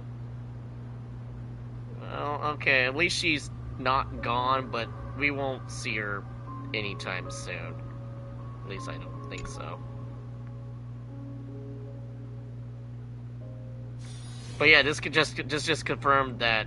Okay, so this just confirmed my other theory back in Penacony. Acheron is indeed death. She is just a larger scale because of nihility. Or, in this case, nihilism, in this case. At last. I knew you could do it. Your soul is still perfectly whole. As if some kind of force is trying its best to keep it together. The Stellaron? Is it Ornyx's final blessing? Or is it a miracle of your own? It's truly incredible.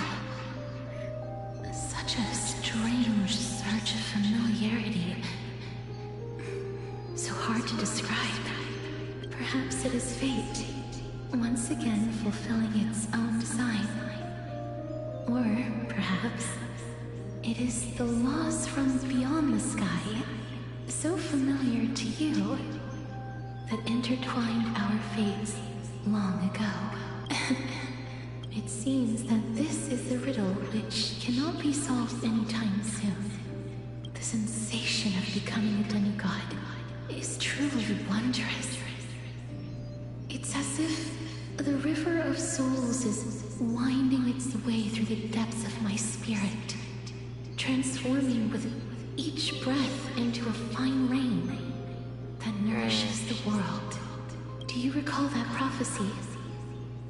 At the end of the sea of flowers, the souls of the living shall warm thy fingertips, and after an embrace, there shall be eternal separation. I promised you that I would do everything in my power to give it another meaning. Now, as I stand as a demigod and destiny draws to a close, I can finally end it in a way that is as beautiful as it deserves. The wish I once sought, but could never grasp, is now within reach. In this brand new world, every blooming life will lift its arms in celebration and recount the profound meaning of this very instant. Every touch, every embrace we share will never again be an ice-cold loss.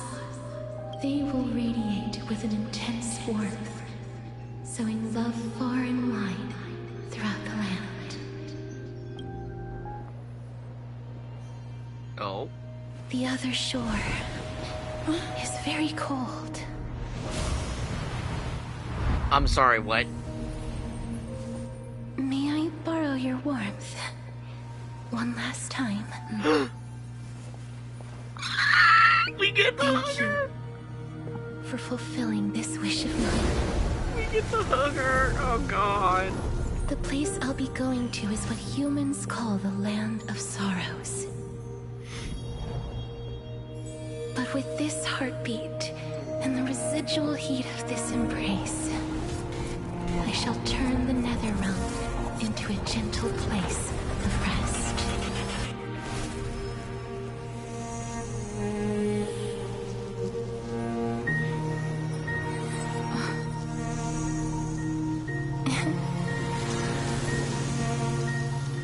This embrace may be brief, but it's the proof that I once lived. I'm glad to help. I'm glad to help. I'm not crying, you're crying. May we reunite in the new world. So by the end of all this, Amphorius might just be reborn. But, I don't know. That grand and absurd performance was what you've been seeking your whole life? I gave up everything in search of truth. And it culminated in this very moment. You, on the other hand, performed as I expected. You did not hesitate when you saw the chance to attain power. It's as if you... crave power, like a fly craves rot. Those are your words, not mine. But what you said at the end... Did you already know what I had planned for Thynon? I may have lost an eye, but my vision is clearer than anyone else. You've nearly exhausted your humanity. You're no different from my current state as a walking corpse. That's true. I've long since burned to ash over the past 1,000 years. Only he is capable of unleashing a raging fire that rivals our final great enemy, Aquila. So, this is our last chance. How about we let go of the bad blood between us? May I resonate with your core flame, Aglaya? Please do. That's impossible. To persist with your soul thinned to such an extent. You're insane. Just as you fight to lug your corpse onward to complete your unfinished goals, I have my own reasons for doing this. Until Finan grows into his position as the prophesied leader, I must continue to lead everyone on the flame chase journey. I must keep inching forward, even if only as an empty shell. I've long predicted this was the case, but I didn't think you'd already lost so much. How ironic. We would have avoided so many misunderstandings if you and I had just spoken this candidly before. But casting aside our ideological differences, there is one thing you and I agree on. Finan. Yes. He was born to be a hero. He understands the hearts of the people, and I can confidently say he is a far better leader than you. Only he is capable of fulfilling your mission. Sadly, he is a man cursed by Nestia. But by my estimates, his horribly elaborate I think I have a better sense of style thumbnail now. should not impede Era Nova. Congratulations are in order. We found common ground at the very end of our destined paths. When you put it that way, it makes me want to take back what I said. Aglaya, we're back. No more Castarees. No. Come welcome our great hero reborn from the ashes. I hope he didn't hear your earlier assessment. It wouldn't be the first time I criticized him. A man should be aware of his own shortcomings.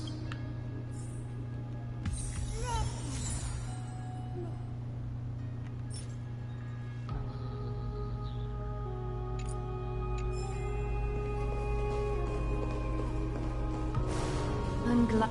Oh, ah! But I don't see Castris among your number. It looks like she not only helped me prove my theory, but helped you fulfill your mission as well.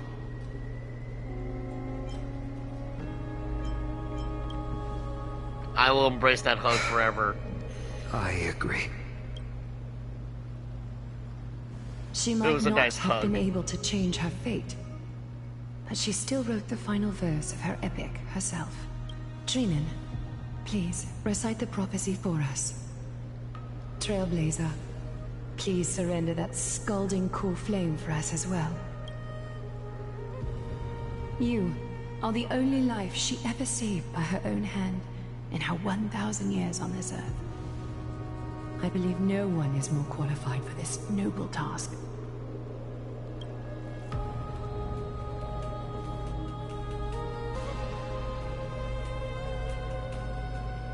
O gods who have returned, and gods who are still watching, today we bring you a soul laid bare.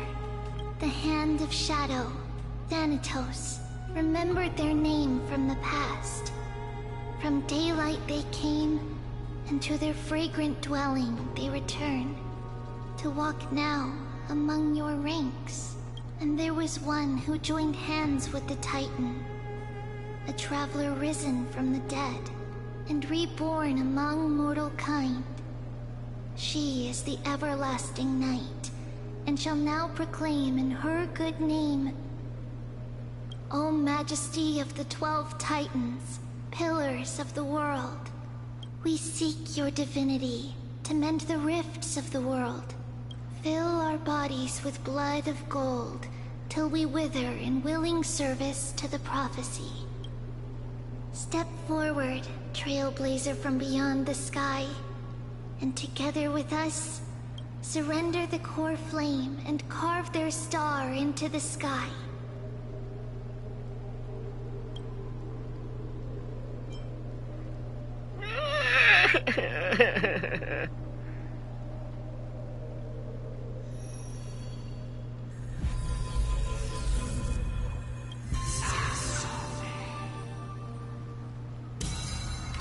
I'm now sad now, damn it. But the hug was still nice.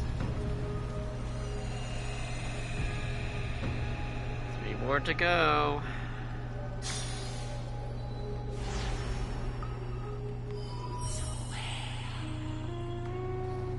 A constellation for death. For life and death, to be more precise.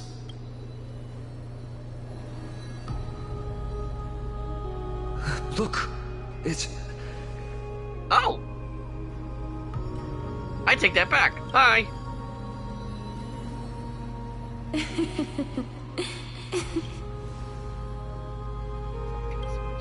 No, it's only a divine echo. I think she's here for the trial.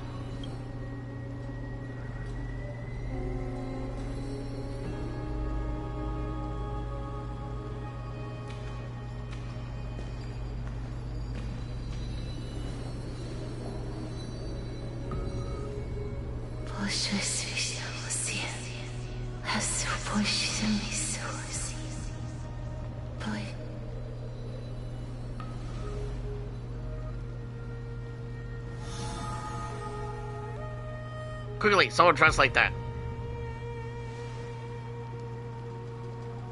What did she say? She demands another hug. That's the language of the Titans. Castorus... No. The Titan. They said... They said? I have illuminated the cold shadow of death. Onwards. For your path to the future is bright and its flame eternal.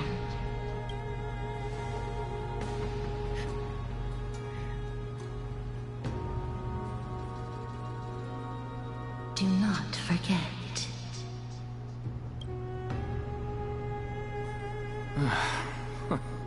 She made quite a scene. I suppose it's my turn now. I won't stop you. Professor, you...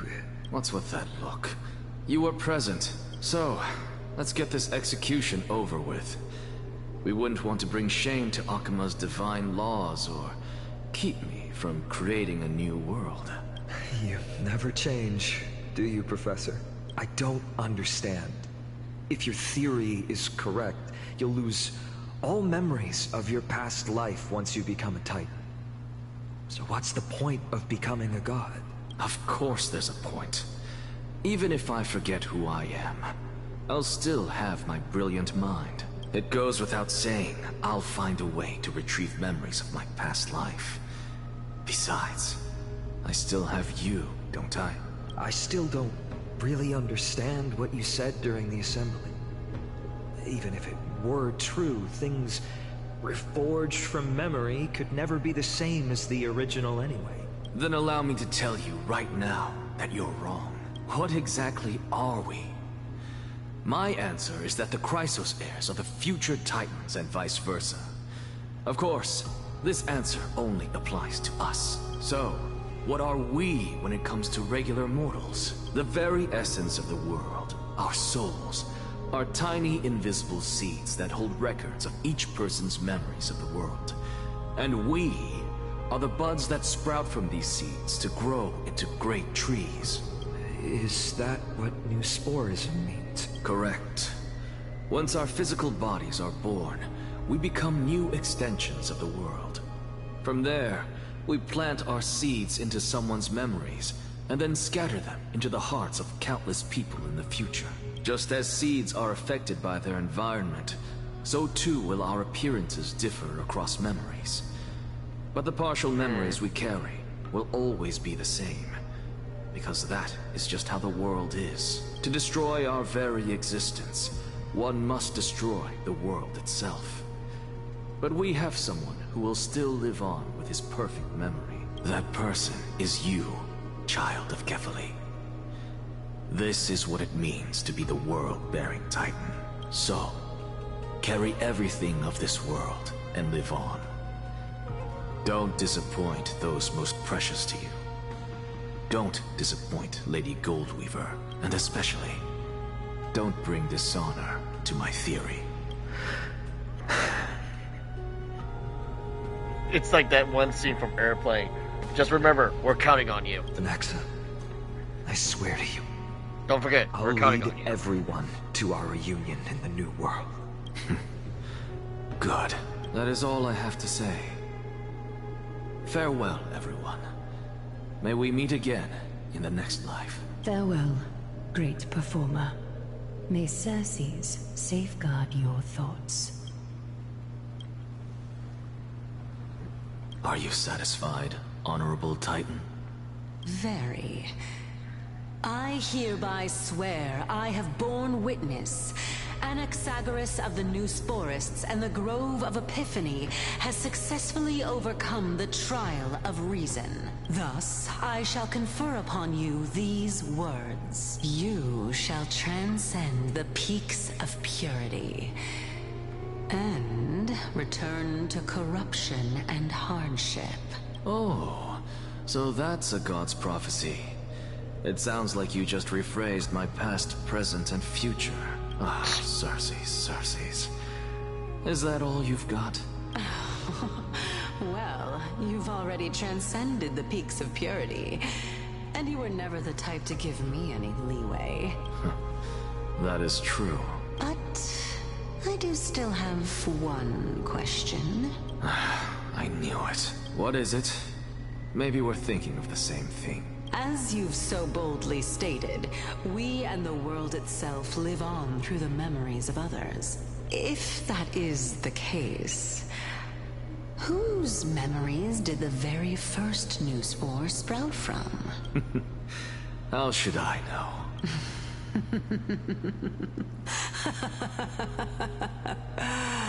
Oh my. But since we are both equally curious, we should allow the children of humanity who come after us to investigate in our stead.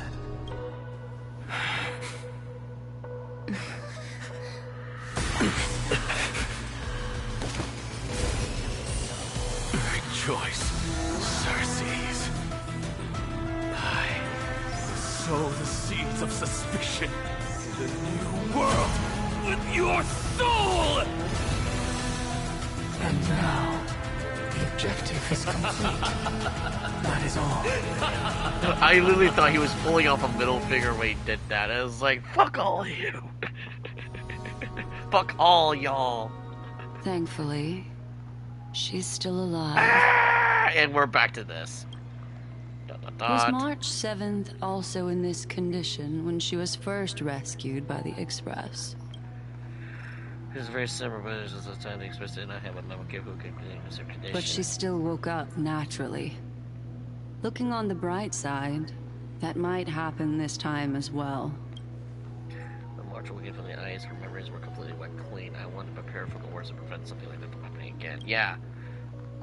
I do not have conclusive evidence, but judging by her current condition, perhaps March 7th's memories have been hijacked. Think about it, Miss Himiko. What will happen when someone loses their ability to remember? I love how just by here that there's a species of fish on memory span less than a second. It forgets something that occurs in its very next instance, perhaps something similar will Unfortunately, short-term memory is an entirely different concept from the inability to remember. Perhaps it is difficult for you to imagine, but an individual who has lost their ability to remember turns into nothingness. The belief of the Garden is that everything in this universe can be interpreted through memories. This is the driving force behind the continuance of this path. The past is made up of memoria, while the future is a possibility that will eventually be converted to memoria. But the present, it doesn't really exist, and it's only an abstract expression. Therefore, when a person is affected by the path and loses their ability to remember, their physical form will also be affected. These ice crystals are a manifestation of that. There's one thing I haven't learned anything until now. You guide us to Emphorius, but refuse to tell us your true intentions. Collecting memories is simply not convincing. Is Miss Himiko suspicious of me? I mean, no offense, but I'm really speculating, but I appreciate your honesty if possible. In other words, now is the time for me to prove my innocence. That's not a problem, of course. The true reason behind my intentions is that Emphorius holds special significance. For some memo keepers of the garden with extremist views, it is a perfect example. Perfect example. A world that can only be seen through the garden's mirror means that memo keepers have the right to keep the world in their private collection.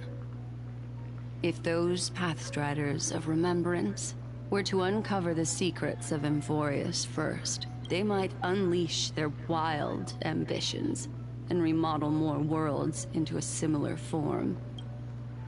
I think they're talking about the world's reincarnation, like the next life over. The secrets unfold. I chose to remain quiet before, because I did not want to involve you in the garden's internal conflicts. Remodeling was not an easy feat. They wield the power of the emanators. You can be even bolder with your guesses. The people that I'm talking about, they aren't just individuals. They are an organization that has already attached itself to the pinky finger of Fu Li. Could they be the ones hijacking her seventh memories? I cannot be certain, but at the very least, they are capable of doing so. I am deeply sorry about what has happened to March 7th, but the deal that I propose still remains a fair one. Emphorius is still an excellent destination, and investigating further might allow us to uncover the truth behind the accident. Miss Himiko, the wisest choice right now is for us to continue cooperating. Oh. What's wrong? Let me take back a part of what I said just now, Miss Himiko. Although we indeed struck a deal, it seems like I have involved you in some unforeseen danger. Please accept my deepest apologies. Something changed. It's Fu Li. Their gaze has just swept across Emphorius. Uh-oh. Meanwhile, Herta's doing stuff. Interesting. I never expected a mere memo snatcher to be actually hiding so much inside her head. What's even more interesting is that the word Emphorius has appeared in her subconscious. This lady seems to be having fun. Is she usually like this? It's, hard to explain. What are you two whispering about? Has it not occurred to you that I can hear everything clearly? Please pardon me, Madam Herta. Would you mind sharing with us what you've discovered? The ones who need help are the Astral Express. You will have to put up with my methods, even if they are rather unconventional. Let's get back to the topic. By using the fourth mirror, I rummaged through the brain of this memo snatcher and learned a good deal. Not only does this person know of Emphorius, but there are also many memo keepers who are interested in the place. I searched through her consciousness and found the following terms: the Eternal Land, the Rejected Land, and the private collection of the Garden of Recollection. It seems like Miss Black Swan is indeed hiding some things from us. Since I'm not able to find any useful clues from the outside, why don't I personally visit this mysterious Emphorius? Oh, God. Oh, no. You're planning to head to Emphorius yourself? Yes, but not in the flesh like you all foolishly did. See these Herta mirrors? With them, I can project my data spirit entity to any corner of the cosmos through spatial warps, without even needing to leave my room. But of course, these corners of the cosmos must be within the coverage zone of inter-astral peace communications. After all, this is collaborative technology. I see. You do seem like the more indoor type. Poor Sunday's like, okay. Is this lady really? Although that star zone is not within the network of the IPC, the Express itself can serve as a signal station. Come, give me the astral chart coordinates, then sit back, and enjoy the show. But Lady Herta...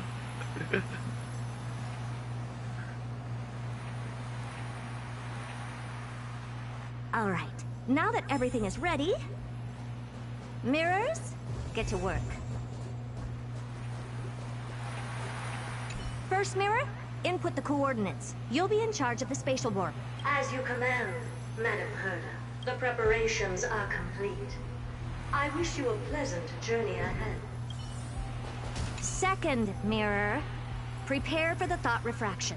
There's still some distance from the Astral Express to the Amphorius celestial body. You're in charge of sending me over. This time, raise the power to the maximum. Don't be stingy. Oh, okay. I won't fail the mission, Madam Herta. Third mirror, you're in charge of generating the data spirit entity. I'm happy to help, Madam Herta. What kind of appearance are you planning to use this time? Good question. Let me think. Forget it. Just use my own appearance. There's no one there that'll recognize me anyway. As you wish. Oh boy. Fourth mirror, you'll be in charge of... It seems like I have nothing for you. Just stand by and wait for orders. Ah, standing by again. That's so boring. Next time, can you count down from Warren's death?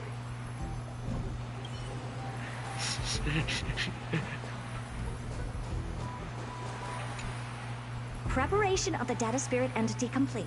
Thought refraction at max power. Excellent. The first mirror. Let's get going. Have a safe trip, Madam Herta. May your journey yield good results. Coordinates input complete. Preparing to activate spatial warp. Destination: unknown celestial body. Amphorius. Spatial warp countdown. 5, 4, 3, 2, 1. Warp activated. This is some crazy ass technology that's borderline freaking science. So that's Amphorius? And magic. Its appearance is, well, sure is unique. Second mirror. Prepare for thought refraction. It's time to send me in. Alright. Please read the safety protocols carefully. Can't you hurry up? Yes, ma'am.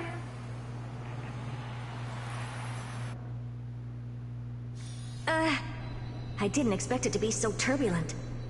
I should have asked the second mirror to use slightly less power. What a magnificent sight. Is this the entrance to Amphorius? Let's see. Perhaps I'll be able to find a way in. What's this? A statue? It's ugly. I don't like it. The Edgelord is back. What's this? How creepy. Oh, it moves? Who are you trying to scare? Herta's like unfazed by this. Oh, I finally found your traces. How esteemed must you be for the great Herta to come out personally? When we return, get ready to become free labor for the simulated universe for the rest of your lives. But Divergent Universe is better. It's either a projection or a fake. There doesn't seem to be much to take note of. My deepest apologies, esteemed lady. I'm afraid that you cannot proceed further. Who's there? Your visit, although not part of my calculations, is a pleasant surprise.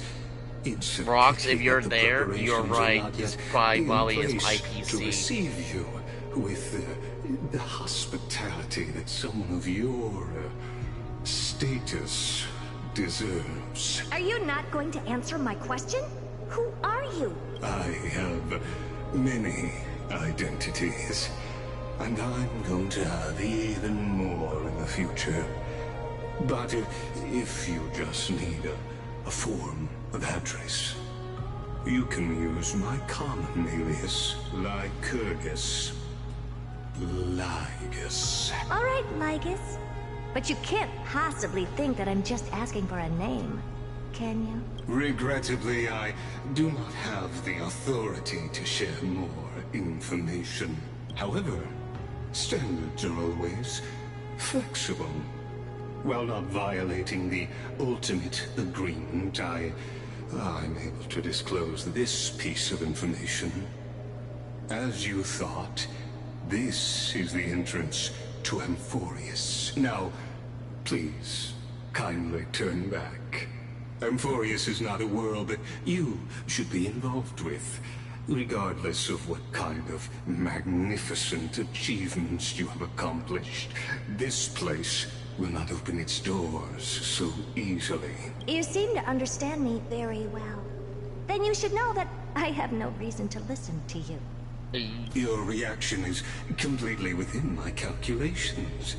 Despite my long years as a Watcher, it seems like my assessment of human nature still remains accurate.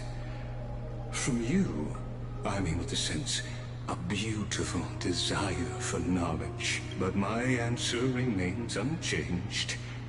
Madam, it is with the utmost goodwill that I suggest you return to where you came from. Let's assume for a second that I'm not so well-mannered, and that I insist on uncovering the secrets hidden behind you, Mr. Lygus. How do you plan to dispel this notion of mine? Within the scope of the ultimate agreement, there are 178,244 logic chains at my disposal to convince you. After filtering through them, I have determined that I only require 3 to attain the results that I desire. Oh?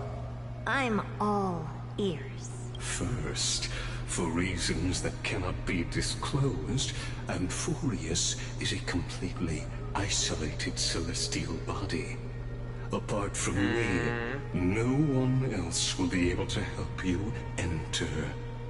That can't be true, because we got there, Herda got there, and I'm pretty sure you are an outside force that got here too, so that's a complete lie. That's not a good argument. Yeah, exactly. Second, if your plan is, as you've alluded to previously, to force me into cooperating by showing hostility, do know that, just like you, I have basked in the gaze of the erudition. I stake my honor, and assure you that in is he another one of the geniuses of the Genius Society, maybe? Mutual destruction will so be Lygus inevitable. might be a member of the Genius Society instead of being IPC. He might just be an Intellatron of the Genius Society. Oh, no wonder I couldn't find a back door. When I did a scan of our surroundings, the safety protocols on you are comparable to Screwy's. Ah, how see? interesting. I assume that you still wish to hear the third logic chain? Of course. Why wouldn't I? Third, even if you exhaust all your means and find a way to break through, you will surely give up once you understand the consequences of your actions. After all, throughout your long life, as much as you'd hate to admit, your conscience has played a crucial role. What a brazen robot. You think that you can actually understand me through your paltry calculations? But since you put it that way, why don't you tell me what these consequences will be? It concerns the third path that is entangled with Amphorius. A path that you and your friends still very much lack understanding of. The destruction. So, if you ignore my warnings and persist in your ways, you will break the shackles of a Lord Ravager. Oh. And when that happens, their fury will engulf the cosmos. So, is the Black Tide itself part of this Lord Ravager? That's why they don't look like, and that's why it doesn't look like anything of the Anti-Matter Legion, because it's been isolated for so long, maybe? I don't know. Yay! Stay tuned.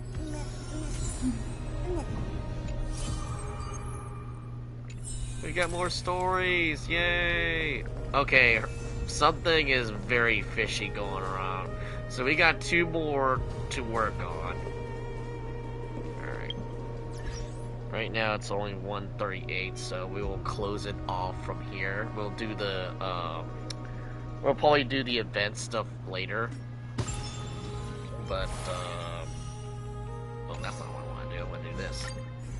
I haven't done the book.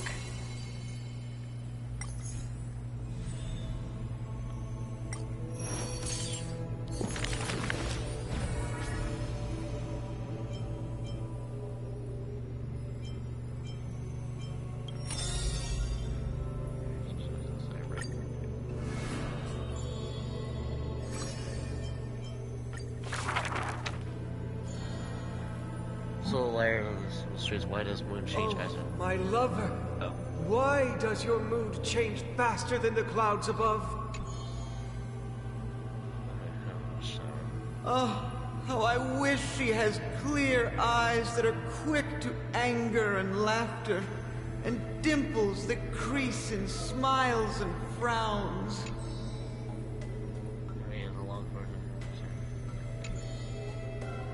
Neither eyes nor dimples like me, even in the face, or she is a glass carpet maker, merely a demigod serf. The gilded dress master executed a romance Helens and everyone's with that. Nearly the visitor opens the doors like the part of the curtains of his ass. Lady Aglaya, I am Apollos' retainer, here for an outfit to take to my master. He casts a sideways glasses and he bows for the garment on. He adores his fine mistress. Okay. Slender hands sculpted the ivory poles of the dress chains and animated. The creation of love and beauty indeed. If you wish to embrace such fantasies. She declares one other hand of the golden thread. You must behave. You must beware of the scissors that can pierce through the chest. In the ancient theater, there are thousands of plays, millions of shows, even where the god of romance was once an actor. The weave below the stage savors of inspiration. The orchestrized poet from finally a return home, the Lord lover separated by misfortune, the hero betrayed, will iris his deadly arrow into the Arthur's heart. The thread known as romance is knit in all things by the love, hate, beyond and memories and prophecies all others. Look, the discipline uncertain but buried his love. The dressmaker plucks it up and into the garment dresses she weaves. The elegant garment makers once had beautiful faces, some as knights with swords, some as impassable priests, to put epitome after epitome in the golden thread's light, till the stage show and a storm of the black tide tainted the dancer's skirts. She wiped clean their vestiges and stole ornaments instead of threads. Use the needle and thread as your sword. She requests the servants who cannot answer. The garment makers are elegant still. They turn bloody. I didn't get to finish reading it. I didn't get the ready. Whatever.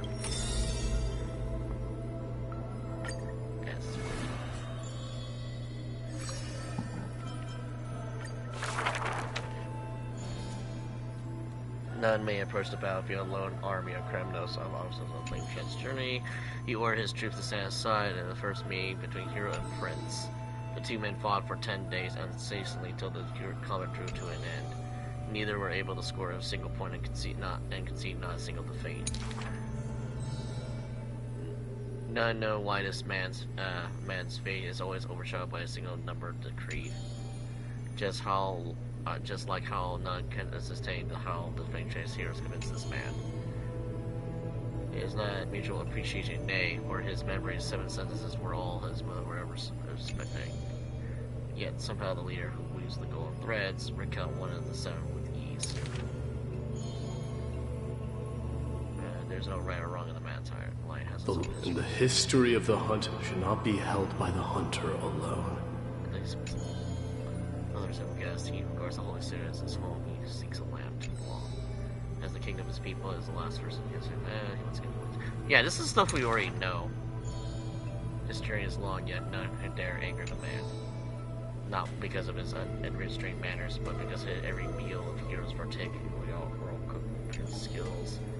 One side serves falsehoods, and words he relies on sentences he has serious guess of. Yet there's always exceptions. The man's arch enemy often puzzled why food always borderline nauseating. He still recalls the day he entered the holy city. One who worships strife is bound with a Even insects consume each other.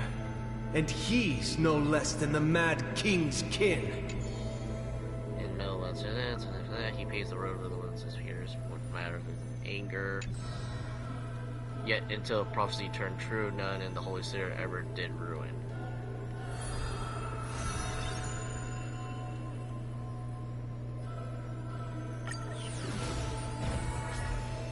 So everyone's story still has stuff to go for. Oof.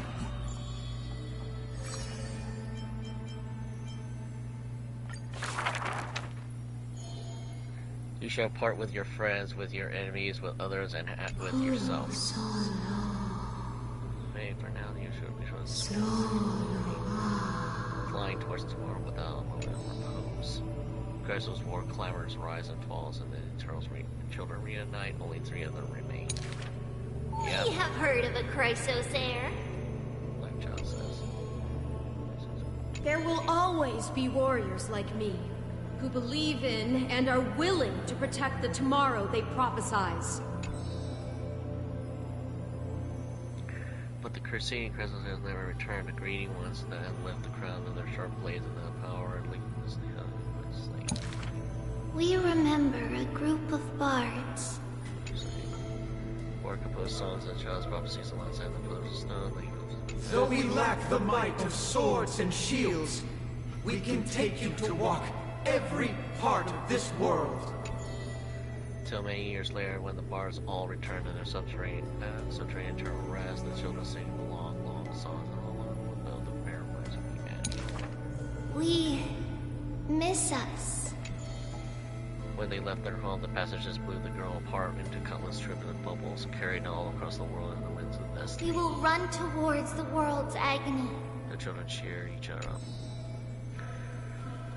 As the years pass and the sun and moon rise and fall, the children often hear sounds of their friends shattering. Farewell, farewell, farewell. The children still walk the earth. Yeah, this is stuff that we know. While the hills of Akamai once grew golden figs to the far CBC. The remaining children linked their hands and decided to make this beautiful city the beginning of yet another journey. The children pull on the hem of the women's dress pieces. Please, listen to the prophecy we bring. The man pulls on her held silk, weaving her heart, and the children pass into the streets. Chase the cool flames with me. I promise that liberation is poured of guaranteed bear fruit, the hot blood of sacrificial lamb. Something.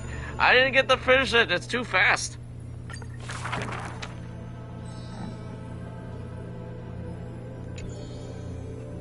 I think I read this one already. I think we kind of skipped it. I think. Yeah, we read this one already.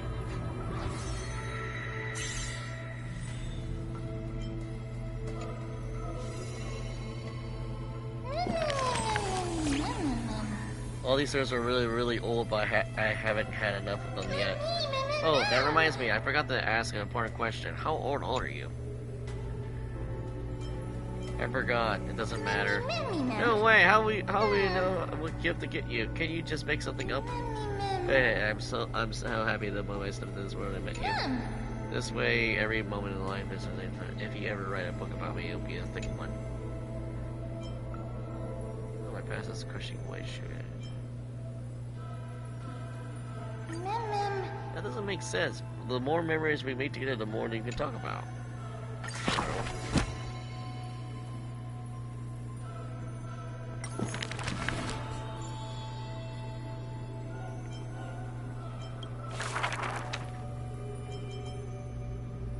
I could have sworn I already read this one. I'm so confused.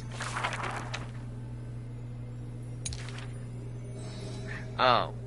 I guess this is just added. I don't remember. I could have sworn I did this one already. That's maybe returns. The mother smiles and as her answer, only a bit tired. Ooh! Excuse me. To one side of the ghost on the golden streams fast, the imports of the child's dreams. Alas, the golden light of destiny cannot inlay the shadows of power and greed, as it robs the child of her own kin and the leather of dark conspiracy. The culprit through the murder had no flaws, but unaware that the lamb willingly stepped into the passage to dead end. Before the priest met her demise, the only thing her eyes contained was spite. Yet she leaves her a final warmth and hope, and boiled with those dolls, leaving them behind as her innocent love. Only sticks to the nightmare of the child's student. The child hugs the dolls tightly. At the very least, we will never leave each other, right? Alexis sighs, softly sighs and carefully lifts the curtain of time, presenting a crystal given to liberate the brain before the doll holding a blade. The giant loves this child born into sorrow, but no power will erase the pain tragedy of the morrow. Only the spells of evening winds of the palace giving the child solace and sweet dreams. Current back shows one. The tiny fading proclamation cannot pull back the strings of the girl's destiny. All shall bid farewell to one, and that person alone will witness the miracle. In the holy city adorned with falling flowers, the children recall the prophecy besides their friend that has passed away. But the girl has already passed through thousands of crossroads and continues to sail towards tomorrow. Oh, the bright smile light beyond to the end of the whispers. Again, haven't read all of it. And then it blew in the spring. Okay. I can read another one? Very confusing. Cass!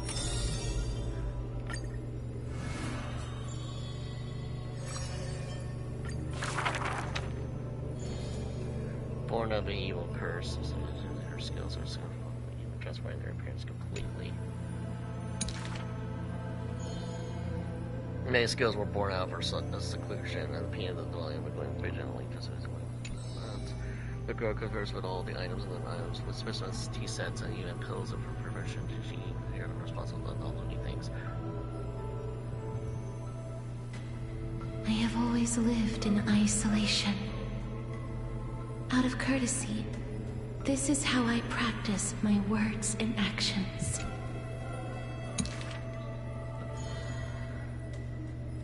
It is hard to believe her explanation. Her face is full of... Ooh!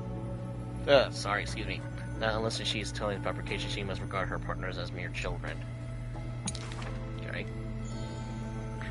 People passed through rumors down within the area of her settlement. All things became frozen, escaping times and impressment. It is an exaggeration of certain things. People have only found an ancient lion's head and vows were in the argument. Those words are true. The head... Those words are true. Ah. The head itself was nearly dead. Though they won in fierce battle, the warriors were powerless to turn the tide. It was the embrace where death dwelled that gave early release from their pain. This is how death escapes time. She keeps every final embrace hidden in her mortal heart. Out of her numerous works, butterflies and flowers often stand out stark, igniting them and they almost hear the marker's remark. Even in death's silence, her sound can still be heard. It is a gift greatly treasured by the man. Few have the honor to grace such work. The Holy One, the heart is such a gift, and the reason she gives is rather far-fetched. I must peer into all fates unknown. The power of time is boundless, but there's one thing it cannot conquer. Death is abominable in humans' eyes. Apart from my identity, there's nothing about me worthy of praise. Blow go over here's this address. It's been said that a man's work is judgment of the Lord. Ah, well, none can know all things, nor be skilled in all crafts. Her works are too early for the living to comprehend.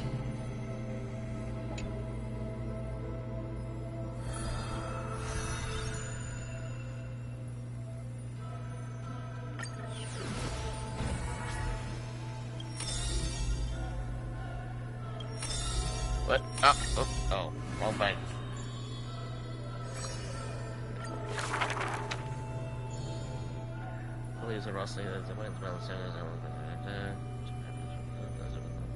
Is this courtyard a tad too small? It's okay, Clementine. As long as it provides warmth plenty. The girl makes the courtyard tidy and it's advertising lands. I'm saying before say there's no light green souls made up. The girl's skills can bring forth miracles, and today she welcomes a patient quite special. Welcome to the Twilight Courtyard. How can I help you? The gravely patient shakes his head. The end times are coming, and we all wander more and more. Oh, you may heal our wounds, but you cannot cure despair. The girl watches the patient leave, and her heart swells in sorrow. Clementine, prepare some things of me. I want this place to be brighter tomorrow. The redhead child takes the girl's hand. Long time no see, Hyacinth. Are you here in Akama for a visit, or do you need help from us? Counts her needs. I want some shining things, even if they're considered junk. Multicolored paper bags, crystal clouds of glass, columns, and jingling wind chimes. The girl brings back to the courtyard and springs no effort to decorate all over. And when some fireflies wander in, the girl all smiles. Little ones, thank you for your light. The patient returns here and opens their eyes wide. Multicolored dreams of the roof from top now resides along so there are sweet whispers of the sunlight. Soft breeze passes and no hint of cold, only serving to wake the playful chimes and ocarinas of delight. Wow, there's light everywhere. What a warm place. The news is soon spread that the grove and the people with empty hearts visit the droves. The girl prepares candies and tea and listens to every visitor's complaints. People say that there's once a star called the sun in the sky, but now the star is no longer there. People say that Aquila took away the world's light, and they say it left them behind a hard bright, and they'll leave their happy dream in the night. Okay. Like the blizzards of the month of the morning dawn to calamity fall, burying warmth in the dawn's light, wordless tides swell up the grove for use in it. The tiny healing haven is the also she opened in barn. When the girl far from home hears of such great news, the wind brings her a moment of confusion, but also factors and tears that briefly spark into being, and the girl still smiles brightly and happy. Yeah, I'm pretty sure Hyacinth just kind of puts a forceful smile, tries to go through things, but she knows she's kind of hurting in the inside. Soon the people of Akama see once again the girl collecting more pieces and tokens, wanting to rebuild the pure haven. But she never realized that wherever she stood, she herself... excuse me. She herself was that holy courtyard, the light-filled haven. Yeah, she's the hope that she's bringing to everyone. Alright. Star Rail Lelouch. Discard not the book. This tale is buried in history. One day, a student elated in victory dashed around the groves. I saw the spell the professor carved on his body. The youth with white hair has beside himself in joy. It must be a power most secret.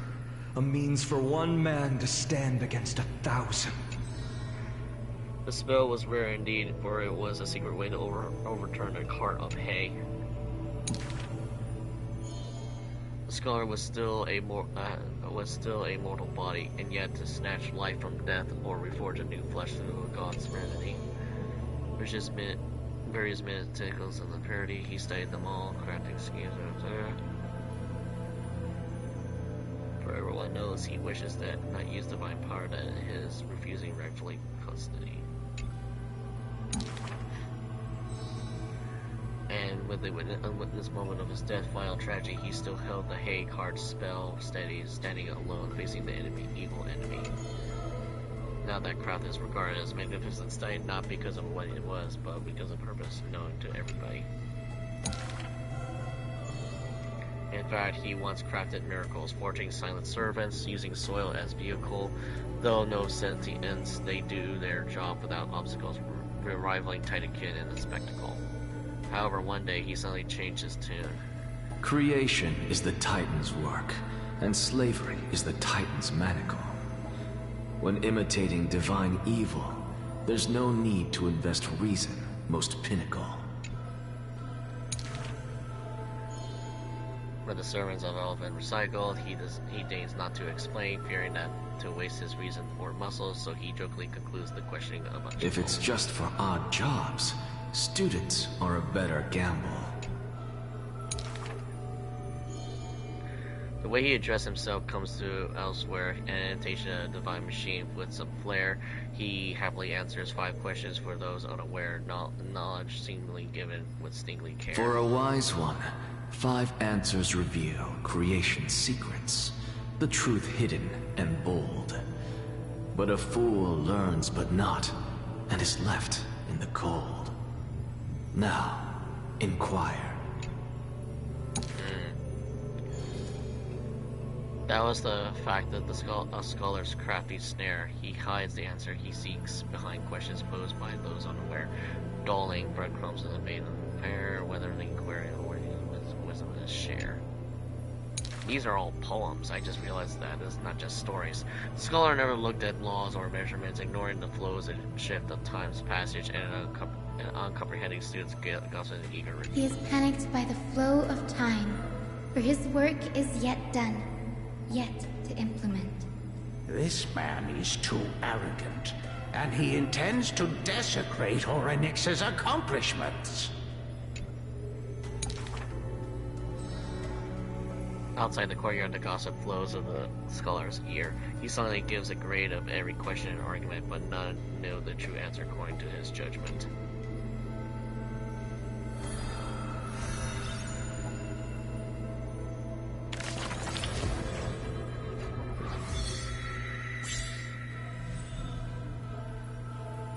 Playing changes past has been played.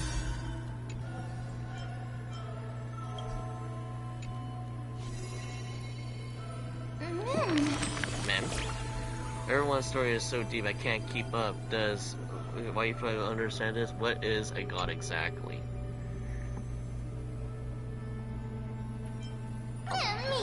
Oh, that sounds so sad, doesn't it? That means they could never truly look forward to hearing a story, could they? But still, I don't get it. It's the way it is, right? There's really a difference between gods and us, right? Otherwise, why would there everyone be a god?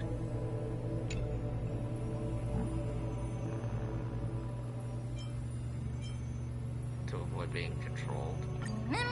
Or could it be that we're all ready? It's because I was controlled that I suppose I would be my being controlled. But as I keep asking, I was really being confused. Maybe I'll wait until we just go to discuss things. Oh, I guess this is the stuff I didn't get. One more. Oh, we got...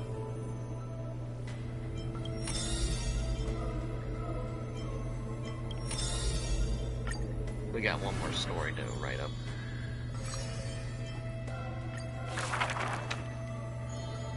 To the dead, when she bids farewell, she casts a slate of fire and act futile. Have you ever heard the lands of such customs? At this time, something rolls down the slate, full of color, seems through tears of the reapers of shills. It turns out the slate is inscribed with poems, and every phrase is diligent color with skill. Before people pass away, I write down these poems. This is the limit of the girl's answer, and she only responds with silence of her request to read these poems. As time goes, she finally opens up her veiled heart, and then the reason behind her reclusive action, her work is finally clear. My poems are still too green. Not worthy to be art. Oh, it stands for the girl's shame and discomfort.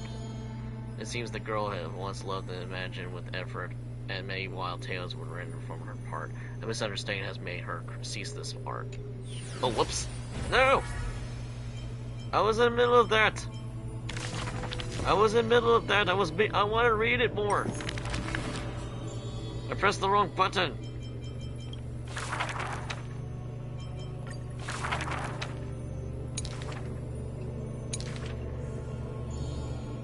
As the time shows, yeah. It seems the girl is also, yeah. We got that part. It is a pair of arch enemies who gained fame in the war. One of them burst into laughter to read the girl's poetic words. He and I clearly wish to kill and tear each other apart. But in your eyes, you think we are close, unable to part. She did not write poetry as a pastime. It is said that she left great works under hundreds of names. In different times, she even criticized her previous beliefs, making her identity even harder to assume. I still found her weakness after many turns and after twists and turns. No matter how fickle her thoughts, she would never lost her faith in those words regarding the value of fragile mortal lives.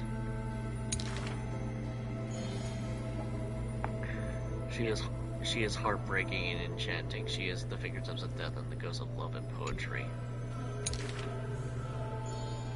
However, these poems have brought her many complaints. The poems of her hands composed all lack an ending of any kind, and the Maid of Death has no desire to continue. This is truly difficult to write. The girl excuses herself. My duty is to lead the living to the end. I cannot think of a fitting end for a poem to the dead.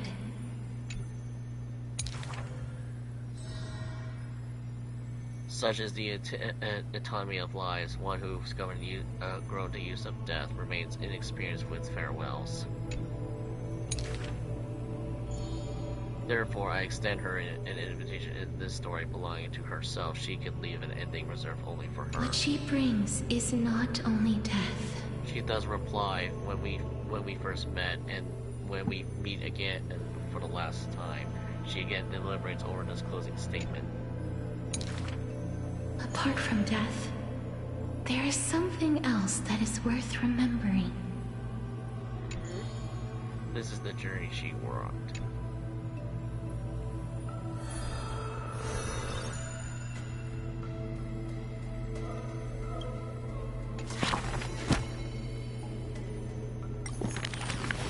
This is just sad.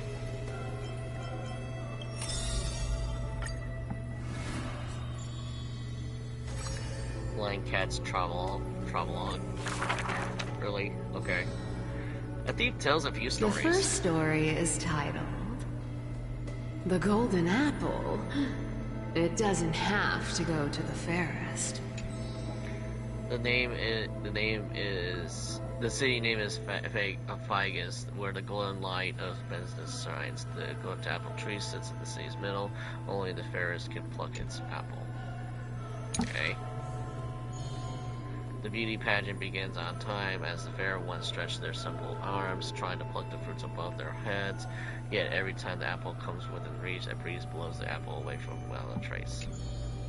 The audience's displeasure disbands with only one girl left standing there, her features bland. Yet, to her surprise, she finds her arms full of golden fruit to harvest grand. The second story is titled Trying to Argue? Don't trick yourself, please. The city's name is Idilia, where Circe's roots bury deep and wide. The silver sword holds a toast and its theory is common sense bread. Even the best athlete could never catch up to this turtle. None can overturn him in arguments, and he obtains the champion's crown in merriment. Yet he is about to leave. Wind blows the tortoise in front of him. Then whole his paradox becomes true. To try to catch up to the turtle, an entire day and night he spends. Is this like the rabbit and the hare? The third story I will tell is titled A Competition in Trickery. Who do you think is the Grandmaster? They say his name is Dolos, where even Zagreus was once tricked. The king promises the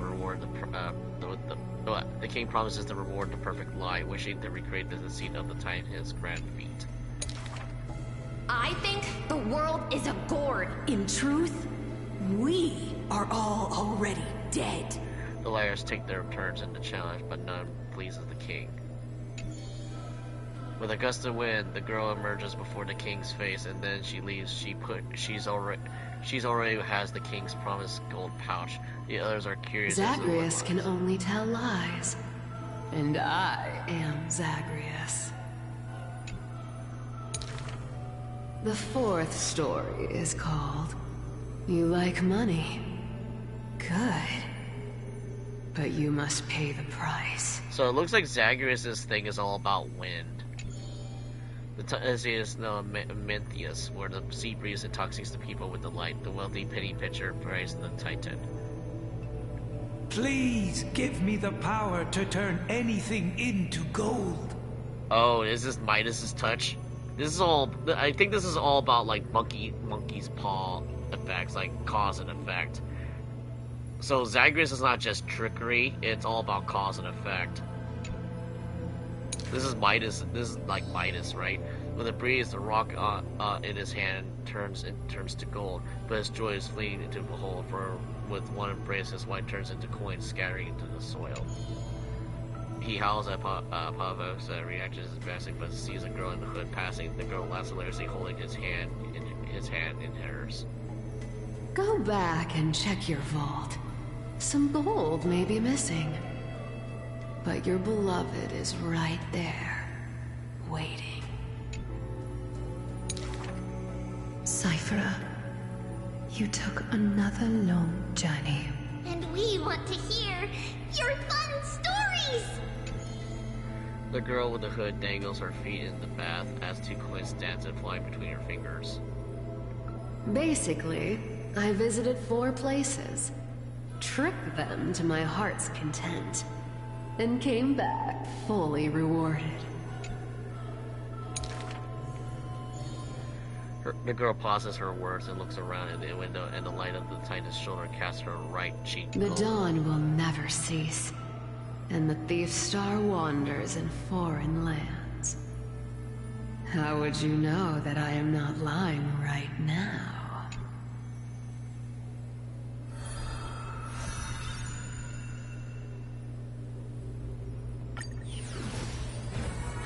My. Alright. At Naxxus thing. Do not make him your enemy, even though he may seem frail and weak. Yeah, because he could kick your ass with words. When a valiant warrior was far assaulted the grove, he shattered their strength with only his eyes and a twig stick. He set them running pride, cutting He may quick. seem cold and unkind, but he sees through human emotions with just a peek. A student with trouble but loved trials and aches. One sentence he guided them away from heartbreak, letting destiny's strands weaves through the path of love and happiness shape. Okay. All is science, and human wisdom knows no bounds.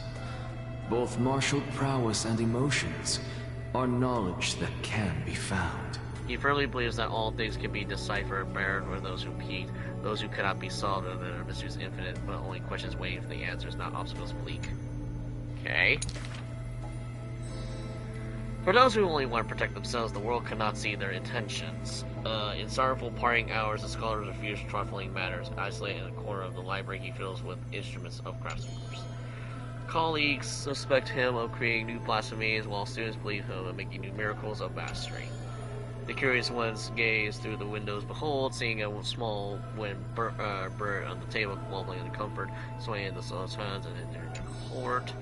I ask him, seeking his motive of his effort, but the scholar usually is so quick to retort, he refuses to answer, seemingly coming up with sword. Creatures that have, through his hands pass, all change their functions, invoking wonders peerlessly. He once removed his hat, and others doing this. They walked on the hat over water with success. They also saw him light a flare, fearless, instead of creating a chilling cold air, not so harmless. The bird was once a toy, and now his messenger, or perhaps still a toy. That is a magic trick for success, and no one of his teachings will ever profess. Nothing in this world is ever born fixed.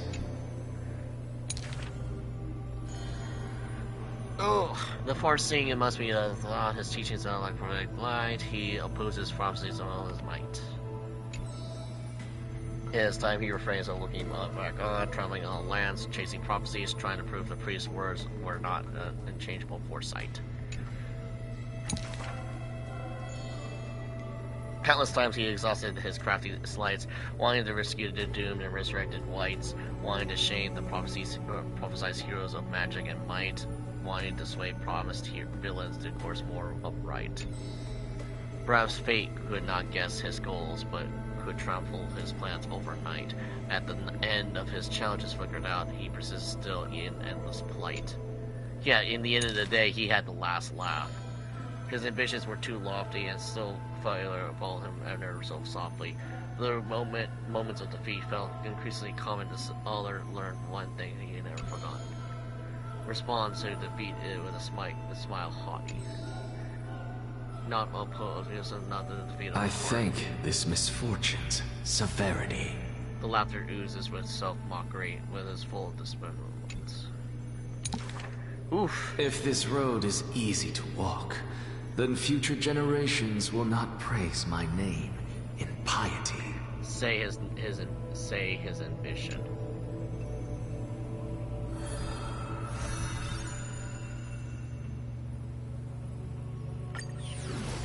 So it looks like everyone still has some stories to go through, even though we might not see them anymore. Alright, Mighty, what you got for me?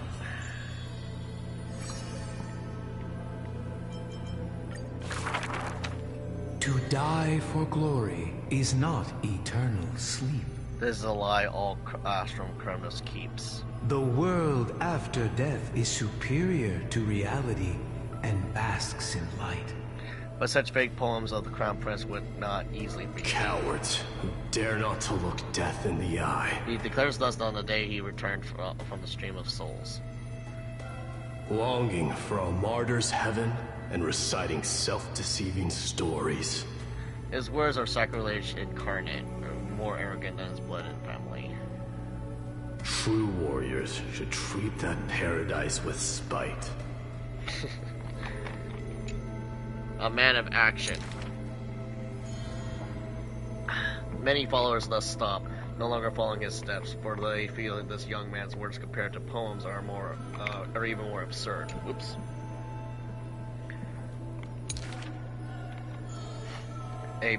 By immortal, equal not in perfection, the man believed dangers endlessly, simply seeking his weakness. In his greener days, with more amateur skills and cries where death denied him even after kills, he learned why curse is a synonym for blessing. He saw this visage of terror at life's closing. This man seems unmoved when his past is mentioned, having braved death 9 times. He who once lacking now excels above everyone else, still rising. Yet, when asked if he still took lesson when he was a child, he does not answer. It was a wild tale he could not care of opine. It said that Castle Kronos has secrets to find, though which the king's power was passed, one man already by straight in his bloodline. Yeah, he's definitely Therefore, like that. A traitor who does not inherit the throne is a king most infirm.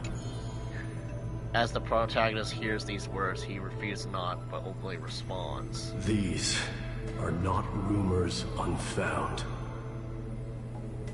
But will they matter if my deeds eclipse those of all other kings? Achieving glory beyond? Never turning back in war. He seizes all our glory.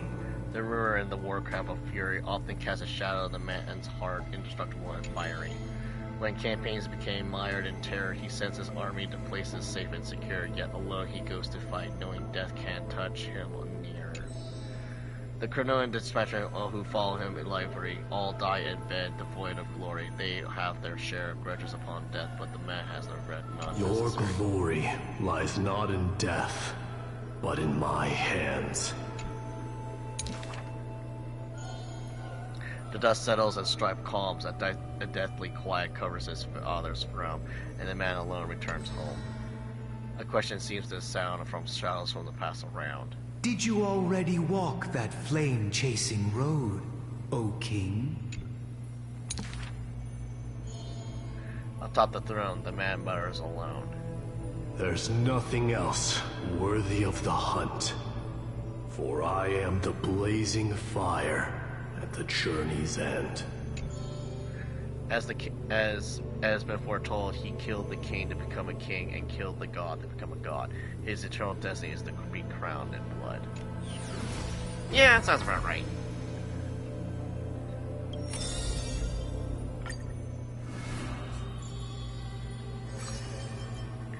Yeah, Glaia's thing is almost done. In the past, when strife swallowed the earth and schemes disrupted the hearts of friends, the maid who is yet to weave has wrapped into the cocoon most grand, untouched by storms sweeping through the land. She spent her youth in the palace of romance, surrounded by treasures with even maids beautiful beyond belief, often bathing with the praise and admiration of the old wealthy nobles. Till warfare set the threads aflame, and the devotee praying priests have slaughtered before the altar the family adored by all perished before their courtyards, and the blood of her maid servants dyed her golden mantle red. The golden threads covered her eyes, snapped, and the concealed truth finally appeared firsthand. Before a strong wind, a weak nobility cannot stand. In the long, endless war, the Golden Weave family has shattered by the sword, and the legacy of the romance became a tragedy.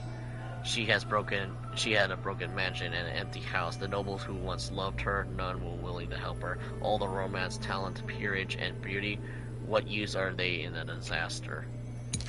That's true. As she closed her eyes in melancholy, the maidservant pushed a broken loom in her ear. Miss, would you like to pick up the shuttle again and weave for me?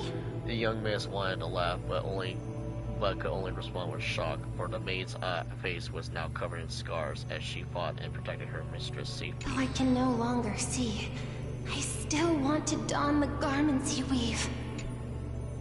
That is messed up. That's sad. And yet, when she heard this, the desire to weave overcame her fears. Therefore, it is broken the shadows of a house, and loom of romance moved once more. The garments were exchanged for copious gold, buying back her renown of old. Yet, besides this mistress most noble, there was always a blind maid in tow, dressed in luxurious unfitting. As the weavers hesitated, the praises were used. Majestic lady must be Mestia in the flesh. The harsh words also Mistress's beauty is quite reduced by a maidservant, so unsightly. The maidservant apologized in embarrassment, lowering her head. My mistress, I have brought you shame. Yet her mistress brought her in the middle of the ball, having her garb in the latest dress as the model.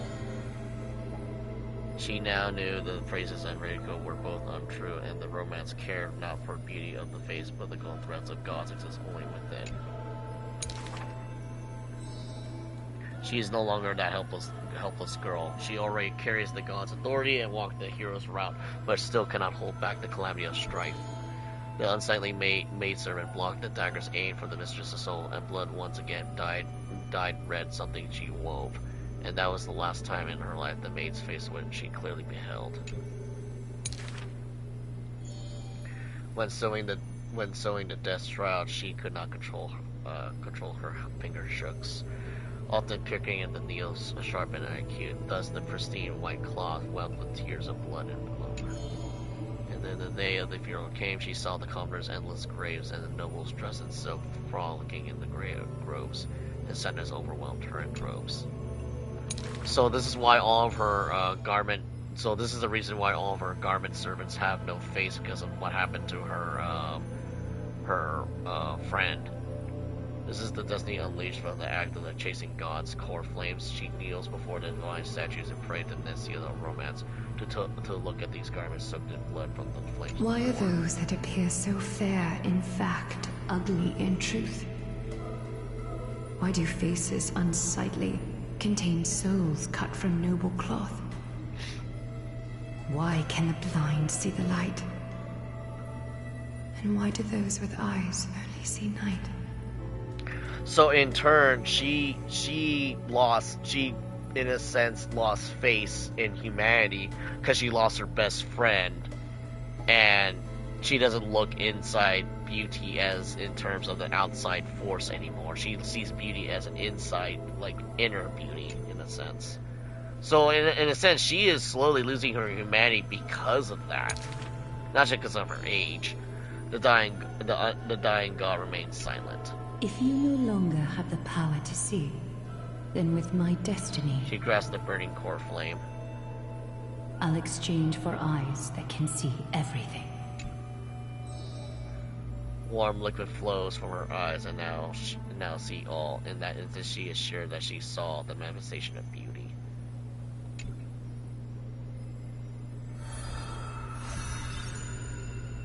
One more. Ooh, boy.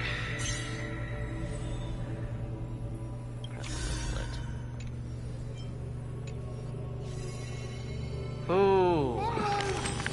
Mem. Cass, only in the very end did I realize that she was nothing like the others. I'm very curious, is everyone like this, having a side that no one else sees? I'm curious about your side. We only know when the story's over. That's not quite the same. I'm not sure how to explain it, but maybe I'm talking about a true me. But right now, I'm not really in the mood of digging too deep. Cass's story is stepping into the next chapter.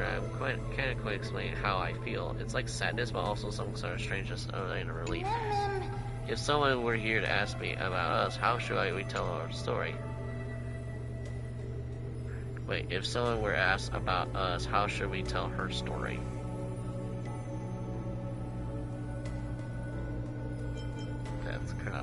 Death cannot stop her from loving. Feeling sounds the same. Maybe the feelings that I couldn't put my words either. Yeah, in the end of the day, she got the hug. She got a good, warm hug. And in future stories, the ways to avoid any endings for my sake, okay? Even though every story has an ending, I still wish everything could start over again. Whew. Okay. Oh boy, we got a lot of stuff here.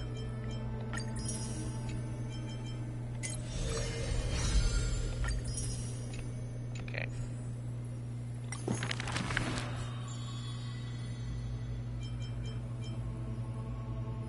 Okay, so in total there's 12.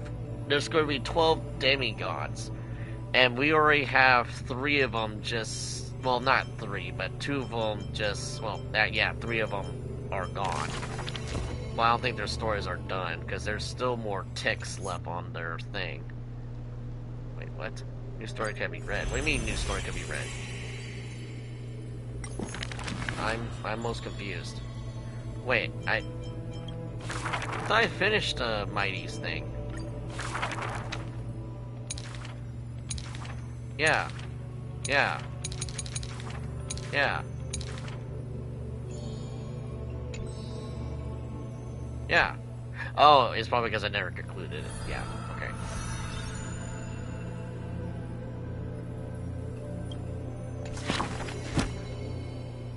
Yeah. What? Oh, I guess because of the rewards. Okay. Alright, now are we now done? Okay. So, it's like almost 3 o'clock. We did some massive amounts of work. So what I'm going to do, before I do this, I can collect all this first.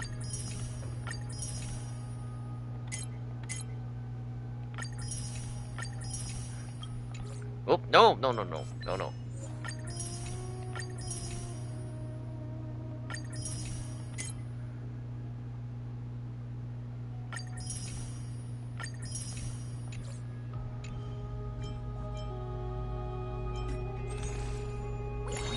Oh, right, because it's the new day. That's right. Okay. Oh, and it is a new day too. So, oh, did I forget? Oh, I didn't collect all my. Oh, I didn't collect all my dailies. Oh shit. Oops. All right. We'll probably do the events at some point in time, but I'll close this off with some gacha here. Because we need to do Celestial Invitation. What's that? Oh, okay, never mind. That's that.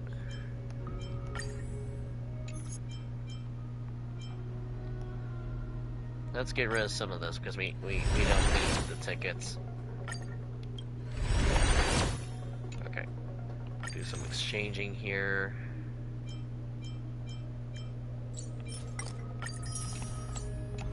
So we got about a couple more. So let's do it. Yeah, nothing.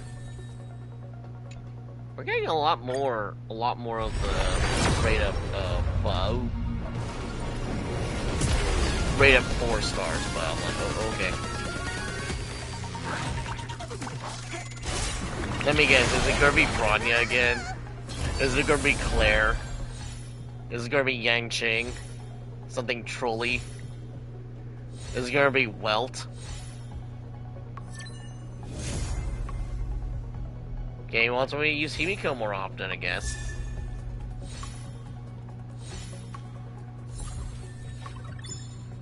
Alright, so we got Himiko again, so that's not too bad.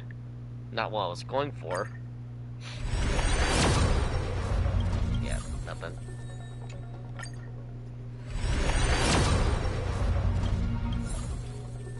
Nope. But at least I think they, I don't know, did they increase the rate up for the 4 stars? But I feel like they did with the addition, because I feel like I'm getting 4 stars a little bit more frequently now. At least that's what I'm noticing. Yeah, Himiko's turn to troll me. Himiko's turn to troll me. It's like, okay. Hi, Himiko. Okay, so that's... what's this one? Can be exchanged for 5-star characters. Ah, right. Yeah, but... I wonder if we could use that to, get another copy, so you get another 5 tickets for the character. Because honestly, I still need to build Laucha. Honestly,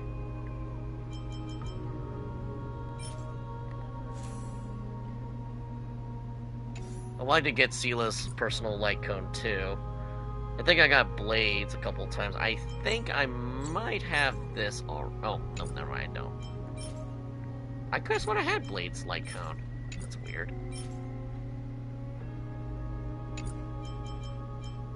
Interesting. Okay, so I have a couple of choices here. So wait, where's this from again? Oh, that's from Nameless Honor. Okay. Okay, because I know I definitely have Himiko's and Welt's light cone. So there's that. Oh boy. RNG, don't fail me now. Oh, never mind. It failed me. RNG, you betrayed me. You have failed me, RNG. Alright, single polling time. Let the madness commence. Okay. Let the madness commence. Yeah.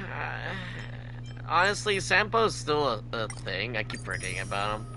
But yeah, Sampo's Sampo.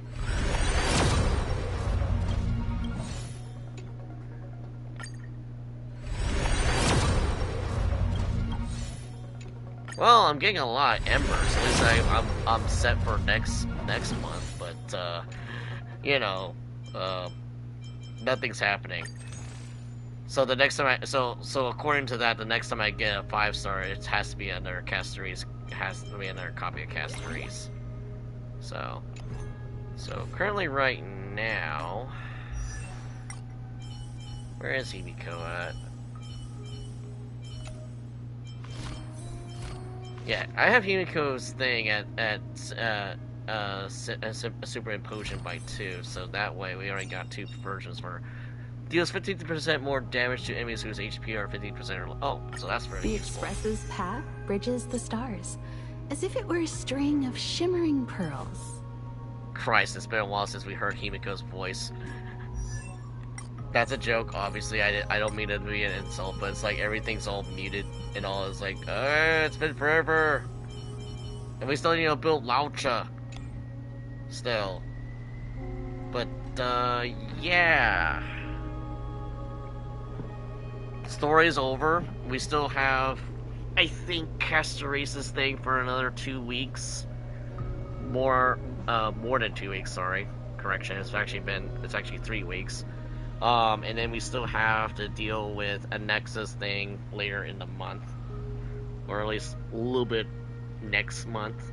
So, yeah. Until then, this is Lord Ryan here, signing out, sayonara, and we'll see you guys next time for more Honkai Star Rail. Maybe with some events. I don't know. I'm probably going to take a short break, because I think we have more than a month to do, well, this. So that's going to be fun. In fact, let me check what the rewards are.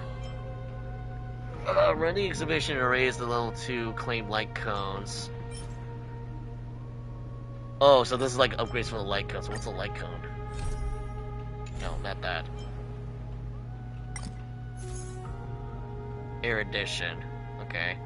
Increases attack by 8% for every one different weakness type of enemy has. Increases damage dealt by user by 4% up to 7 weakness types.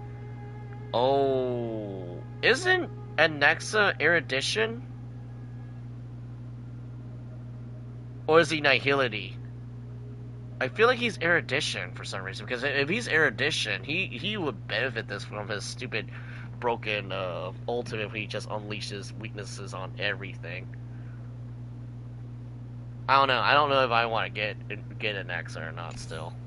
I mean, yeah, I still like to get Star Rail Lelouch, but still. Okay, and we get more Stellar Jades. Okay, so we'll do that on our own time. Because I don't know if that's, is it based off days? Nope, that's the wrong button. Oh. The gacha trade does not exist. I'm sorry. Sorry, we're not ending yet. We're not ending yet. We're not ending yet. Oh my god, I forgot about that. The gacha train does not stop. Gacha train does not stop. Okay. Gotta have some chaos in your life. You not know why about that. Yeah, I'm just wasting this at this point. But you never know. You never know. RNG might fuck you over and just do something stupid. I mean, I have a couple scares. Alright. Alright, till then, this is Lord right here, sign out, sayonara, and see you guys next time. For real this time. Later, folks.